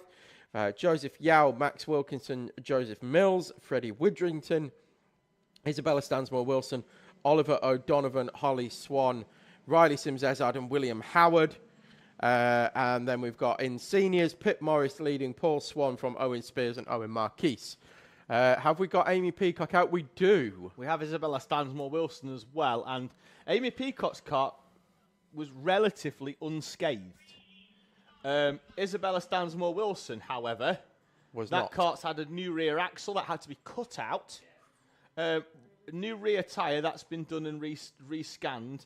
Now, their two respective dads, David Wilson and Darryl Peacock, they're good friends, and with Peacock not having a lot to do with their car, he chipped in and helped out, as did Raf Ali as well on the kart, as Harris Ali sweeps around the outside to lead round the national loop for the first time, and then as Oscar Waugh gives him a tap, tap, tap. If he'd knocked on the door anymore, he'd have used the big red key to come through there, as Max Wilkinson goes down the inside of Samuel Yeadon. Yeadon's going to try and hold on to 4th place as the seniors get going. Pip Morris into the first corner and down to the inside. Owen Spears has eased out Paul Swan, and Owen Spears is through up into 2nd place. Swan in 3rd with Owen Marquise in P4. So coming across the line. For the first time, you've got Harris Ali leading, Oscar Waugh from Max Wilkinson, Oliver Walker, Amy Peacock, Samuel Yeadon, Sam Robson, Freddie Widrington, Elliot Dalton Ayres and Alex Forsyth. Oscar Waugh looking very racy here into hairpin 1. Doesn't get the move done, was tapping away, and instead it's opened the door for Max Wilkinson, who goes through at hairpin 2. And... Sorry, Tom, change for the lead for seniors as well, as Owen Spears slides down the inside of Pip Morris for the lead in that class. Wilkinson couldn't get the job done at the front of juniors on Oscar Waugh, and it's as they were. There goes Amy Peacock now with a move on the inside of Oliver Walker. and gets through as well on Walker. So good drive out of hairpin 4 for Amy Peacock. Takes 4th place away.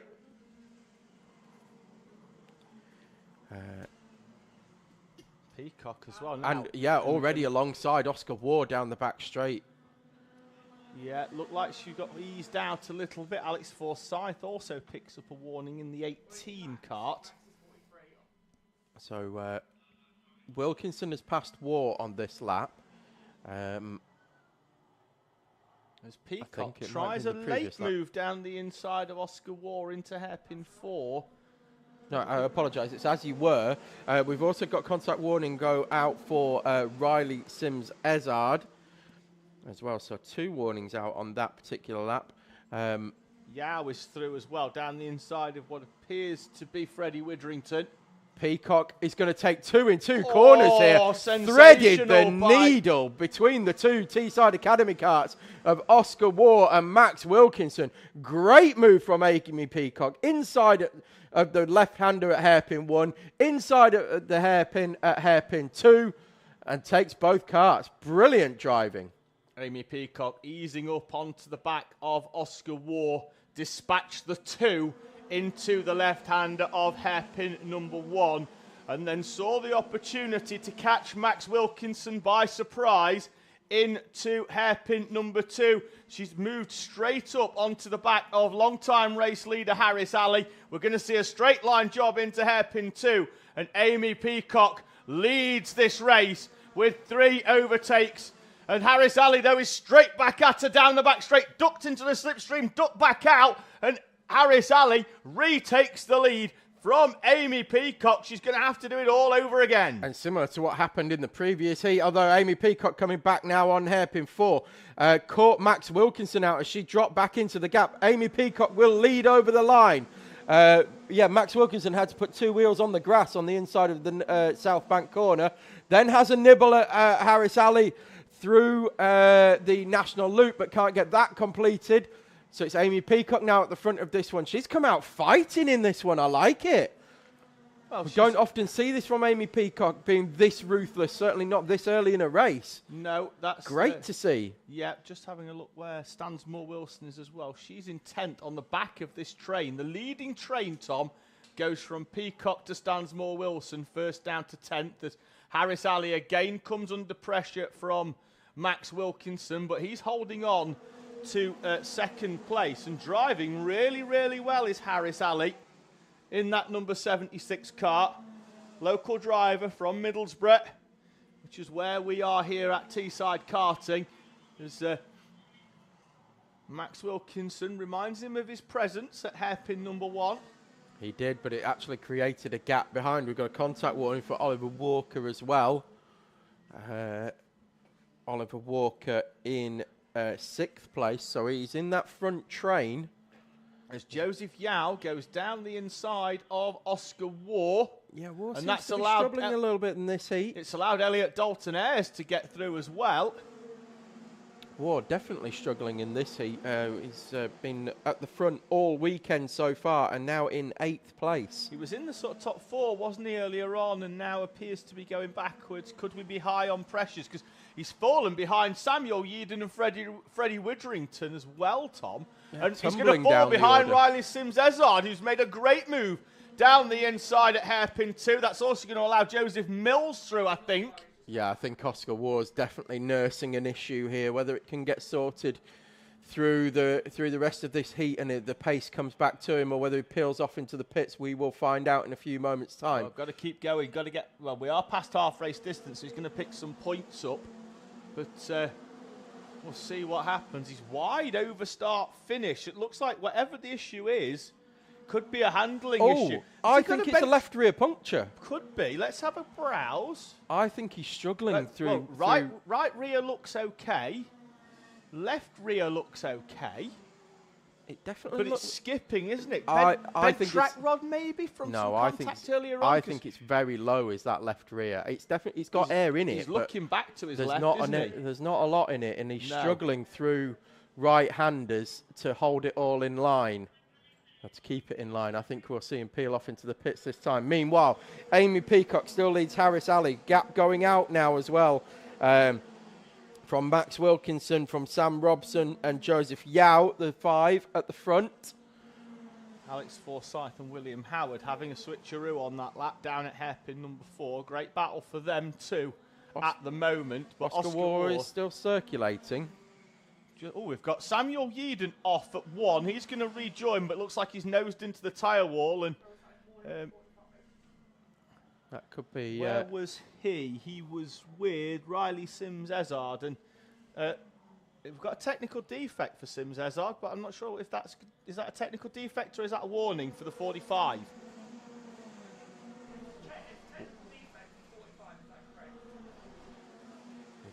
It's out there. It looks like maybe the right hand end of the bumper might be a little bit Let's have a quick low, look when to we say the come very least. through. It looks like it's dragging.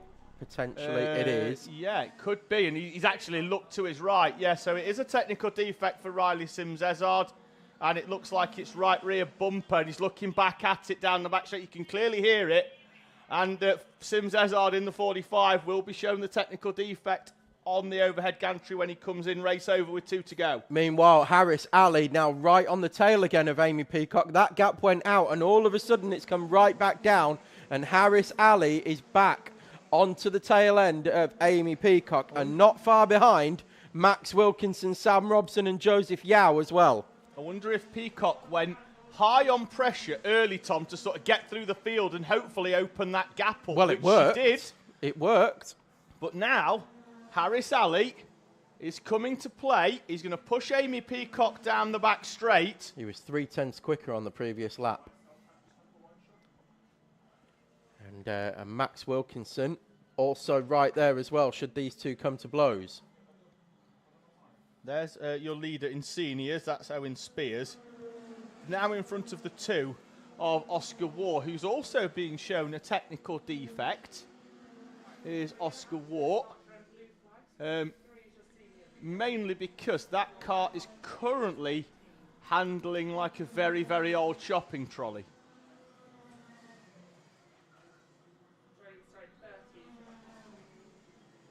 And left rear puncture, Tom. He's into the pits. It's like you've done this before.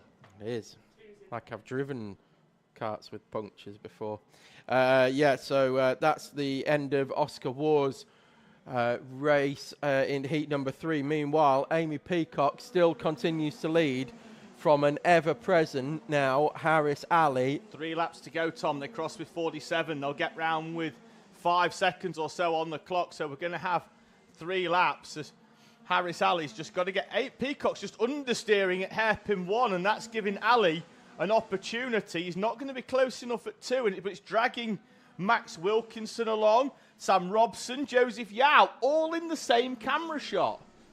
Yeah, so those gaps went out mid-race, but if we've seen anything from Max Wilkinson this weekend, it's that he's not willing to hang around. There we go, look, as soon as he got a sniff of an opportunity, again, it's like I've called it before, as soon as Max Wilkinson got a sniff of an opportunity, was straight through and into second place, passing Harris Alley, Sam Robson and Joseph Yao, starting to come even closer now.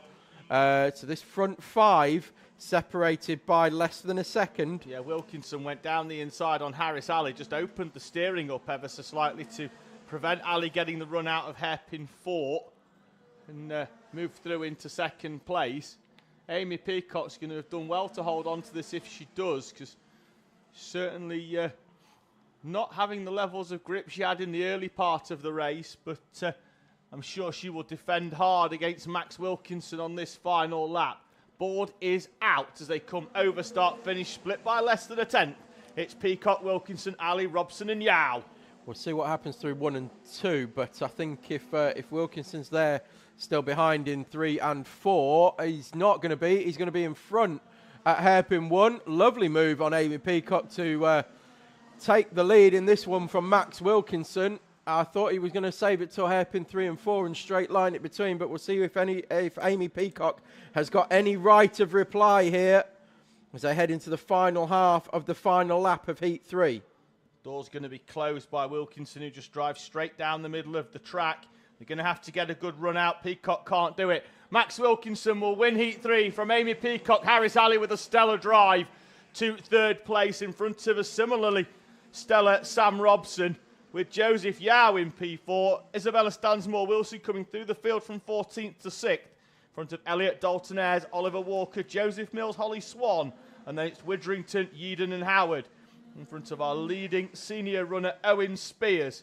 He heads Paul Swan, Pitt Morris and Owen Marquis.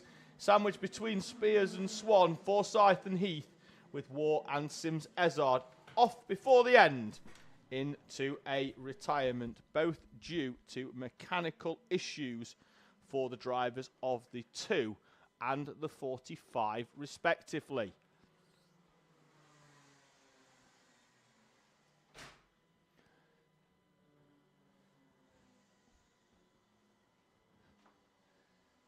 Junior Rotax then exiting stage left on the track here at Teesside Autodrome. They will be replaced in a few moments' time by Junior Pro Kart, where we will find Liam Edmonds on pole position. He'll share that front row with Alana Howard, and we know she doesn't mind driving all the way around the outside of people at hairpin number the National Loop, because she did that earlier on.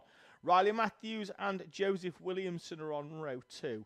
Isaac Duff, the double race winner so far, will go off P5 on the 3rd row. Thank you to everybody that's got in touch throughout the day. We really do appreciate it. Thank you for watching.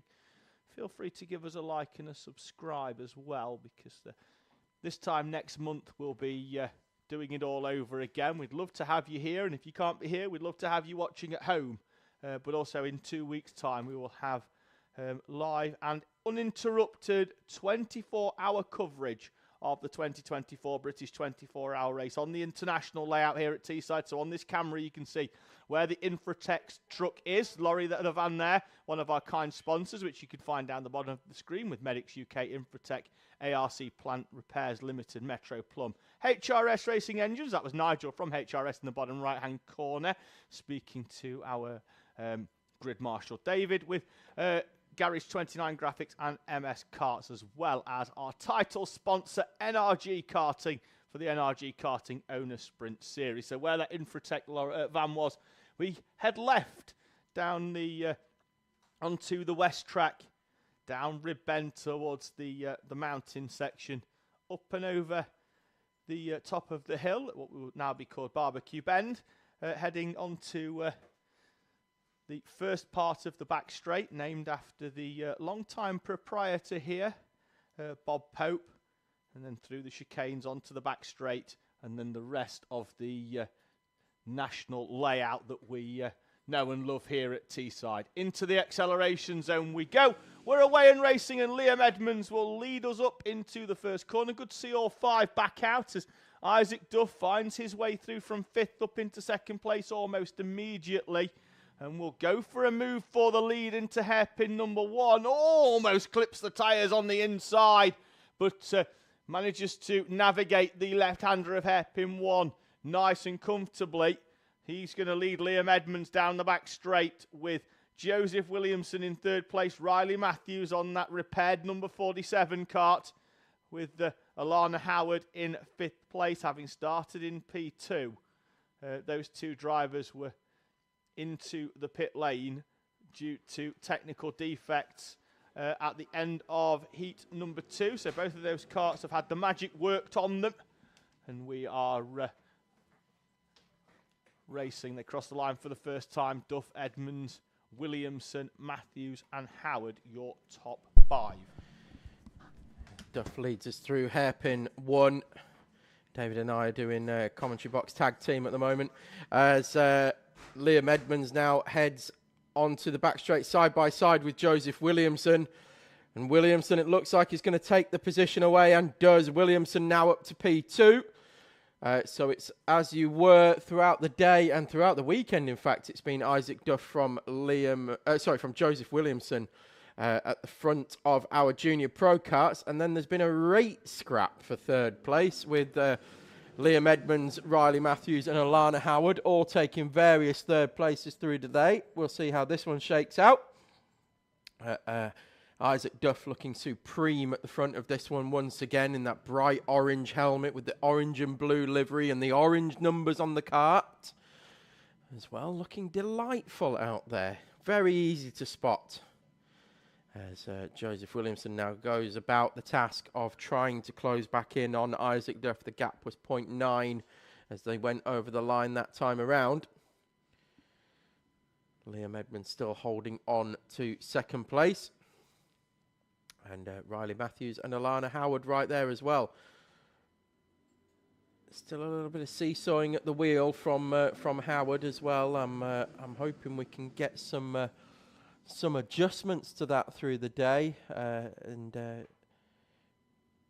might just be a little bit of inexperience in this one as well. That the driving style needs to change. She almost loses it through hairpin 1, manages to gather it well. A beautiful four-wheel drift, but it's not the quickest way through the apex there. And the gaps have started to go out. We're starting to get a little bit of field spread here. As they came across the line that time around, it was Isaac Duff with a new fastest lap of the race. We'll see what they can do this time. As he comes over the line, it's a 47.8, so a tenth slower than he went previously. A personal best, for Joseph Williamson coming across the line that time. So the gap down to under a second once again. And going with is Liam Edmonds. Though the gaps are starting to spread out a bit, Liam Edmonds is not being dropped particularly quickly by the front two at the moment.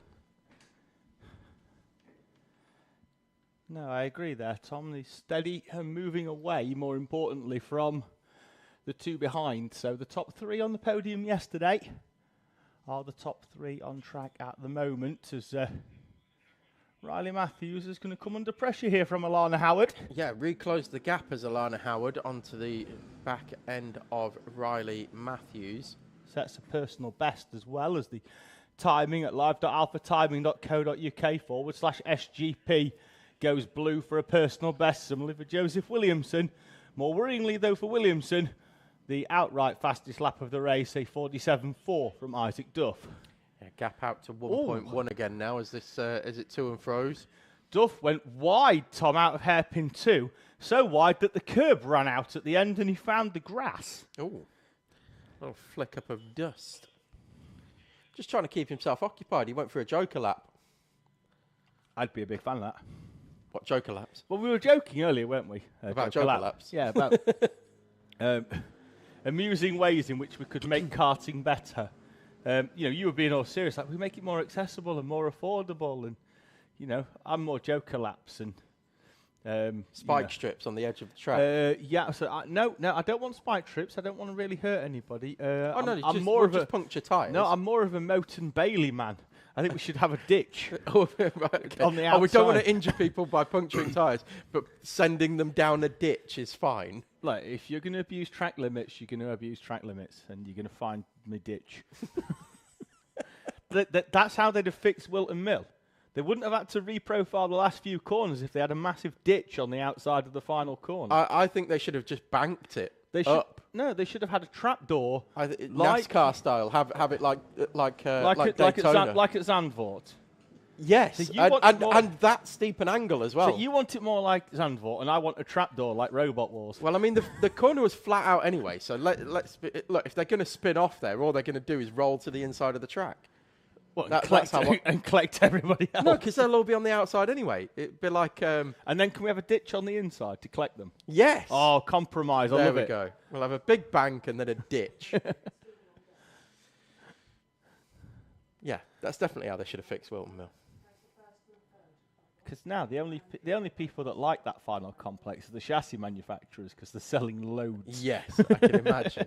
But what I would have done with the banking is actually loop it over the top as well. So you cannot physically get too high on that banking and go over the top of the banking, if that makes sense. Like at the if you just keep going up, then eventually... Like at the circus when the man rides his motorbike like the over wall the of death. roof. Yeah. The wall of death.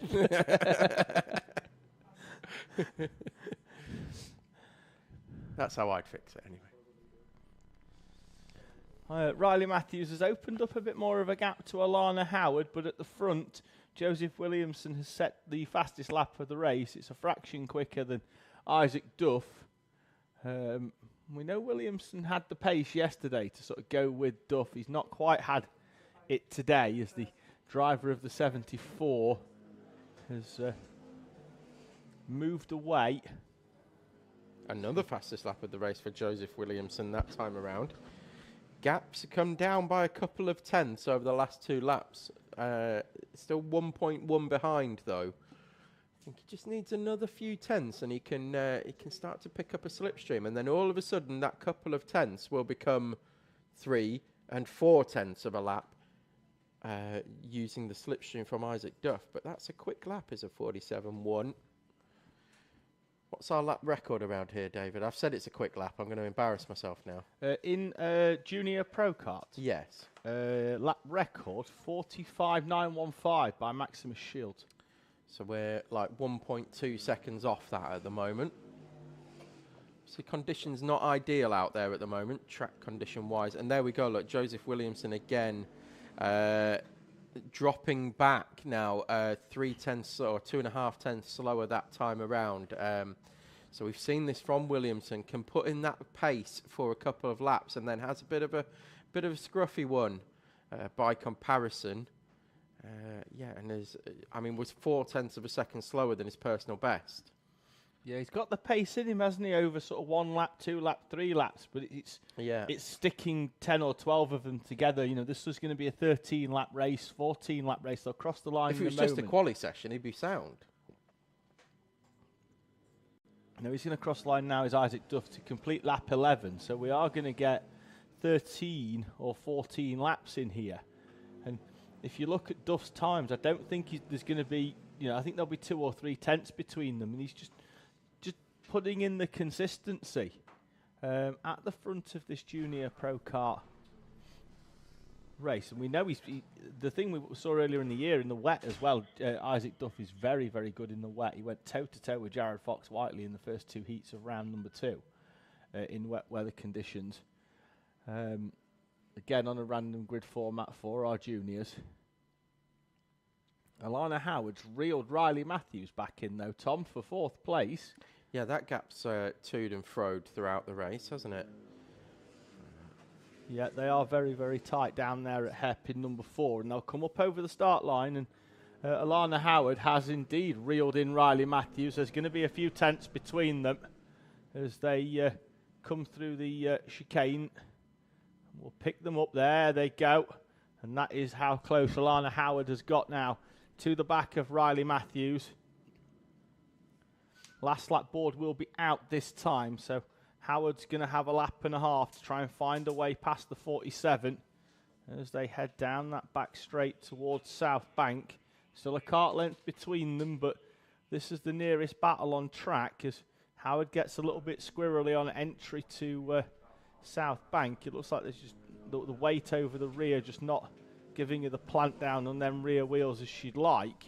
And then out of hairpin number 4, loses another few kart lengths to Riley Matthews. That might be enough now for Matthews to have a comfortable run towards the checkered flag. Duff leads from Joseph Williamson, Liam Edmonds and Riley Matthews, with Alana Howard then in 5th place as it stands. Back to your leader, Isaac Duff, who eased his way into the lead in the first couple of laps and then has pulled away.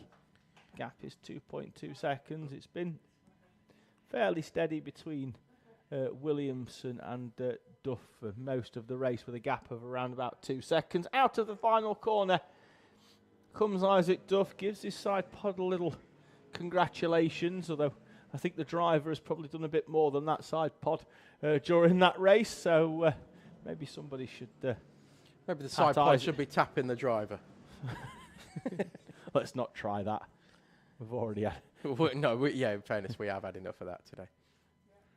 So Duff wins from Williamson, Edmonds, and then Riley Matthews and Alana Howard, your 5 Junior Pro Kart runners, taking the checkered flag in heat number 3. So They will begin their cool-down lap and run into the pits for weighing and scrutineering, and then we will have the first of our no, we won't. We will have the last heat of the day for Senior Pro Karts, and then we will have the first of our finals. So, our last heat of the day is going to be Senior Pro Kart, and where's my grid? Junior Pro Kart, Senior Pro Kart, heat number 3. Right, here we go. So, your grid for Senior Pro Kart is going to be headed off by clubman class David Brewis with Harry Fox in second, Jack Hewland, and then, oh, hang on a minute, I'm missing 4th and 5th on my grid. Could they be drivers that aren't here that were here yesterday? I go 1, 2, 3, 6. Well, just read them out. I'll read them out in the order that they are. So it's Brewis, David Brewis from Harry Fox and Jack Hewland, then Lennon French, then Ike Needham, Harry Roddis, Danny Bean, Brandon Jennings, then Tom Hewland, Connor Lucas, Connor White, Zach Dawson, Sam Barrett, Maximus Shields, then Connor Cran, Finn Collister and Christian Oblag. I'm definitely missing a few numbers here as well because I'm missing 20th place as well. Sophie Pawsey, James Kay, Kyle Burns, Cameron Bailey, Oliver Hill, George Ludwell, and Matthew Hauschby. Yeah, well, we've got a few drivers missing from yesterday. Tom Flynn, Claxton, obviously Dominic Needham, who's not here because of his incident yesterday. So I'm guessing that's why you're missing certain positions, but everybody else will just move up. And away we go with David Brewis leading us up towards the National for the first time. Brewis leads then, and it looks like it's Jack Hewland up into second place, and it's a false start. Oh, that's Brandon Jennings with a lot of ease in Jennings, and all of those ease were when he was in the air as he flew over the curb. We're going to have a restart. They're going to need to slow this down now so they can sort themselves out. It's either going to be a restart. They're all going a bit too quickly down the back straight here, but just now the message seems to have got through, and they're going to... It will have been that they've just powered on from the middle of the dogleg rather than where the cones are on the track. Yes. You know, the Clark's walking down there. I think you just pick the cone up, hold the cone in the air like Simba, show them where the cone is. He's going to stand on the inside of the corner now and wag a finger, I'm sure of it.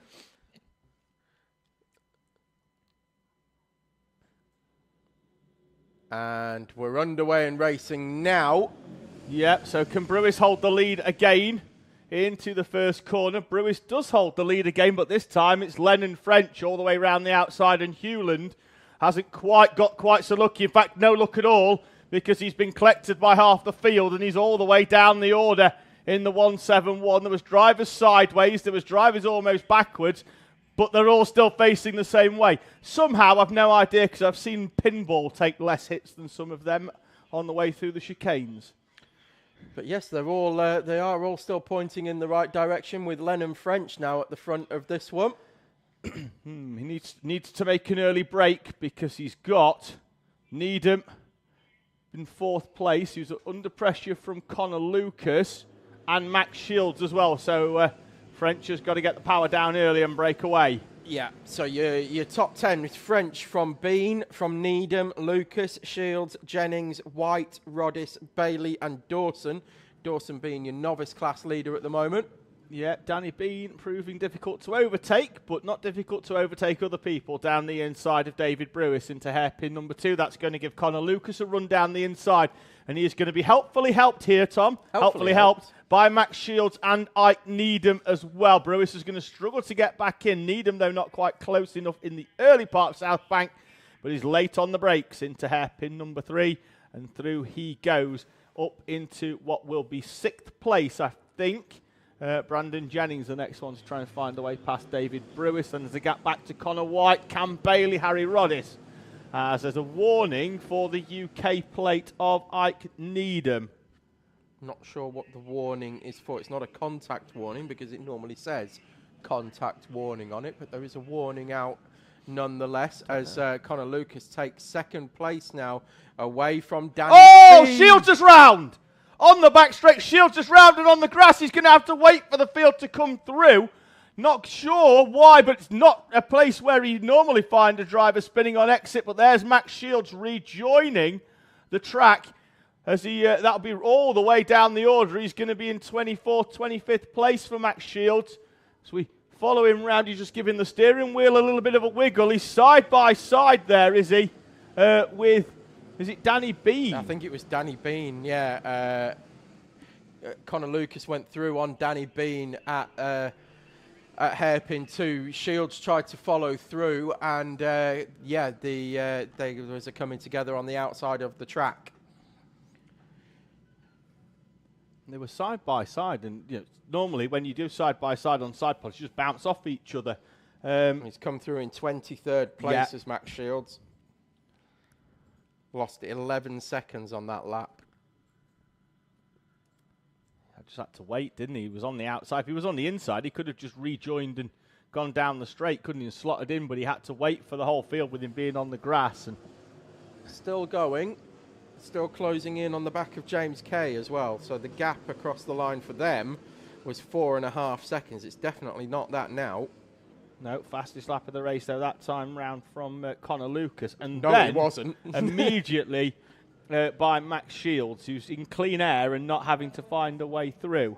He's, there's a red mist currently surrounding the 181 kart as it heads through hairpin 2 and onto the back straight. As that sets the fastest lap of the race and closed in 3 seconds on Tom Hewland. He's past Hewland. Hewland's gone wide at the national loop. We've got yellow because Cameron Bailey and the other Hewland in the 171, that's Jack, are round at hairpin number 3. And fastest lap that time around from George Ludwell, who started this race in 27th place and is already up to 8th. Sophie Pawsey going wide through the D chicane, but holding position in front of Harry Roddis and Zach Dawson. Then it's the 5 of Sam Barrett, who did have the number 5 on the side of his kart, but now that is all rubbered in on the side. So you can definitely see it off the back with the MS suit, white helmet for Barrett. Went very, very well yesterday. Finished in 3rd place in that Senior Pro Kart Club class, which is currently being led on track by Danny Bean. Does a class win count for the Danny Bean song, Tom, or has it got to be outright? It's got to be outright for a start, and I'm even moving it up to a final as well. And George Ludwell, another fastest lap of the race in P7, right on the tail now of Connor White as they head into hairpin 1, and now the positions have swapped. Ludwell through on White. Strange overtake. Ludwell just put the cart on the inside. I just don't think he braked. I just don't think he just lifted off the road and just rolled it in down the inside. It was a really good overtake. If the system by Ludwell. works. Well, yeah, more than one way to skin the cat. Yes. And Ludwell now moving up into 6th place from right at the very back of the grid. So great drive from George Ludwell. Lennon French still leads this one. 0.6 of a second now back to Connor Lucas. Then it's Danny Bean and Ike Needham. Brandon Jennings, George Ludwell, Connor White, David Brewis, Christian Oblag and Sophie Pawsey now inside the top 10. Zach Dawson still leads the novice class. Danny Bean, Ike Needham and Brandon Jennings the top 3 in Clubman. French, Lucas and White the top 3 in Pro. Shields already back up to 19th place. Jennings down the inside of Ike Needham into the right-hander of South Bank. Needham's going to come back immediately. And those two probably have lost themselves a few tenths at least. And a little bit more as there's a little bit of contact between Jennings and Needham on exit. Needham, I don't know, Jennings isn't particularly thrilled with something. And I don't know why. There's not a lot in that actually, but it's allowing Danny Bean to pull away. How much quicker was Bean on that previous lap? He's at a personal best. He was 4.5 tenths quicker. It's amazing what happens when you don't squabble.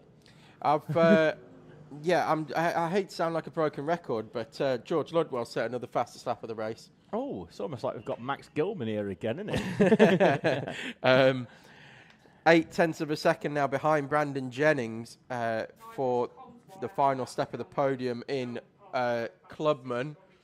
I think he's right there. In fact, as they come through, hairpin foot, and indeed he is. George Ludwell on the tail already of Brandon Jennings.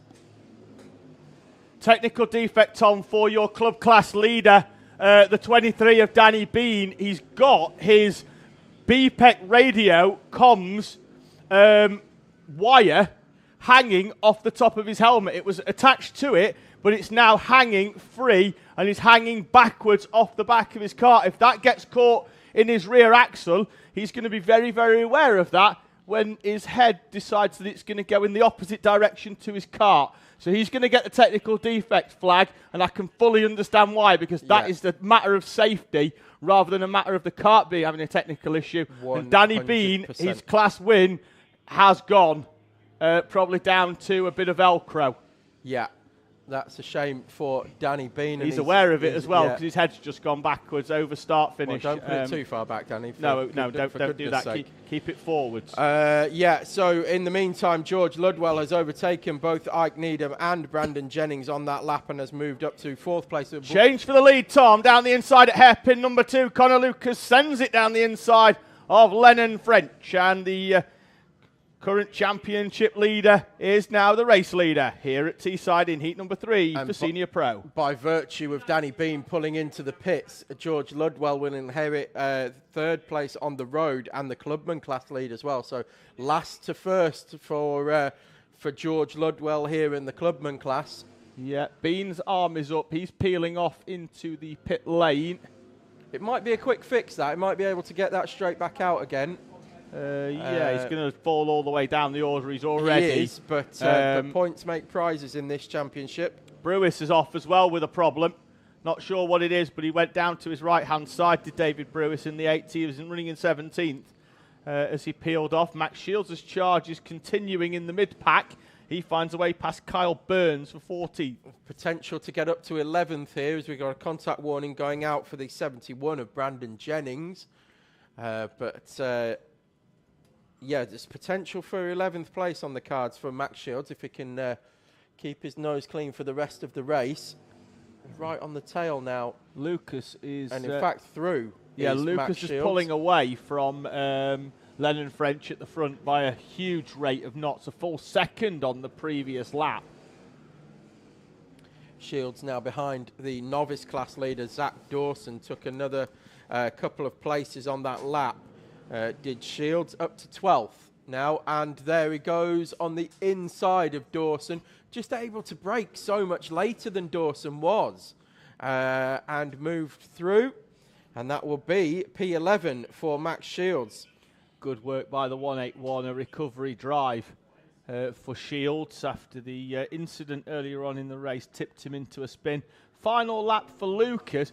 Lennon French, it's almost like he's carrying an extra 20 kilos now, Tom. Another 2.7 seconds slower than Connor Lucas, and he's going wide at the national loop, and through goes George Ludwell. Lennon French, whatever it is, Tom, he's got a problem in the 120. He's just trying to nurse that kart home now, and Jennings is going to be on him by the time they get round hairpin number 2. Whatever the problem is for Lennon French, and I can guarantee it's a problem because you don't forget how to drive that quickly. Jennings is through for 3rd. And French has got a rear left puncture. Oh. So let's have a quick look where he drops to. Thank you to Kat in the commentary box for letting us know that one. Yeah, Needham could get through here as well, and it could give Connor White an opportunity. Lucas takes the victory from Ludwell and Jennings. Then it's going to be Ike Needham.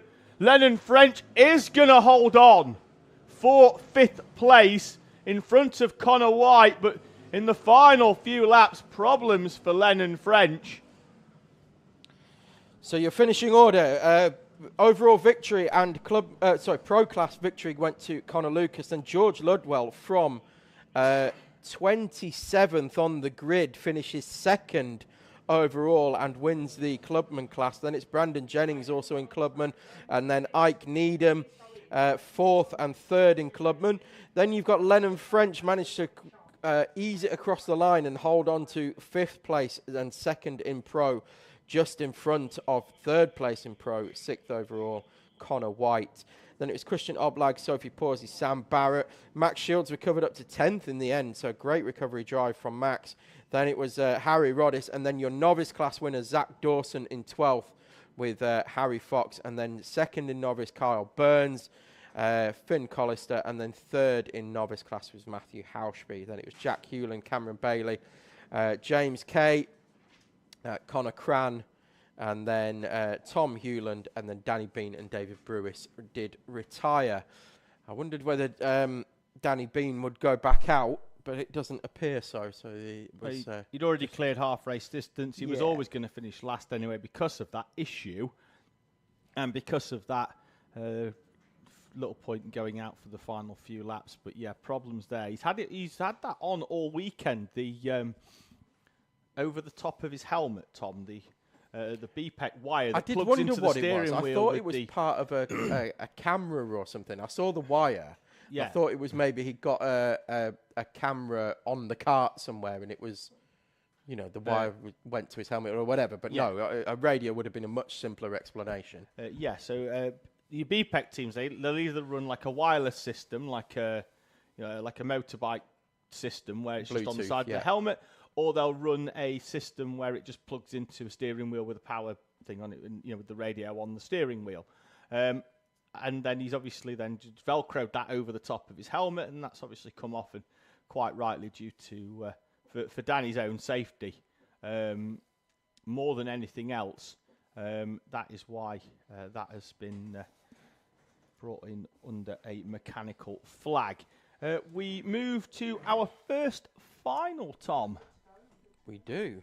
Which will be Como Bambino. There they are down on the grid. Tommy Burgoyne, don't worry, he's not really that tall in his seat. He's just sat on the back of it. He's going to slide himself down and into position in the 68 kart. Just having a final few words of wisdom there from his dad as he slots himself down into the seat. And he leads the field out onto the track with Calais Tennant in second place, Jensen O'Connor and Oliver Bullock row 2, Eddie Charlton and Abel Hutton on row number 3 with Phoebe Rogers. Now, Charlton and Hutton, they had the same number of points, but in Heat 1 finishing positions, Charlton finished in 5th with Hutton in 7th, so that's why Eddie Charlton will start in P5, Hutton alongside him on the 3rd row in front of Phoebe Rogers. Tom, how's the championship looking as we head into this final at round number 5 from the end of play yesterday at round number 4? So just doing my quick maths, let's work it out. As in like 2 plus 2 Abel Hutton is had 4 639 1. Plus That's 3 quick maths. 639 plus 137. Going into the final with 776. Tommy Burgoyne. Tom's got paper out. He's doing like long division and stuff in here. I don't know. 761, and then who else was it? Oliver Bullock was on 600 plus 141 is 741. You've done that bit. I'm gonna have a quick look. Nobody else has. So at the minute, it's still Abel Hutton at the top of the tree, but Tommy Burgoyne has closed in significantly.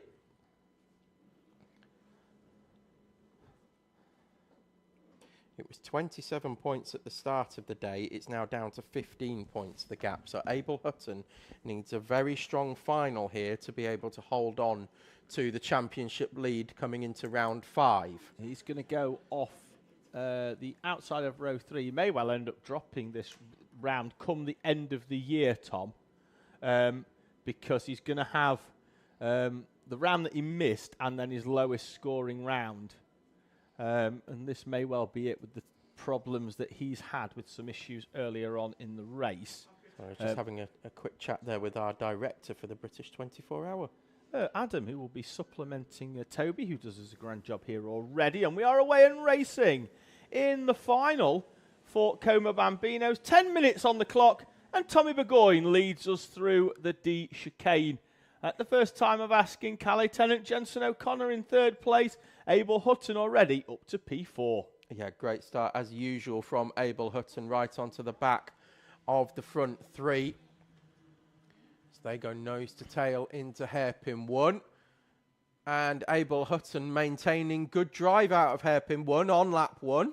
As O'Connor and Tennant had Swapped a battle at places, 2, yeah. and that almost allowed Abel Hutton to get down the inside of them both. He's still come out in P4. They're still side by side for second and third, though O'Connor is comfortably through and holds on to second place. As wide goes Calais Tennant, and for the lead from an absolute mile back goes Jensen O'Connor, and he carries a little bit too much speed into that corner. He was still finding a way past at some point, wasn't he? But then obviously you have to get it stopped. It was quite funny, but you could almost hear Burgoyne going, all right, well, on you go then, and I'll just come back through when you go off into the nether regions. Still closed up, though, overall, has Jensen O'Connor. Calais Tennant then dropping down into P4. Abel Hutton is through into third on the same corner where Jensen O'Connor went very, very deep in his overtake attempt on Tommy Burgoyne. And O'Connor could, a weave to the inside, and then he's almost alongside on the outside, is he? And then and Abel Hutton thought, there's a gap there, I'm going to fill it. Yeah, it was almost worked. Not 4 karts, nose to tail in Bambinos. This never happens. Well, they're all capable of winning races up there. As Calais Tennant has just proven with that overtake on Abel Hutton. The side-by-side on exit. Hutton's going to try the long run out around the outside. Calais Tennant's got that scouted. Through the right hand they go. And Oliver Bullock and Edward Charlton as well are nose to tail for 5th and 6th. So as Jensen O'Connor is now pushing along Tommy Burgoyne through the wiggles. Abel Hutton around the outside of Calais Tennant. Tennant's having none of it. Yes, robust in the defence was Calais Tennant. Like to see that kind of thing. It's amazing that Jensen O'Connor, whose car had absolutely nothing under him a heat ago, I know, is now challenging for the win here in the final. Abel Hutton's through and challenging for the lead. Here's Jensen O'Connor down the inside and gets it stopped this time. In the 26 machine, Jensen O'Connor, and he runs through and leads Tommy Burgoyne. Abel Hutton up into third. It's took him a few laps of squabbling with Calais Tennant. Can Tennant fight back? But as it stands, it's O'Connor leading from Burgoyne, Hutton, and then Tennant. That's your top 4, with Oliver Bullock and Edward Charlton having a battle between themselves in 5th and 6th. I want to know where Jensen O'Connor's learned that line from at hairpin 3, because that is stellar. The way that he just goes full send and beats the other kart to the apex. Earlier on, when you said let's go back and watch from a few years ago, I wondered if he's loaded up the YouTube. It's amazing. He just dives to the inside as Burgoyne now dives to the inside of Jensen O'Connor down the back straight and retakes the lead. See how from much Jensen that's allowed O'Connor. Hutton to close back up, and Calais Tennant as well. And Hutton's going for second place. All the way around the outside goes Jensen O'Connor. He holds on. I mean, that's going to allow Calais Tennant to have a nose down the inside. That was firmly closed, though, by Abel Hutton, who I'm not even sure knew he was there. O'Connor takes a completely different driving style into hairpin 4 as well. So where he does that sort of really early turn in and almost a dive bomb entry into hairpin 3, he leaves it really late to turn into turn 4 and then sharp on the steering. So it's kind of, you're going through 2 hairpins of a similar radius, and he has a completely different driving style in both of them, but it's not hurting him. Like he's driving a Pro Kart in the wet. Just jack the wheel to the right and wait for it to grip. Yeah, like he's in Club 100 or something, and you've got a lot of extra weight on there, and you just chuck it in and wait for it to grip up. Top 4 still split by less than a second on the last lap round. We've got a proper race on in Bambinos. I'm liking it. It's Burgoyne still at the front of this one. O'Connor in second, Abel Hutton in third, and Calais Tennant in fourth. Bullock and Charlton, the gap seems to have gone out a little bit between the two of them. Not quite squabbling over position at the moment. Calais Tennant now with the fastest lap of the race, but all of them within a quarter of a second each other at the front 4. Half race distance, and the fastest lap of the race goes to Calais Tennant in 4th place on that previous lap. That's what I just said. Top work, mate. Abel Hutton now around the outside of Jensen O'Connor. Tries to go for the switchback and get the drive down the back straight. Certainly no briefly. issues out of hairpin 1 at the moment for Abel Hutton. Looks like they have been overcome for when the points make the prizes. Hutton's going to have another look at Jensen O'Connor. They're And gonna go similarly, three they're going wide, to that's find not Tommy gonna work. Burgoyne taken by surprise, potentially. Abel Hutton's up into second place. Burgoyne, who was on the outside, immediately found other drivers on the inside of him, and it looks like Calais Tennant is through on Jensen O'Connor as well. Yeah, Jensen O'Connor went into hairpin 3 with moves for the lead and came out of it in 4th. Right, Abel Hutton now on the back of Tommy Burgoyne. Burgoyne still looking for that elusive final win in Bambino here at Teesside. He's been on the podium at every round so far. Just needs to stand on the top step to complete the trilogy. They're all getting quicker here as well in terms of lap time. They're all in the 1 minute bracket now. They were in the 1:01s at the start of this race, but certainly the times are coming down now. And there goes Hutton for the lead on Tommy Burgoyne. Burgoyne's going to try and run all the way around the outside and holds on to the lead this time from Abel Hutton, but he's going to have to be very mindful that that's not going to work for him every single time. O'Connor's just dropped a little bit off the back, but I think he's still got a little bit more, Tom. They're going to squabble in front, and that's going to give him an opportunity, I think, to stay with them. But certainly I get the feeling that hairpin 3 is where we're going to see the action in this Bambino race. It's the track is so wide on exit of South Bank that, particularly with our Bambinos that are sort of half the width of some of the bigger karts, although down the inside into South Bank is going to come Abel Hutton. Straight drag race down the back straight. And Hutton is through down the inside to lead. Tommy Burgoyne's going to try and stay with 2 minutes on the clock. Burgoyne with the run. He's almost alongside Abel Hutton. He is alongside Abel Hutton, but we've seen it before. It's a very, very long way round there. He slots back in. Calais Tennant as well. Top 3 split by 1/4 of a second. Yeah, Jensen O'Connor's just been gapped a little bit now by the front 3. That gap is 1.1 between O'Connor and Tennant. And Bullock looks fairly comfortable now in 5th as well, not under any pressure from Edward Charlton. And then we've got Phoebe Rogers in 6th, just about to come over the line, I think, as well as Abel they head Hutton down the was back straight. wide. Sorry, Tom. Round hairpin number 2. Missed the apex. Allowed Tommy Burgoyne down the inside, but Hutton on the outside and on the power. Squeezes Tommy Burgoyne to the inside. Burgoyne had the nose in there.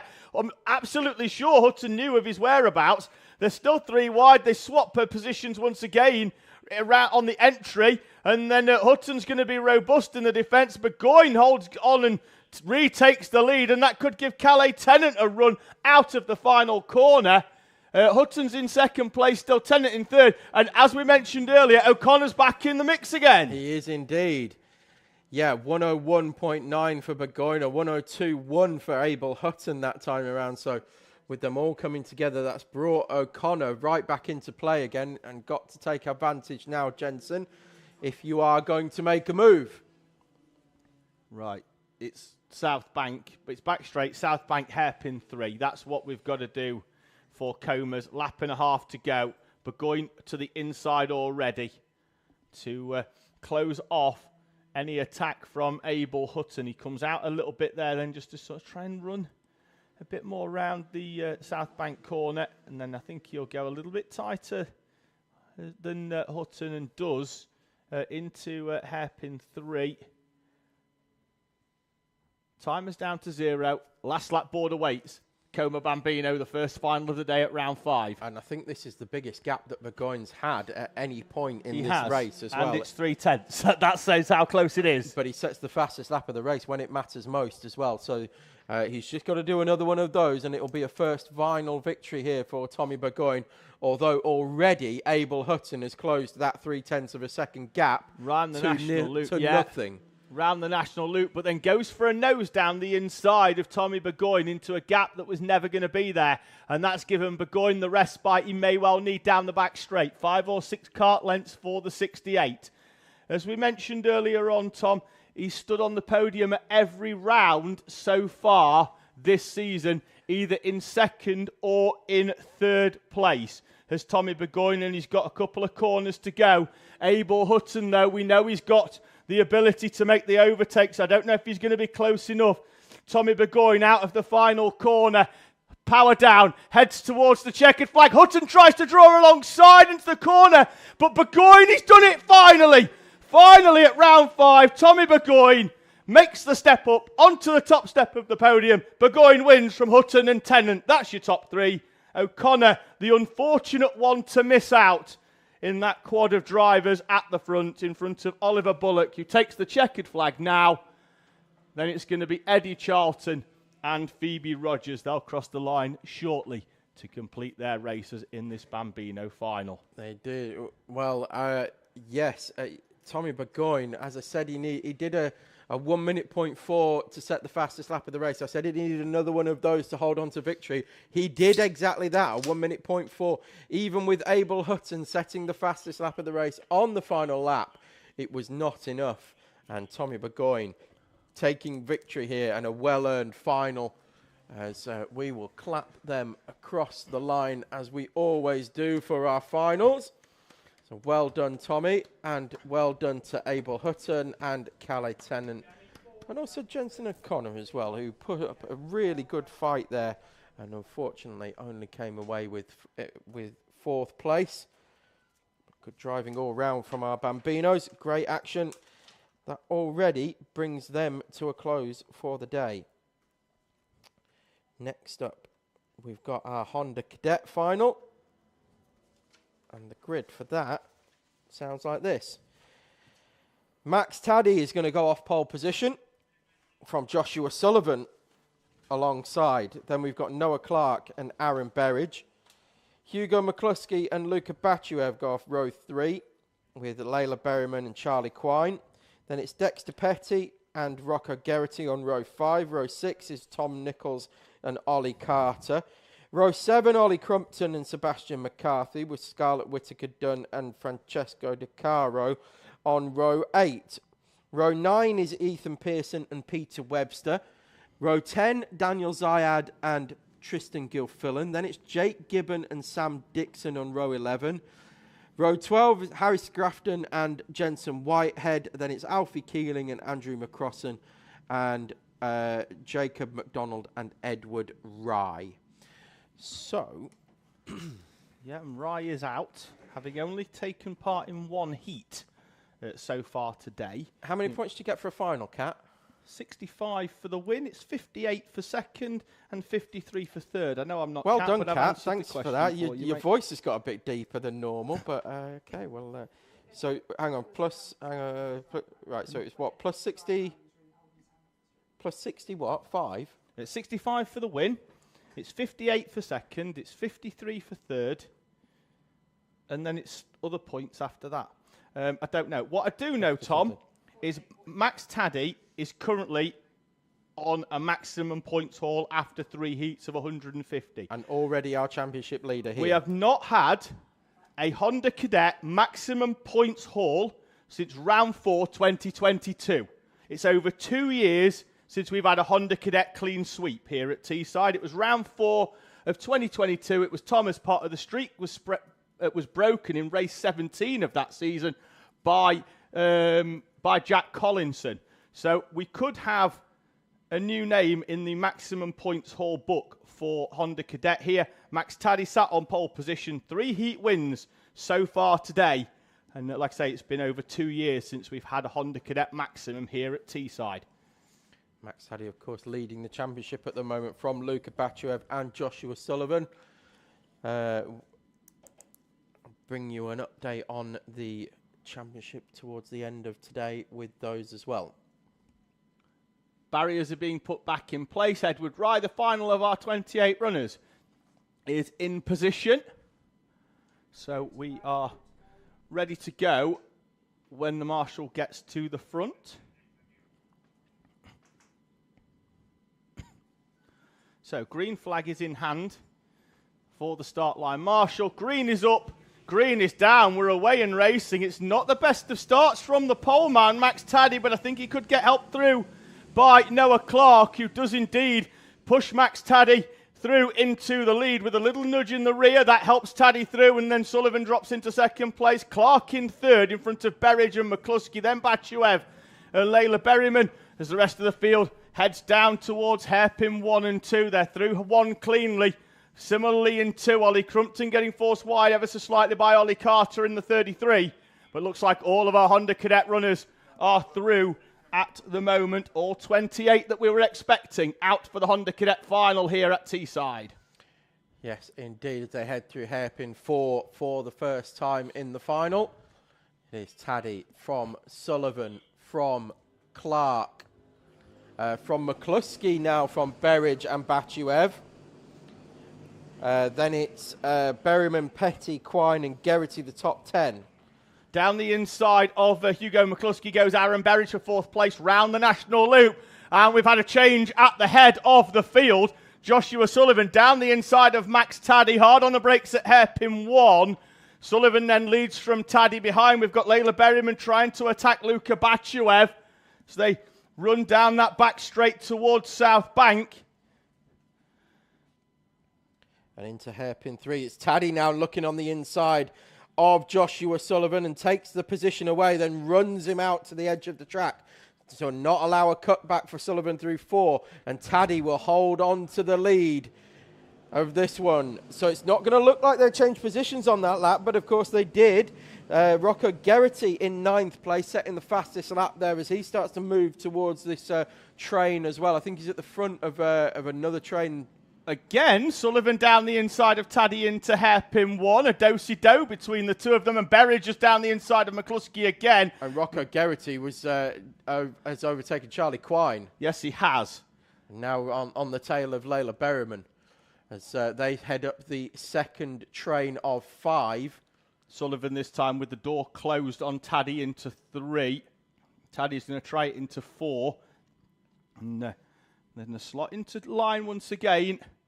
And now it's Sullivan asking Taddy to push him. I'm going to be straight there. It's a tad hypocritical there by Sullivan. He's just overtook Taddy 2 laps in a row. Yes. Look, hand signals, craziness in cadet karting. Hugo McCluskey, fastest lap of the race in 4th. Closed the gap onto the back of Noah Clark. And Rocco Geraghty has in fact passed now Layla Berryman, and he's starting to move towards, I think it's Aaron Berridge. So you can hear the tyre squeal now, Tom.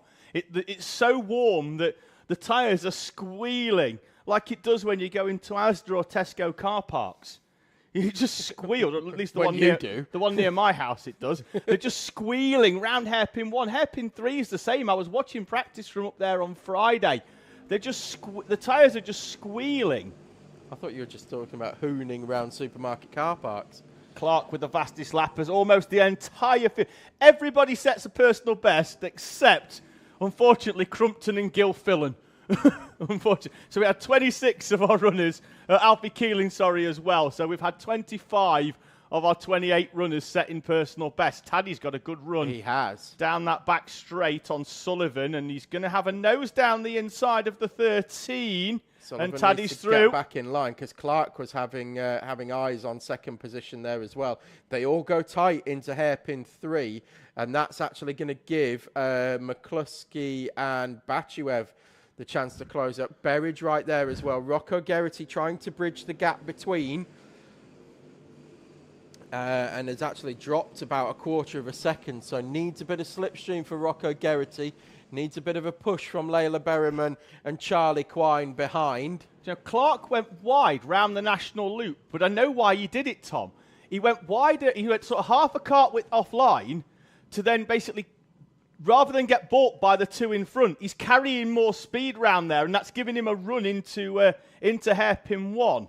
Taddy with a tighter line, they're all doing that sort of Bambino run, and then they're going to have it into 3 as well. This is a proper tactical battle at the moment between all of them.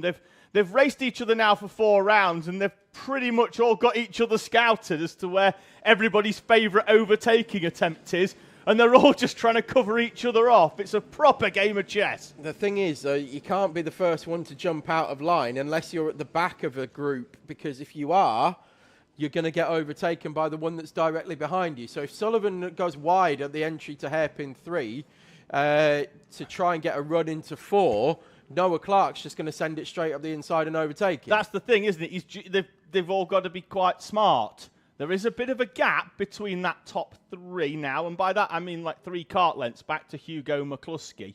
I'm sure that'll close up here, though, and indeed does, with Batuev and Berridge still there. Geraghty got overtaken by Layla Berryman on the previous lap and hasn't managed to find another way through yet, and they need to stop squabbling and start working together to try and catch this front group of 5, as I've suddenly developed hiccups. That mid-pack, though, they've fragmented a little bit into a group of 5 from Berryman down to Nichols, and then there's McCarthy in a bit of no man's land, and then you've got Ollie Carter down to Jensen Whitehead, who goes down the inside of Scarlett Whittaker-Dunn. Edward Rye's in the mix there as well. He's having a charge through the field from 28th place. He's 17th. Currently showing in 17th. Yeah, 17th for Edward Rye, so good climb back up the field from last place on the grid. Top 4 are moving away because Berryman is proving very difficult to overtake for Rocco Geraghty and Charlie Quine, with Dex Petty and Tom Nichols. He's a few kart lengths off the back, but I don't think that'll do him any harm when they start fully squabbling.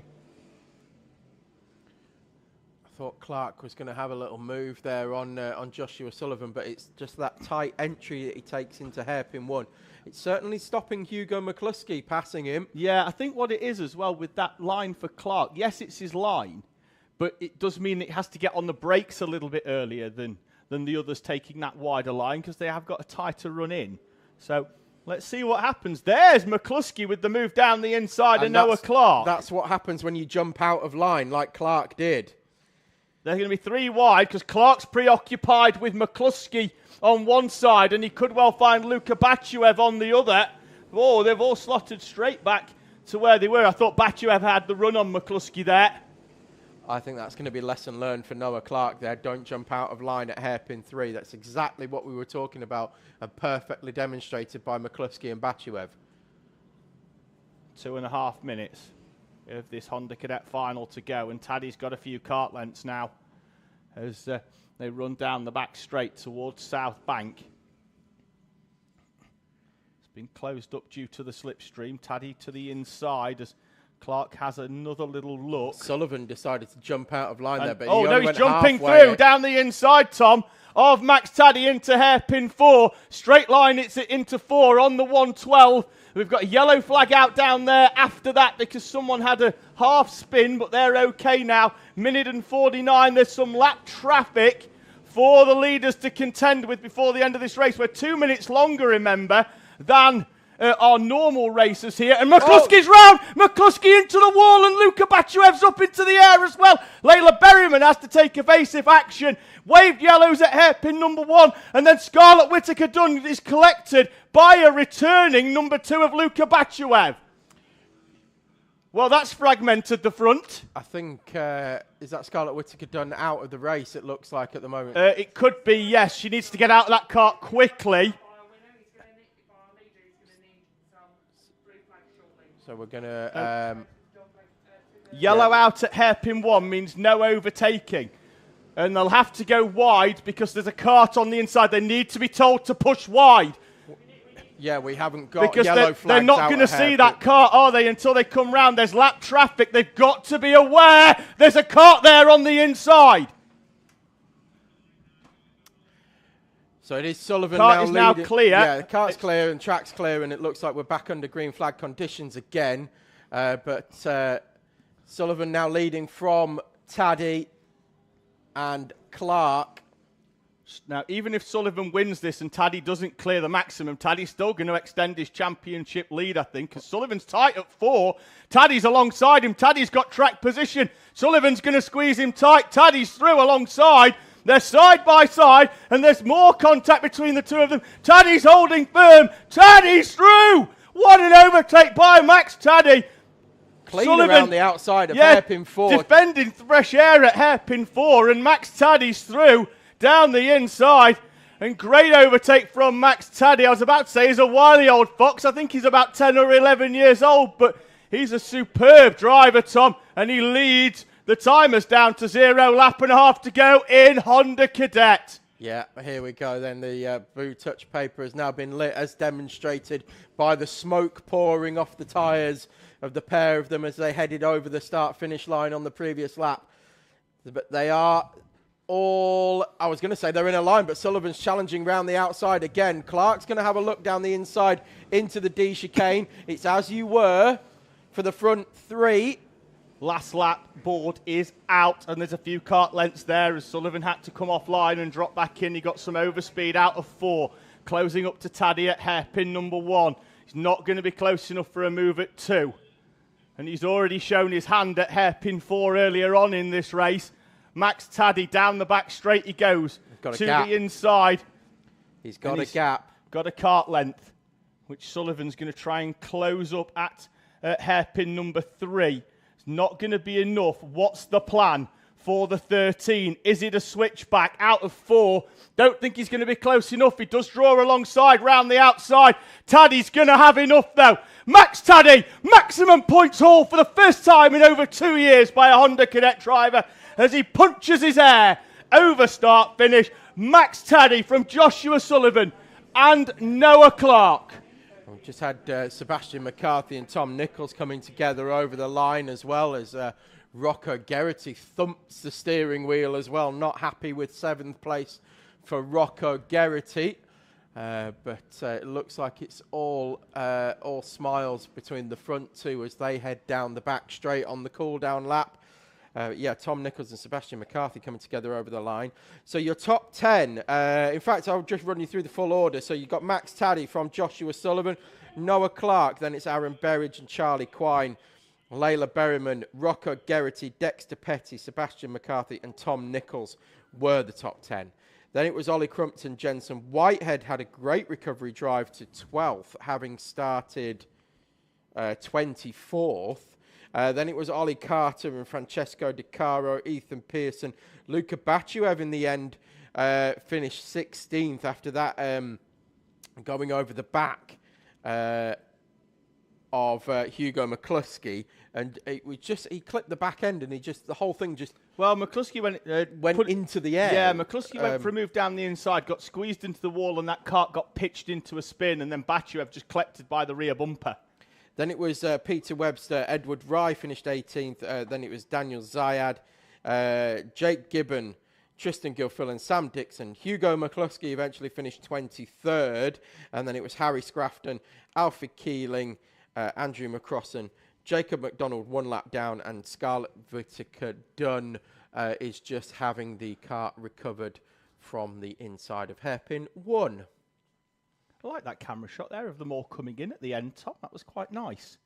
Seeing all the Hondas queuing to get in and over the weighbridge. So that's the end of Honda Cadets. We've got our 2 runners for our Intermax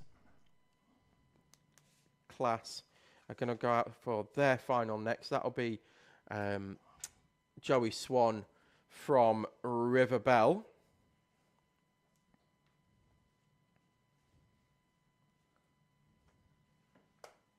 So just hold on a moment while the grid is cleared. And that'll be Joey Swan and River Bell heading out for their final. So Scarlett Whittaker Dunn being returned to the pit lane. So I'm gonna dive into some cake. You're still not tucked into that yet, Tom? I've been saving it. been saving it. You got a spoon or anything? Or no, you just. I am a spoon. Big spoon or little spoon? No, the reason I was having a little chat with our British 24-hour other director earlier on is he's at an airport for some reason. I haven't asked him why, but he's at an airport and he's spied a Leeds shirt dirt cheap apparently, and he's been tempted in the duty free. Well, and he's bought the new away kit, which looks amazing. I'll be honest with you, by the mate, way. When you say dirt cheap, anything over 20 quid is overpriced. No, it's. I mean, I don't know how much. Did he tell me how much he paid for it? Oh, he didn't. He didn't say. But it is a gorgeous looking kit. Is that? Have you? I don't know if you've seen it. It's broke some records as well. Apparently, they sold over 15,000 of them in the first day. Oh, in the first day. Wow. Sorry. It's yellow. It is. Like old school Leeds yellow. It's based on, I think it's a 1974 kit, I think it is. I didn't mean my wow to sound like slightly less interested, but it was. Wow. Hang on a minute.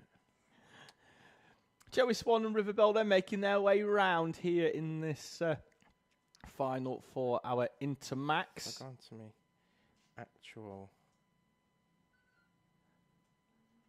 The two of them come up towards the acceleration zone, and we're away and racing in this Intermax final as Swan makes his run up towards the first corner and slots into the lead in front of Riverbell. You're quite right, mate. It's a lovely top. It's a lovely looking T-shirt, is that, isn't it?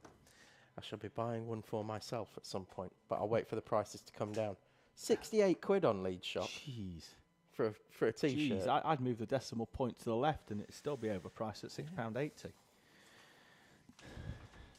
Anyway, to be fair, having said that, it's I support Mansfield, and we had 3 new shirts last year, and we've had 3 new ones this year, which for a League 2 club, now a League 1 club, is a disgrace. I'd agree with that. We had ideas of making karting better last time. Now ideas on making football better is stop fleecing everybody. Yeah, that'd be what. Well, I mean that definitely applies to karting. But yeah, football can certainly be improved as well. There's Swan then in the orange and navy blue machine. The Swan Motorsport 95 being adorned on the kart, which you'll see again in few moments' time with both Holly and Paul Swan. That's Joey's uncle Paul. Peter Webster sister brought us this cake in. He did, yes. And I'd just like to say thank you because it is absolutely delicious. It's so nice that you've got some in your beard. I'll bet I have, yeah. That's why I've got the kitchen roll. You keep wiping and it's like there's more chocolate, yeah, more chocolate, more chocolate. It's messy, but yes. I'm not even bothered. You're not even it's bothered, worth are you? it. No, it's worth it. Oh, brilliant. I can't wait for 24. And do you know why? Mainly because of the Haribo. We always tuck into some Haribo. Fruit pastels as well. Boiled sweets. We can't do boiled sweets, unfortunately, because it does mean that it prevents us from talking for a prolonged period of time. That is good cake. Man, I love the cake. I love the cake. Dust. That is good cake, though. You can eat dust.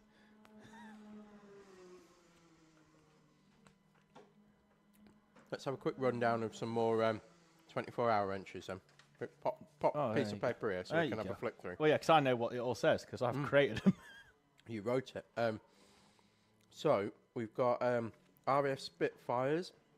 Not sure who's in that. They're running a Haas chassis. Matthew McClure has raced here at Teesside in the first couple of years that we streamed in Senior Rotax. He's currently been racing, like the legend cars on circuits. They're like a the hot rods. Yeah, no, not in ovals, actually on circuits. But I know the ones you they're mean. like a 1/4 or like a 1/2 sized. They're big in Scotland. Yes, we've got big series at Knockhill. That's where he's from? Where he races them. I don't know whether he's from there or not. Well, there you go. But that's where he races them. One of my customers has just got into doing that as well. From Bells Hill. Nice. He keeps. He had his engine in the reception the other day when I went in. Should he not have that in his car? Well, that's what I said. Is that your opening? He said is that your opening sales? He said I've just spiel? put some new carbs on it. So, all right. Yeah, good thing to note as well. We've also got English Deaf Kart team, who this year will be the English Deaf Pro Kart team, because they are stepping up into owners for the first time. I believe they'll be running a hash chassis. One of I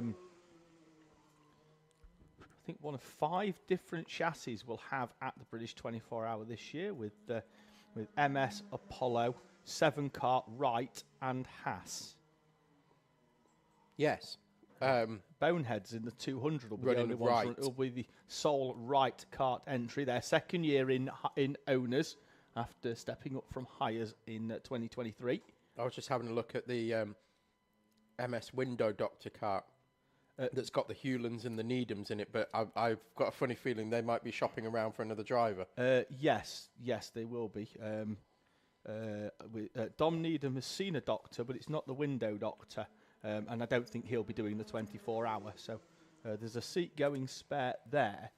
The Greek god of speed will be with us, though, Tom. Yes, he informed me of that when we were in Le Mans.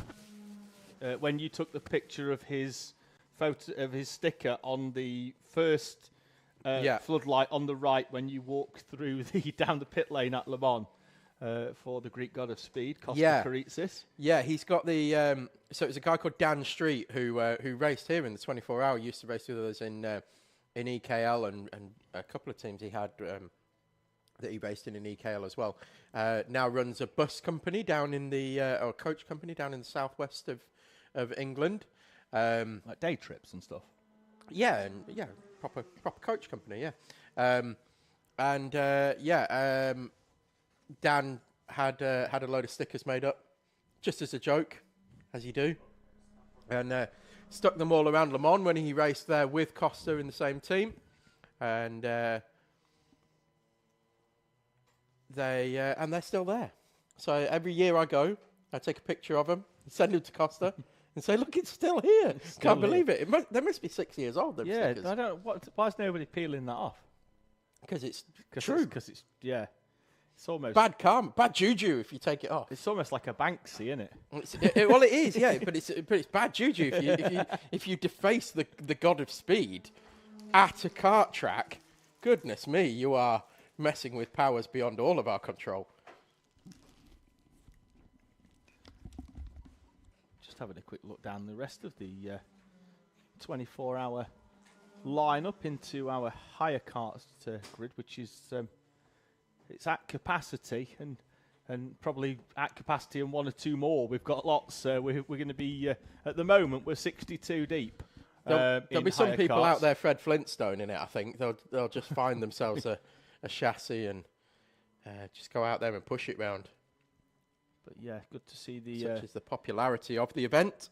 I know we've got Kart Events Belgium coming over, but good to see LPBT bringing 2 teams over as well from Belgium. We've got Dr. Vapes, who will be running under the flag of Denmark, as always. Dr. Vapes. Yeah, Mulsanne Racing. They'll be racing under the Scottish banner. T4 Autosport and Cal Speed Crew over from the United States. Oh, well, we had a US team, was it? Last year, we had a Team USA. Yeah. Which I couldn't remember whether it was last year or the year before. No, yeah, you're right. It was run by a guy called David Spears. They had 3 drivers over from America, 1 driver from over here who had American descent. In some case, they did all right, actually. I think they podiumed. We didn't get to see the Team America distress signal at any point. No. Mid-swallow there, pal. Yeah. Just had a mouthful of water and nearly spat it all over the comms box. And my laptop. My bad. Full innuendo bingo style. 2 minutes to go in why this have we race. got some teams marked in red? They're teams that I've got absolutely no idea of any contact details, but I have got some of them now over this weekend, but some others I will find out at the end of this race meeting. Oh, Rob Lowe clearly taking some time out from acting to come and join the British 24-hour in Ledyard GP. Yeah, it'll be their second time. Where did they finish last year? They were 23rd in higher novice, which will be higher rookie this year. Ashley Savage making a return. Yes, under well. the team called Green Bricks, which is his building company. Is it? Yeah, but Sean Ferguson put the team in. Chris Cutler's a handy little driver as well. He races round in higher here. clubman. Yeah, they're not out for a trophy, are they? Yeah, we'll have. Well, yeah, but look, one driver doesn't make a team. Last year they were the funniest team namers, by the way. Sean Ferguson's team. They were Chicane Nuggets. Yes, Chicane Nuggets. Team Bonato as well making a return with the 987. Yep, 4 drivers in that of the 6 that won the higher pro class last year. So they'll be looking or hoping for another strong outing. I think we need to, anytime Cal Speed Crew, with them being a USA team as well as T4 Autosport, whenever we talk about them, we have to follow it up with USA, USA. Just because we can. They will be very disappointed that we don't have people walking around, with like the table in front of them, like at the baseball, serving popcorn. They'll be even more disappointed that we don't do the national anthem before the start of the race and it takes 10 minutes. I will sing for you. In fact, you'll be starting commentary anyway, so you will sing for us. Though they're going to be hugely disappointed. We don't pray before the race and we don't have the national anthem. Or do flashy introductions of each driver. I will say a prayer like on Talladega Nights. I will thank God. I'll thank my baby Jesus. And I will thank for my smoking hot wife. She will be very pleased to hear that, I'm sure. Joey Swan on his way down the back straight here towards South Bank. You'll see the last lap board next time round in this Inter-Max final. Photographer Rob has taken sanctuary on the centre green of the D chicane there. We saw him on the camera. Beautifully striped as well in the sunshine. Yeah, that grass. I'm not sure wearing jeans in this weather is his greatest choice, but again, apparently it doesn't get his knees dirty, so that's why he wears jeans, not shorts. Gets his jeans dirty, though. Yeah, I know. But all right, well, I'll let you have that argument with him. Joey Swan takes the last lap board. He heads up towards hairpin number 1. And leads by a comfortable margin. He will head down the back straight towards South Bank. There he is, the driver in the blue and orange. Matching suit colour as well for Swan. That should give me a little bit of a sugar rush now, that chocolate cake. So thank you again to the Websters for that one. Delicious. Hope you all have a safe trip home. And a happy birthday once again. As Joey Swan crosses the line and takes victory here in the Inter-Rotax final. River Bell just coming around hairpin 3. Will take second place. Oh, hang on. Sasha Waugh's been on in the live chat comments and said there's a red kite alert. Well, I can't see a red kite out of the commentary box window. I don't know when that was, though. It could have been 10 minutes ago. It could have been 10 minutes ago. However... Where's its sparring partner? Yeah, where's the seagull? If you weren't with us yesterday, we had about 10 minutes. There was... Oh, where are we looking? Oh, yeah. Let's start with the sky and go from there. Yeah. The sun is in the sky? The sun is in the sky. One of David's famous comments from Le Mans as well. The sun is in the sky while he tried to catch something. So the red kite is flying about above the circuit once again. Lovely to see that. Beautiful bird of prey. And not being hounded off by seagulls as it was yesterday. No, just quickly looking back in the chat again, because I've got 2 to run through. Ian McLaughlin saying good luck to Samuel Yeadon. And in the commentary box update, just getting confirmation that is Layla Berryman's best ever final finish in Honda Cadet. So congratulations to Layla in the 166. Absolutely. And we're looking at the Junior Rotax. While you pull that up, Tom, the thing to note here is we've got a lot of drivers out of position because of the incident in heat number 2 that decimated a lot of our field. Amy Peacock in the 17 is going to line up on what appears to be row 7. We've got Isabella Stansmore Wilson on row 8. as well. At the front, though, Tom, we've got Max Wilkinson with Joseph Yao for company. And to show you how we've had such a fragmented field in this one, we've had the poleman's on 147, second place is on 140, and then it's 129, 129, 129, 129, split by finishing positions in heat number 1. We've also got 2 on 125 and 2 on 117 as well as they head out. So it's going to be pole position for Max Wilkinson. Championship leader Joseph Yao is going to go off second place with Oscar War in third. Then we've got Joseph Mills and Elliot Dalton Ayres, Harris Ali, Riley Sims Ezard, Freddie Widrington, Sam Robson, William Howard, Bailey Heath, Holly Swan, Alex Forsyth, Amy Peacock goes off 14th, Isabella Stansmore Wilson in 15th, Oliver Walker 16th, Samuel Yeadon 17th, and then Oliver Dowden 18th. In your seniors who are just heading onto the back straight for the first time, it's going to be Owen Spears from Paul Swan, Pitt Morris and Owen Marquise. And Max Wilkinson just brings them down slowly to the start line. Nice and steady as they head towards the acceleration zone. The green flag is up in the air. It's dropped and we're away and racing. Immediately down behind the wheel, Wilkinson. So head up to the first corner. Oscar War is through from third place up to second as well. Joseph Yao slots in straight behind. Then it's Elliot Dalton Ayres, Riley Sims Ezard. And then the 90 of Joseph Mills in front of Harris Ali, Freddie Widrington and Sam Robson. Good start from Isabella Stansmore Wilson.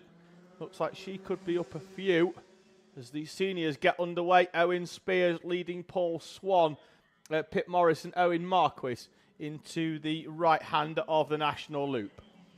Yeah, Pitt Morris leading that championship at the moment, but only 2 points coming in today, separating him from Paul Swan.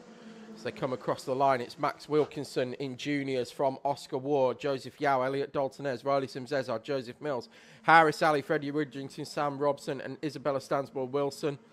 So Stansmore Wilson's had a good start, already up to 10th place for 5 places that lap. Also up 4 is Samuel Yeadon, up to 13th. Holly Swan dropping back 5 on the opening lap as well. So not the best of opening laps for Holly Swan. Yeah, I thought Stansmore Wilson had made a few up, and you're right, Tom. She does make up 5 on that opening lap. She's currently up, I think, now into 8th place this time round. Still behind Sam Robson, but will move in front of 2 drivers dropping down. Harris Ali and Freddie Widrington, both dropping 8 and 10 places respectively. Tough break for Ali. He had a strong heat number 3. He did. And he's here. He's quite a way off the back of the pack as well, as is Freddie Widrington. So going to have to work hard to catch that train. But then once they do, it's Slipstream City, and you can start to pull your way back through, especially at the speed that these karts go. Yeah, in the background, Stansmore Wilson had tried to get past Sam Robson at hairpin 2. He got the switchback. Stansmore Wilson has finally got it done at the right-hander on entry into hairpin number 3 for Isabella Stansmore Wilson. She's up another place into 7th place, but he's 3 seconds off the lead. And as it stands, the leaders look like they were working together, but then Oscar Ward goes in deep. And Joseph Yao tries to get a nose down the inside. That's going to give Elliot Dalton Ayres and Riley Sims Ezard a chance here. Yeah, speaking of Slipstream City, Joseph Yao was 0.3 of a second faster than Oscar Ward and Max Wilkinson on the previous lap. Really closed that gap up and brought Dalton Ayres and Sims Ezard with him. So Joseph Mills just off the back as well. Max Wilkinson starting to make a bit of a breakaway at the front of this one. Joseph Yao, I think, is seeing that and thinking, I've got to go now if I'm going to try and haul in Max Wilkinson. And there he does at hairpin 1, squeezes through on Oscar War. Good move by Yao. It was. Tried it on the previous lap, I think, when War went a little bit wide and got it done this time. War's going to have to be mindful about Elliot Dalton Ayres. And as we say that, at hairpin 3, the door was open and Dalton Ayres was considering a move down the inside on Oscar Ward. They'll come into shot now, and I think we'll pick them up again as they come through the D chicane. We do. So Wilkinson leading from Yao. Fairly even on lap time. Fastest lap on the previous, though. Isabella Stansmore-Wilson in 7th. Takes 3/10 out of Mills, who in turn took half a second out of Sims Ezard in front of him. And is closed right up onto the back. And now Sims Ezard is inside of Oscar Ward, down the back straight up towards South Bank. They went 3 wide very briefly, I think, down the back straight as well. Heading through hairpin 3 and 4. And there's another move there. I think that Stansmore-Wilson again on the inside. Couldn't get the move completed, though, on Joseph Mills. Oscar Ward dropping down the order once again. So down 4 places that lap for Oscar Ward. Has he got another potential issue?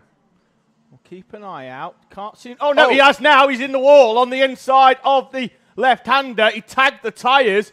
Then he was hit by what I believe was Samuel Yeadon, was it? No, yeah, I think Oliver Walker. Sam Robson. Yeah, in the rear, but I think he'd already tagged the tyres before that at Oscar Ward. So Oscar Ward is up and out of the kart and out of the final. That's 3rd place in the championship as well, Oscar Ward. Trudging back across the grass and behind the Marshall post to stay safe. There's Max Wilkinson now comes through. Joseph Yao is closing that gap. Another 10th.5 quicker than Wilkinson that time around. It's under half a second. Battle for 3rd. Now sees Elliot Dalton-Ayres still under pressure from Riley Sims-Ezard, but we can't discount Mills or Stansmore-Wilson. Stansmore-Wilson's got to try and find a way through. She's been very, very quick early on in this race. Behind them, Sam Robson and Amy Peacock. Another 10th.5 quicker for Joseph Yao as well. Dalton-Ayres and Sims-Ezard still nose to tail. Mills and Stansmore-Wilson likewise, as are Robson and Peacock. In fact, that second group that's headed by Elliot Dalton-Ayres, that's going to be a group of 6. It was 3 pairs. Now it's going to be a group of 6, I think, by the end of this lap that's got Amy Peacock on the back of it. Again, one overtake, and they're just going to slot back in, aren't they? The 2 leaders, once again, are closing up. It was a quarter of a second last time. It's similar this time, albeit Yao puts in the fastest lap, 42.222. Immediately eclipsed by Amy Peacock in 8th place with a 48.208. She's drawing up onto the back of Sam Robson in that, what Tom said, will become a train of 6 at some point during this race. I'm almost certain of it. At the front, though, at the moment, they're just pushing away from the rest of the field. Some 2/10 quicker than everybody else. Oh, no, they're not. Joseph Yao had a full look down the inside there of Max Wilkinson into hairpin 3. And then Wilkinson just managed to keep the momentum up and keep position. Stansmore-Wilson has tried to do the same as well to Joseph Mills with a half move. Didn't quite. That's a couple of times she's tried that. Yeah, needs to find a way through. I get the feeling she might have a little bit more pace, a little bit more power in the bank. But at the moment, can't display that. And she's going to dive down the inside into hairpin 2 with a block pass. Nice Good move by Stansmore-Wilson. Yeah, lovely move.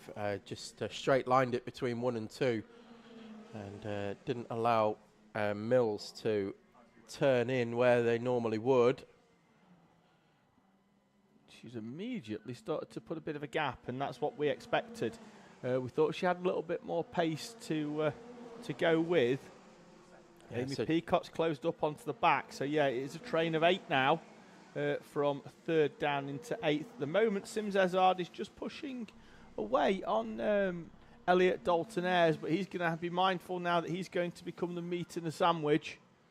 Yeah, Stansmore-Wilson already bridged the gap across to Sims-Ezard. So potential podium on the cards for Stansmore-Wilson if she can get through this front 2, but Dalton Ayres is going to be in no mood to give up this position lightly. And in fact, it is starting to become a train of six as Amy Peacock has now passed Sam Robson for 7th place. 3 minutes and 25 on the clock.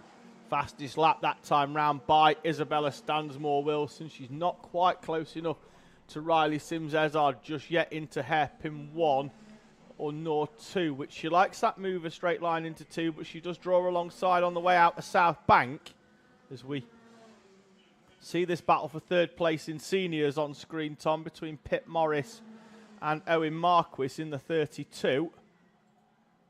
We mentioned Harris Ali not having the best of races, but he's actually having a good recovery drive here. He's back up to 14th place and is not far off the back of William Howard now and lapping quicker. Amy Peacock, fastest lap of the race that time around. So Max Wilkinson and Joseph Yao still willing to work together for the time being. Still 2.5 minutes to go here, plus a lap. Stansmore-Wilson down the inside of Riley Sims-Ezard with the traditional straight line into hairpin number 2 for Isabella Stansmore-Wilson as they make their way round South Bank. They'll come into shot now. There they go. And it's Isabella Stansmore-Wilson up into 4th place and in with a sniff of the podium now that's been held by Elliot Dalton Ayres for the first 10 minutes of this race. She tries the outside move, slots back in as they head round the national loop. Dalton Ayres in the yellow helmet. Stansmore-Wilson, it's also yellow, but it's fluoro, and it looks more white with purple as well on that helmet in the sunshine. And she's alongside Elliot Dalton Ayres, and she's done a textbook switchback on the 84. And then I believe in a minute she might get some help as Riley Sims-Ezard checks down onto the inside lane and checks through as well. And Peacock's coming down the inside as well. It's unfortunate for Dalton Ayres. Good move, though, by Sims-Ezard. He pushed Dalton Ayres at the start to run down the back straight and then checked down NASCAR style into a different lane. And that lane was the one that sent him down the inside and back up into 5th place. Yeah, allowed Peacock through as well. Well called, David. It really was. So Yao and Wilkinson, the gap's out again now. Oh, sorry, Tom. Sims-Ezard's gone in hot into hairpin number 1. Asked the kart a question for grip that the kart did not provide the answer to. And the kart just skipped across the tarmac. And that's allowed Peacock and Elliot Dalton Ayres through. And it could be Joseph Mills as well. Door closed by Sims-Ezard. Damage limited to 2 places lost. Oh, it's Yao and Wilkinson are now side by side over the line. And Yao has taken the lead. That must have been drive out of hairpin 4. And Joseph Yao now leads Junior Rotax. Well, it looks like he did it on the previous lap as well. It looks like Wilkinson was battling back because it's not shown as a place increase. So we will have missed that off camera whilst we were focusing on this intense battle for the final step on the podium. Stansmore-Wilson, Peacock, and then Dalton Ayres, Sims-Ezard, Mills. Robson's been in the mix as well. There are Joseph Yao and Max Wilkinson still heading away at the front of this one. Final lap board is out. I think it's going to be too far for Stansmore-Wilson to close the gap, but she was lapping significantly quicker than the front two as well in the closing stages of this one. Amy Peacock in 4th, but it is Joseph Yao heading on to the back straight. Half a lap to go. Got around about 4 or 5 kart lengths between him and Max Wilkinson as he ducks down behind the steering wheel. Wilkinson doing likewise, but in the opposite fashion.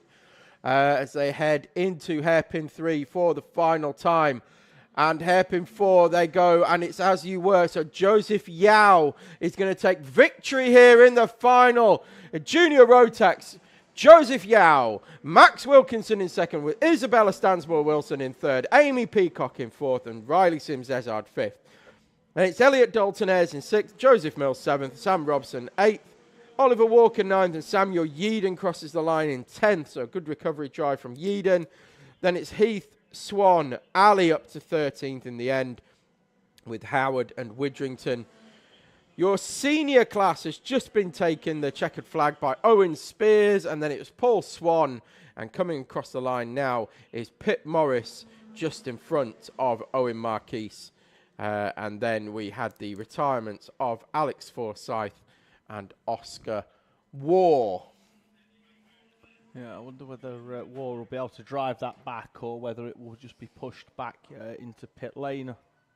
There's the quad being readied. It did look on camera as though the rear bumper was already loose on that one. I don't know whether that's what caught him out. And he was dropping places as well, so there might have been an issue that he was nursing for Oscar War. But then, as you said, David, tagged the tyres on the inside of hairpin 1 and round it went, and then definitely got collected. So if the bumper wasn't already hanging off, I imagine it will be now. Yeah, War is... he's going to walk back in on his own. I think the kart will be collected. Will it by the quad, or is it just going to get pushed back? It just needs to be helped back on track to start with. There it is. It's going to be pushed back in, I think, by one of our marshals. So that brings to an end our Rotax running for the day and for the weekend, actually. As well as Oscar War, you can see just making his way back across the track, and the kart following as well. He could have given it a push, couldn't he? You say so, but I think it looks like he's holding his wrist with a bit of discomfort. So, okay. All right, I'll let you off that one. We're going to go easy on him, Tom. I'll let him off. Kart being next round, push it back in. Right. So Junior Pro Karts are... It's just in front of me here, Tom, and I'm going to see if there's... it looks like it's got a puncture again. And the rear bumper is very low on the right-hand side as well. Oh yeah, it's a left-hand rear tyre as well. So that was the issue that he was fighting. It's off I think if it pops off the bead, Tom, and these Rotaxes, because they use bead retainers, that the Pro Karts then, when they run their run rims, they take the bead retainers out because they don't have. They run their tyres with a higher pressure, but some of these juniors will be running them in single figures, so you need the bead retainer to hold the tyre on the rim. As you're seeing here, runners. Paul Swan looks like he's run half marathon. Hands on his knees in the bottom right-hand corner. Owen Spears just undoes the front of his suit as Junior Pro Kart head out onto track. It'll be Isaac Duff and Joseph Williamson on the front row, with Liam Edmonds and Riley Matthews on row 2. Alana Howard on row 3. Looks like Joseph Williamson's pointing down at the right-hand engine. He might be on one motor. If he is, he needs to pull it over to a marshal post and get it fired up quickly. He's definitely pointing down to the right-hand side. Seems to be all okay now, though. Yeah, seems... He didn't fancy doing it like the Kart Events Belgium lads did at Le Mans, where he just reached around and just fired it up himself. Leans over the shoulder, get the pull cord, give it a big thing. Yeah. Was it? I think we saw Dave Cyrus doing that one year at the British here, all the way down the back straight, when he was racing for Kart Force. When the year that we had the proper deluge. In the last 10-15 minutes? No, in the first couple of hours. Okay. That was, there were a lot of people doing that. But we're underway here for the final. Isaac Duff leading us away from Joseph Williamson, Liam Edmonds, Riley Matthews and Alana Howard. Ooh, a little bit of contact there as Liam Edmonds tries a move on the 881, and that's going to allow Alana Howard up into second place. As Edmonds tried to get a move on Williamson. Williamson then will now be in a switchback territory here on Alana Howard and gets that done. They run down the back straight, but Isaac Duff has got a gap of 10 kart lengths. Contact warning coming the way of Alana Howard when they cross the line this time. So Isaac Duff already with that buffer back to Joseph Williamson that we've seen throughout the weekend. Williamson still pointing down at the right-hand side of the car. Well, he's definitely got two engines running, that's for sure, because if he had one, he'd be crawling round. Yeah, true. So I don't know what he's pointing at, but there is definitely something that he is pointing at down on the right-hand side.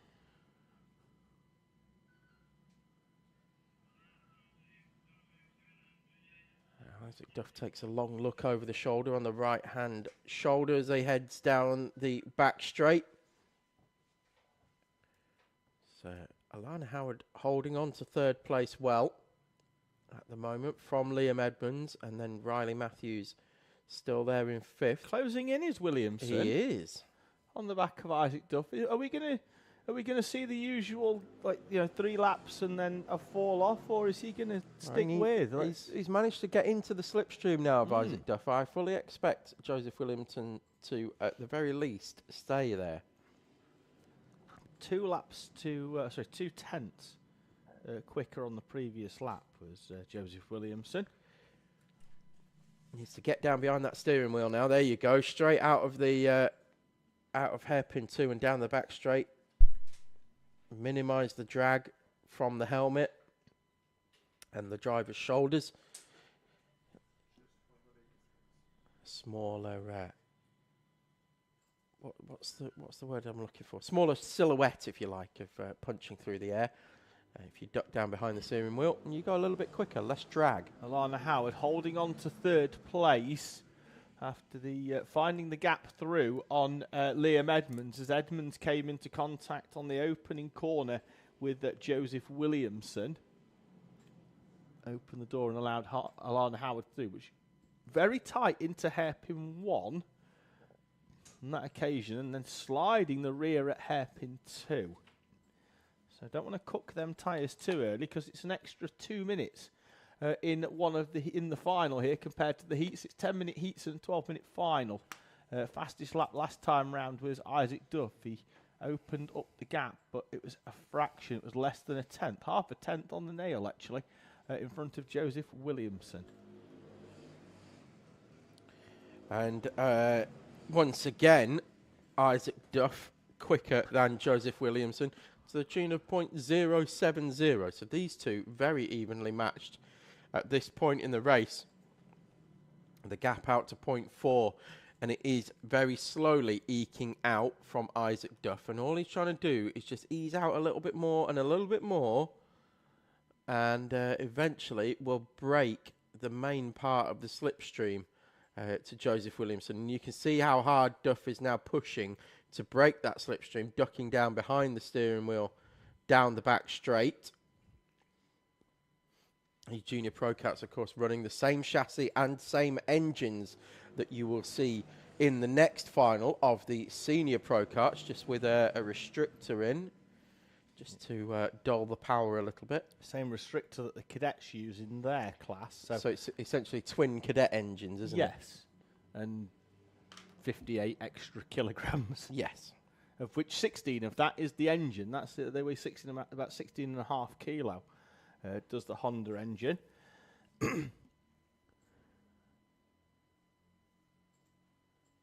So without that, it's about an extra 40 kilos of additional weight. Now, some of that's in the chassis as well, compared to the cadet chassis. Yeah, much bigger chassis for the Pro Karts. Yeah, metal bumper on the rear compared to the plastic bumpers that most of our cadets will use. Again, Williamson closing in this time, fastest lap of the race with a 47.364, 2 tenths quicker than your race leader Isaac Duff at the moment. This camera shot took me by surprise earlier, but it's the static camera of the PTZ we've turned round that was looking at the national loop earlier, is now looking all the way through the chicanes. But it shows you how there is no straight line through there. Well, exactly. I think at the end of this race, down the inside goes Riley Matthews on Liam Edmonds. Back the 3 in 3rd, 4th and 5th are together nicely. I think we might try and cut to that one in a few moments, because the 2 at the front appear to have a little bit of a gap between them that's plateauing. So we're going to focus on this battle for 3rd place, the final step on the podium. But yeah, if we can go to that static shot at the end of this race without any karts on it, you will be able to see what that corner is like. Fastest lap of the race, Tom points out, 47.293. Isaac Duff at the front opens the gap up to just under 7 tenths.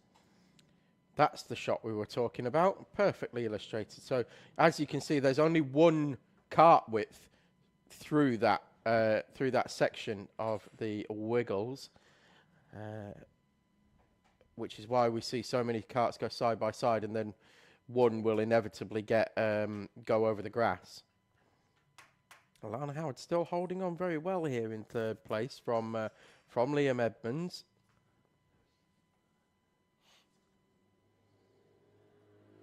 Went a little bit tighter on the entry into hairpin 4, and then Edmonds gets squirrely on the way out of hairpin 4 and immediately has a look around to see where Riley Matthews is in relation. But it's all as you were. Duff and Williamson, the gap gone out now. Williamson not with the best lap by any means, a lap about 4/10 slower than he's been able to go throughout this race, and now the gap is just over 1 second between Duff and Williamson. Isaac Duff putting a lap in that was only less than half a tenth off the overall fastest lap so far. Howard tight into 4, but gets the drive out that doesn't allow Liam Edmonds to draw alongside. 4 minutes and 45 seconds on the clock, so still plenty of time for Edmonds and Matthews to try and find a way through. At the front, the gap's out to 1.5 now. It looks like Isaac Duff has broken Joseph Williamson's toe and is off towards the front. And for third place, you can just about see it there on camera, and now we see it as the run down to South Bank. But Riley Matthews has got the run down the inside of Alana Howard. Howard's going to try and drive all the way around the outside of not only South Bank, but also hairpin 3. The door finally closed and then reopened by Alana Howard, and Howard's back through at hairpin 4. Superb scrapping by Alana Howard in the 28. Yeah, great fight between those two. Alana Howard, Liam Edmonds, Riley Matthews in 5th as well. Don't count Matthews out of this one. Isaac Duff ducking down behind the steering wheel again as they go down the back straight. The gap now out to nearly 2 seconds. So Isaac Duff all of a sudden finding half a second a lap over Joseph Williamson as they go side by side down the back straight for 3rd. That got very close between Howard and Edmonds as Edmonds had the door firmly slammed in his face by Howard. And Howard taking that tight entry again into hairpin 4. It gives Edmonds a run out of that corner by taking the normal orthodox line through there.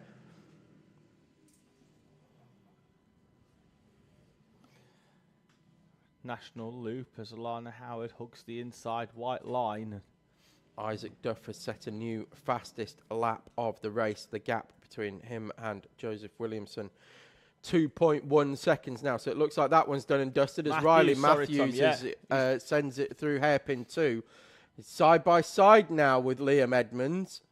Has a bit of a conflab as well. Yeah, there's a little conversation going on there, hand signals and everything. We'll get them some flags. Maybe they can wave at each other.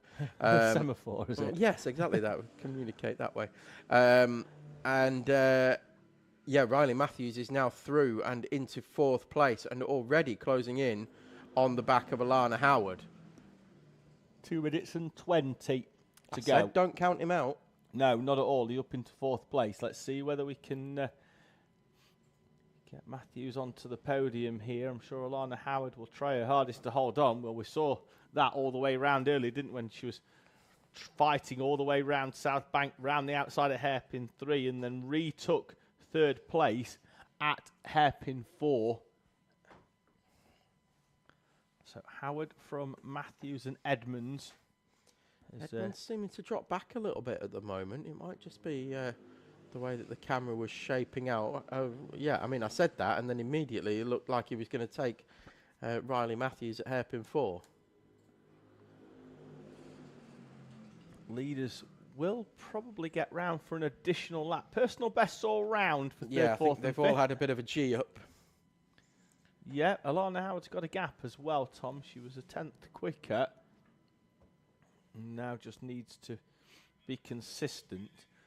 Loses a bit of time, though, round hairpin 1 and 2 every lap, and that's going to allow Riley Matthews to have a run at her, including some slipstream down the back straight, but Alana Howard comes across to close the door. So, could be any one of these 3, Tom, because I don't want to discount Liam Edmonds either. 3rd place yesterday in the final, so knows how to get himself onto the podium. At the moment, though, it's Alana Howard working hard to hold them off as 3 personal bests and a fastest lap. Yeah, I think Isaac Duff's decided that these tyres are going in the bin at the end of the day, and so has decided to use whatever pace is left within them. We shall use all of the life of the tyres and then a little bit more. Yes, and he's pushing on now. Personal best for Joseph Williamson as well, but Duff was a full 3/10 quicker than Williamson, as Alana Howard goes very defensive into hairpin 3, but washes wide, takes that tighter entry into hairpin 4 again, doesn't allow Matthews a run out of there and across the start-finish line. Clock has ticked down to 0, but I think they've just made it through. The last lap board is not out yet, so we will have 2 more laps here. There you go, your 3rd, 4th and 5th. That's a great shot, really, isn't it?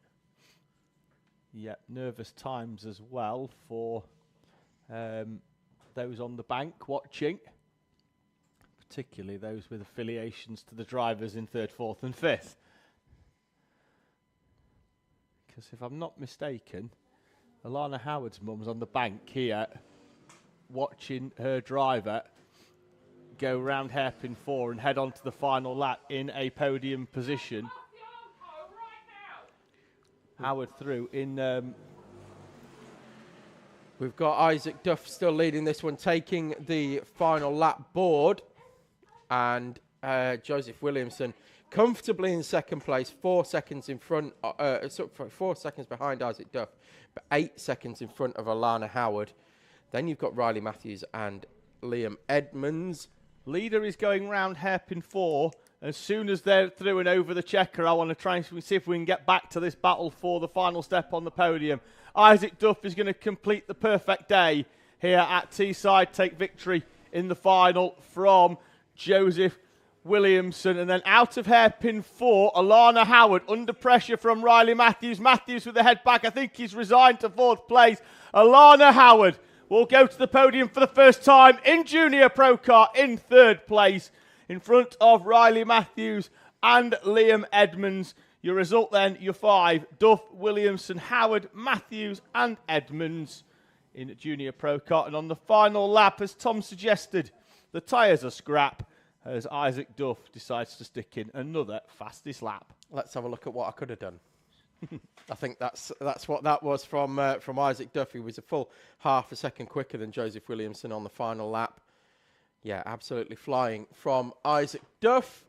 I'll give him a bit of a clap as he comes over the line as well.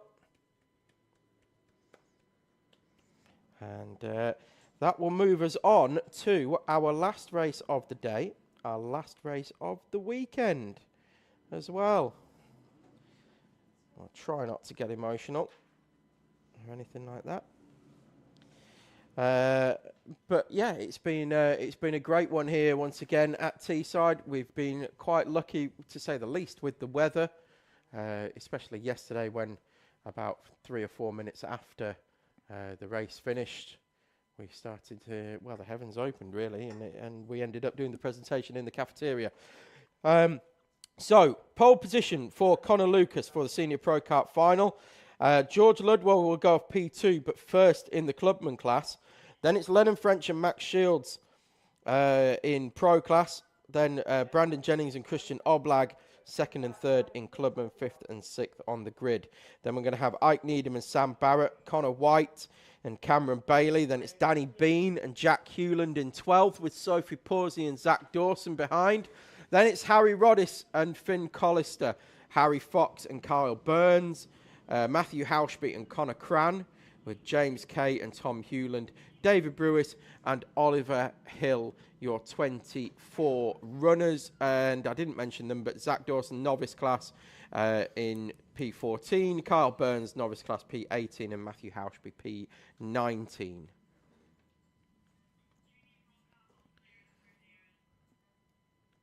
Oh, we've had a spinner on the back straight. Have we? Yeah, Sophie Pawsey. Yes. We'll need to get into position by post 3. There we are. In P13 as well for Sophie Pawsey, so had to find a way into the middle of the pack and hope everybody was compliant, which it looked like they were.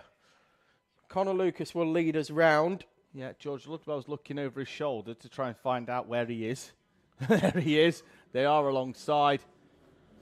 And we're away and racing with Lucas on the inside, Ludwell on the outside. What's happening? It's Shields sweeping round the outside of Lennon French and then down the inside. Sophie pauses round, as is Finn Collister, and that looks like it could be Sam Barrett. Connor White has went so far off the track around the national loop, he almost had to come back in via the barriers. And Collister's got a problem because he's going at a walking pace. The trip over from the Isle of Man is going to feel like a long drive home.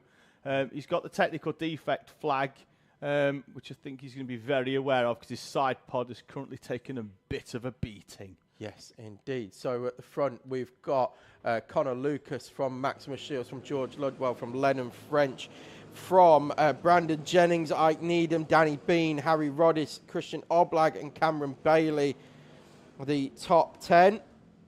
So it's Finn Collister and David Brewis, the worst ones coming out, or the ones with the biggest problems coming out of that. Collister's coming in with a very bent side pod. Yeah, and something else as well, I think, because that cart sort of doesn't look like the rear Wobbling. axle's as straight as it could have been.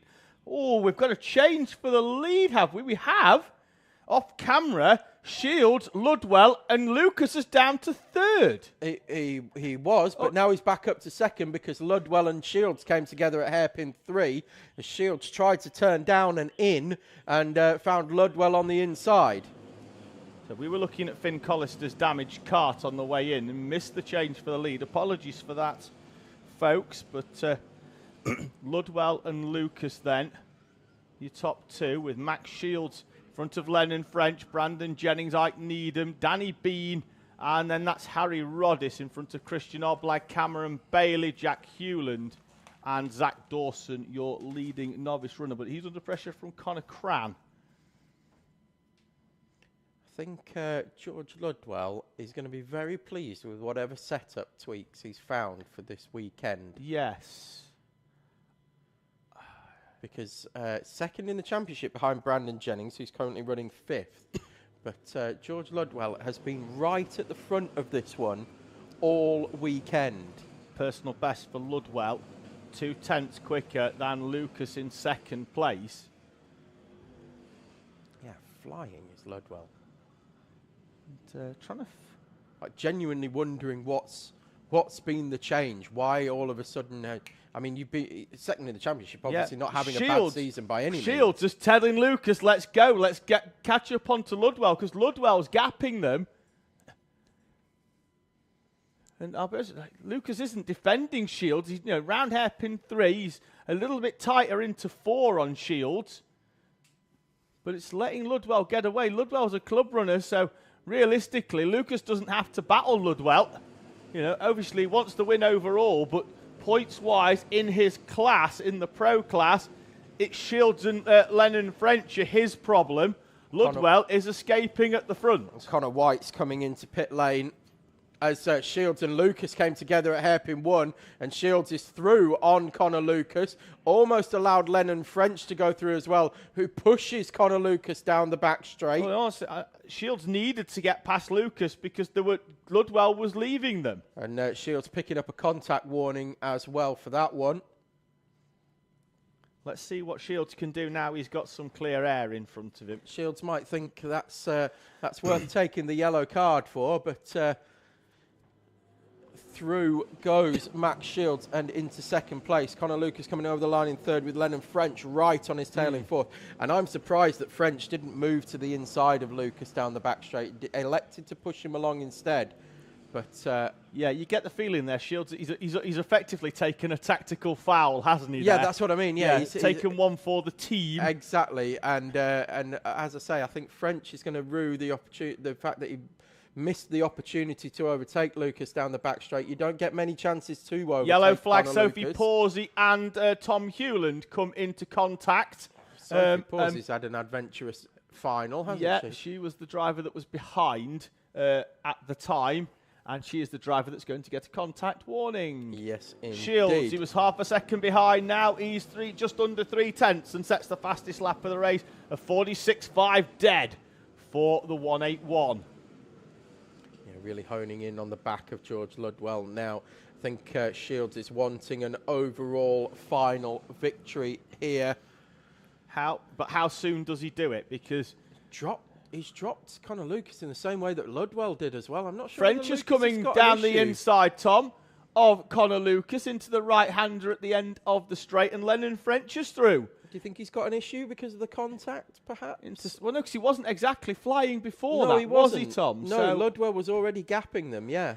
you know, this is very, very out of character for the 43, and he's been rapid all day, so I don't know what the problem is. I'm sure we'll try and find out post-race. Brandon Jennings on his rear bumper at the moment as well.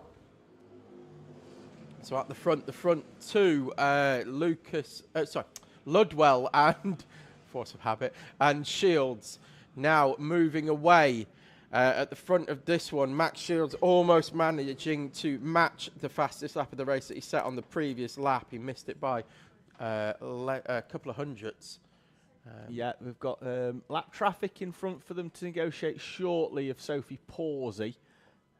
There's also a great little battle going on at the top of novice. Zach Dawson, green cart, and Connor Cran in the 11 in the orange suit. Pawsey peels off into the pit lane. And into retirement. Her race run for Sophie Pawsey. She joins Connor White, David Brewis, and Finn Collister in retirement. Connor Lucas half a second slower than the front three that time around. He's definitely nursing some kind of issue. He's currently backing up Brandon Jennings, Ike Needham, and Danny Bean. I think this is going to be the widest pro kart in the... Jennings is going to the inside on the run up towards South Bank. Jennings is through. Needham nearly through. Door closed though. And then Needham's going to try it into the right-hander at hairpin 3. Definitely an issue for the 43 kart. And Bean is now trying to get down the inside of Needham as well. Yeah, this is going to be the widest pro kart in the TS postcode, is that 43. There's nobody going to be coming through particularly easily. I think it was just straight power that got Brandon Jennings through, and the drive out of hairpin 4. Perhaps that could be the issue. There's something wrong with the bottom end power of the kart. Yeah, because Jennings is through, and that's going to allow Christian Oblag down the inside of Danny Bean in the background, and Oblag is through in the 76 machine. Behind them, Cam Bailey and Harry Roddice running well inside the top 10. The front three all in the 46.5 bracket, 46.5 second lap bracket. So Lucas still on the back of Ike Needham, I think it is. Ooh, just quickly, I thought David Brewis had retired, but he's out there. I just don't know if his transponder's picking up, but he's currently behind Zach Dawson in 14th place. Oh, it's tripping now, but he's 6 laps down, so he might have come in.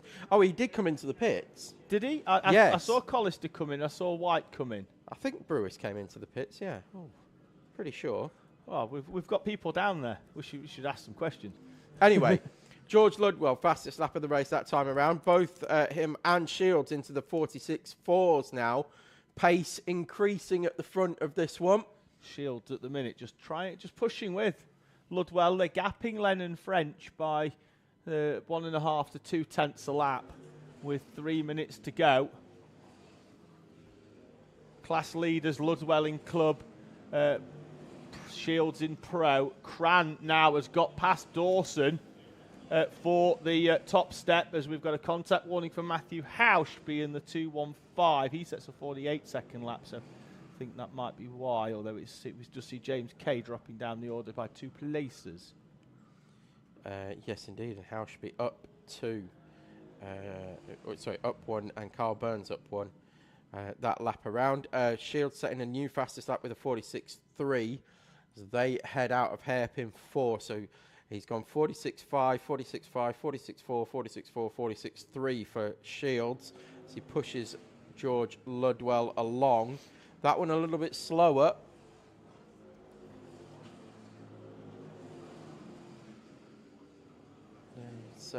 It's whether Shields wants to bring the fight to Ludwell or not. They're not in the same class. Is he going to want the overall victory? Yes, of course he is. Does it matter in the grand scheme of things? Well, no, it doesn't. Well, there's Shields telling Ludwell, push, push, push, push, push. Let's go forwards. Now, whether that's a bit of gamesmanship, who knows? Yes, it is, because he's just sent it on the inside at hairpin 4. Had the door closed on him, though, by and George almost Ludwell. lost it as well. Which that I know he's a young driver, Max Shields, but he's got an old head on his young shoulders. However, that's a little bit of naivety, I think. No, I like young that. naivety. He's not in the same class. Just tuck him behind him. He's got pace as George Ludwell this weekend. Just tuck him behind him. You've got a big gap back to second in class for Lennon French. Just sit there. Be happy. No, I like that. I like that. You know, tell him you're not going to overtake him and then do him at the next corner. I'm a big fan of that. Gamesmanship. Minute and 20 on the clock. Let's see where they cross. They're doing 46ers. So they're going to get round comfortably for 3 laps, Tom.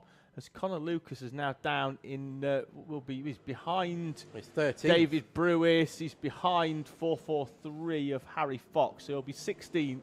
And I get the feeling he's pitting this time. I just can't see him carrying on. Getting to past half race distance as well. And indeed he does. Well, it's like you're psychic, David. Yeah, I just got the feeling from the body language that there's no point. You were past half race distance. The points aren't going to come, and we can drop this round. Will be Connor Lucas's thought process. So Lucas out now from what eventually turned out to be 15th place. We'll see if we can get to the bottom of that one and find out what the issue was. Oh, David Brewis has just jumped up into the lead. Oh, no, he hasn't. It's it's just our timing system correcting itself. I was like, oh, he's managed to find himself a DeLorean out there. George Ludwell still leading from Max Shields from Lennon French. Then it's Brandon Jennings, second in the clubman class from Christian Oblag. Leader of novice class is Connor Cran from Zach Dawson. And they're still nose to tail. Trying to find them on track. There in the orange suit, aren't they? They could be split very shortly by the 5 of the recovering Sam Barrett, who was off on the opening lap. Last lap board out for the leader, George Ludwell. And Barrett is indeed through on Zach Dawson, so that's going to split them. But can now Dawson use this as an opportunity? Because if Barrett gets past Cran, can Dawson slip through as well? At the front, Ludwell still leads 3 kart lengths the gap to Max Shields. Your pro runner in front, pro runner behind your club runner, George Ludwell, who won the novice championship here last year and who's progressed no end since then, Tom. Yeah, unbelievable step forward, this one. So they're going to go round hairpin 3. Let's have a look what happens at 4. Shields not quite close enough, and he's not going to be too robust either. George Ludwell will come through to take a maiden final victory here at Teesside. Max Shields will win for the first time in the pro class since his step up, having won the Clubman Championship last year. 3rd place goes to Lennon French overall. Brandon Jennings and Christian Oblag, Ike Needham, Cameron Bailey, Danny Bean and Jack Hewland in front of Harry Roddis. That completes your top 10. Connor Cran wins in novice from Zach Dawson, and it's going to be Kyle Burns as it crossing the line for a second top 3 in novice in the space of 2 days. That's brilliant driving from George Ludwell. Congratulations to you. Clubman class winner and overall victory here in the Senior Pro Kart class. Of course, congratulations to all our class winners. So Maximus Shields and Connor Cran as well. Great to see them taking their relative victories within their seedings and in their classes. So yeah, great to see. And that brings to an end our stream here at Teesside for the entire weekend, the double header of rounds 4 and 5. It's been a warm one. It's been a nice one. We had a very good day yesterday with very few incidents on track. We've had a couple more today, but everybody is everybody from today has been up and about and walking away from their various incidents and all nice and safe, and we wish everyone a safe journey home. Thank you to, of course, our sponsors, the Medics UK team, who have been called into action a couple of times today, but everything nice and tickety-boo, as I said. Infratech, and then we've got ARC Plant Repairs, Metro Plum, HRS Racing Engines, Garage 29 Graphics, and MS Karts, and of course our overall championship sponsor, NRG Karting. So thank you very much as well to our marshals, all our circuit organisers here as well, and our clerk of the course, and of course everybody taking part in the stream that makes this possible. It's been a brilliant day's racing once again here at Teesside, on top of yesterday where we've managed to have 2 dry race days back to back, which has been great. Thank you for everybody that's joined us. We've got Jill Ludwell somewhat fittingly ending the stream with "Come on George," cheering for you from Mum. He's just taken victory in Senior Pro Kart for the first time with an outright victory. Brings an end to our stream here at Teesside, but we'll be back in 2 weeks' time over the weekend of the 10th, 11th and 12th of August for the 2024 running of the British 24-hour race here at Teesside on the international layout. Please give us a like, a subscribe at TSK-Motorsport Media. Press the bell notification so that you'll be notified when we go live for that British 24-hour race in a few weeks' time. And we look forward to welcoming you back here at Teesside next time. Thank you very much from myself, David Sullivan, and Tom Butterworth. We'll see you soon.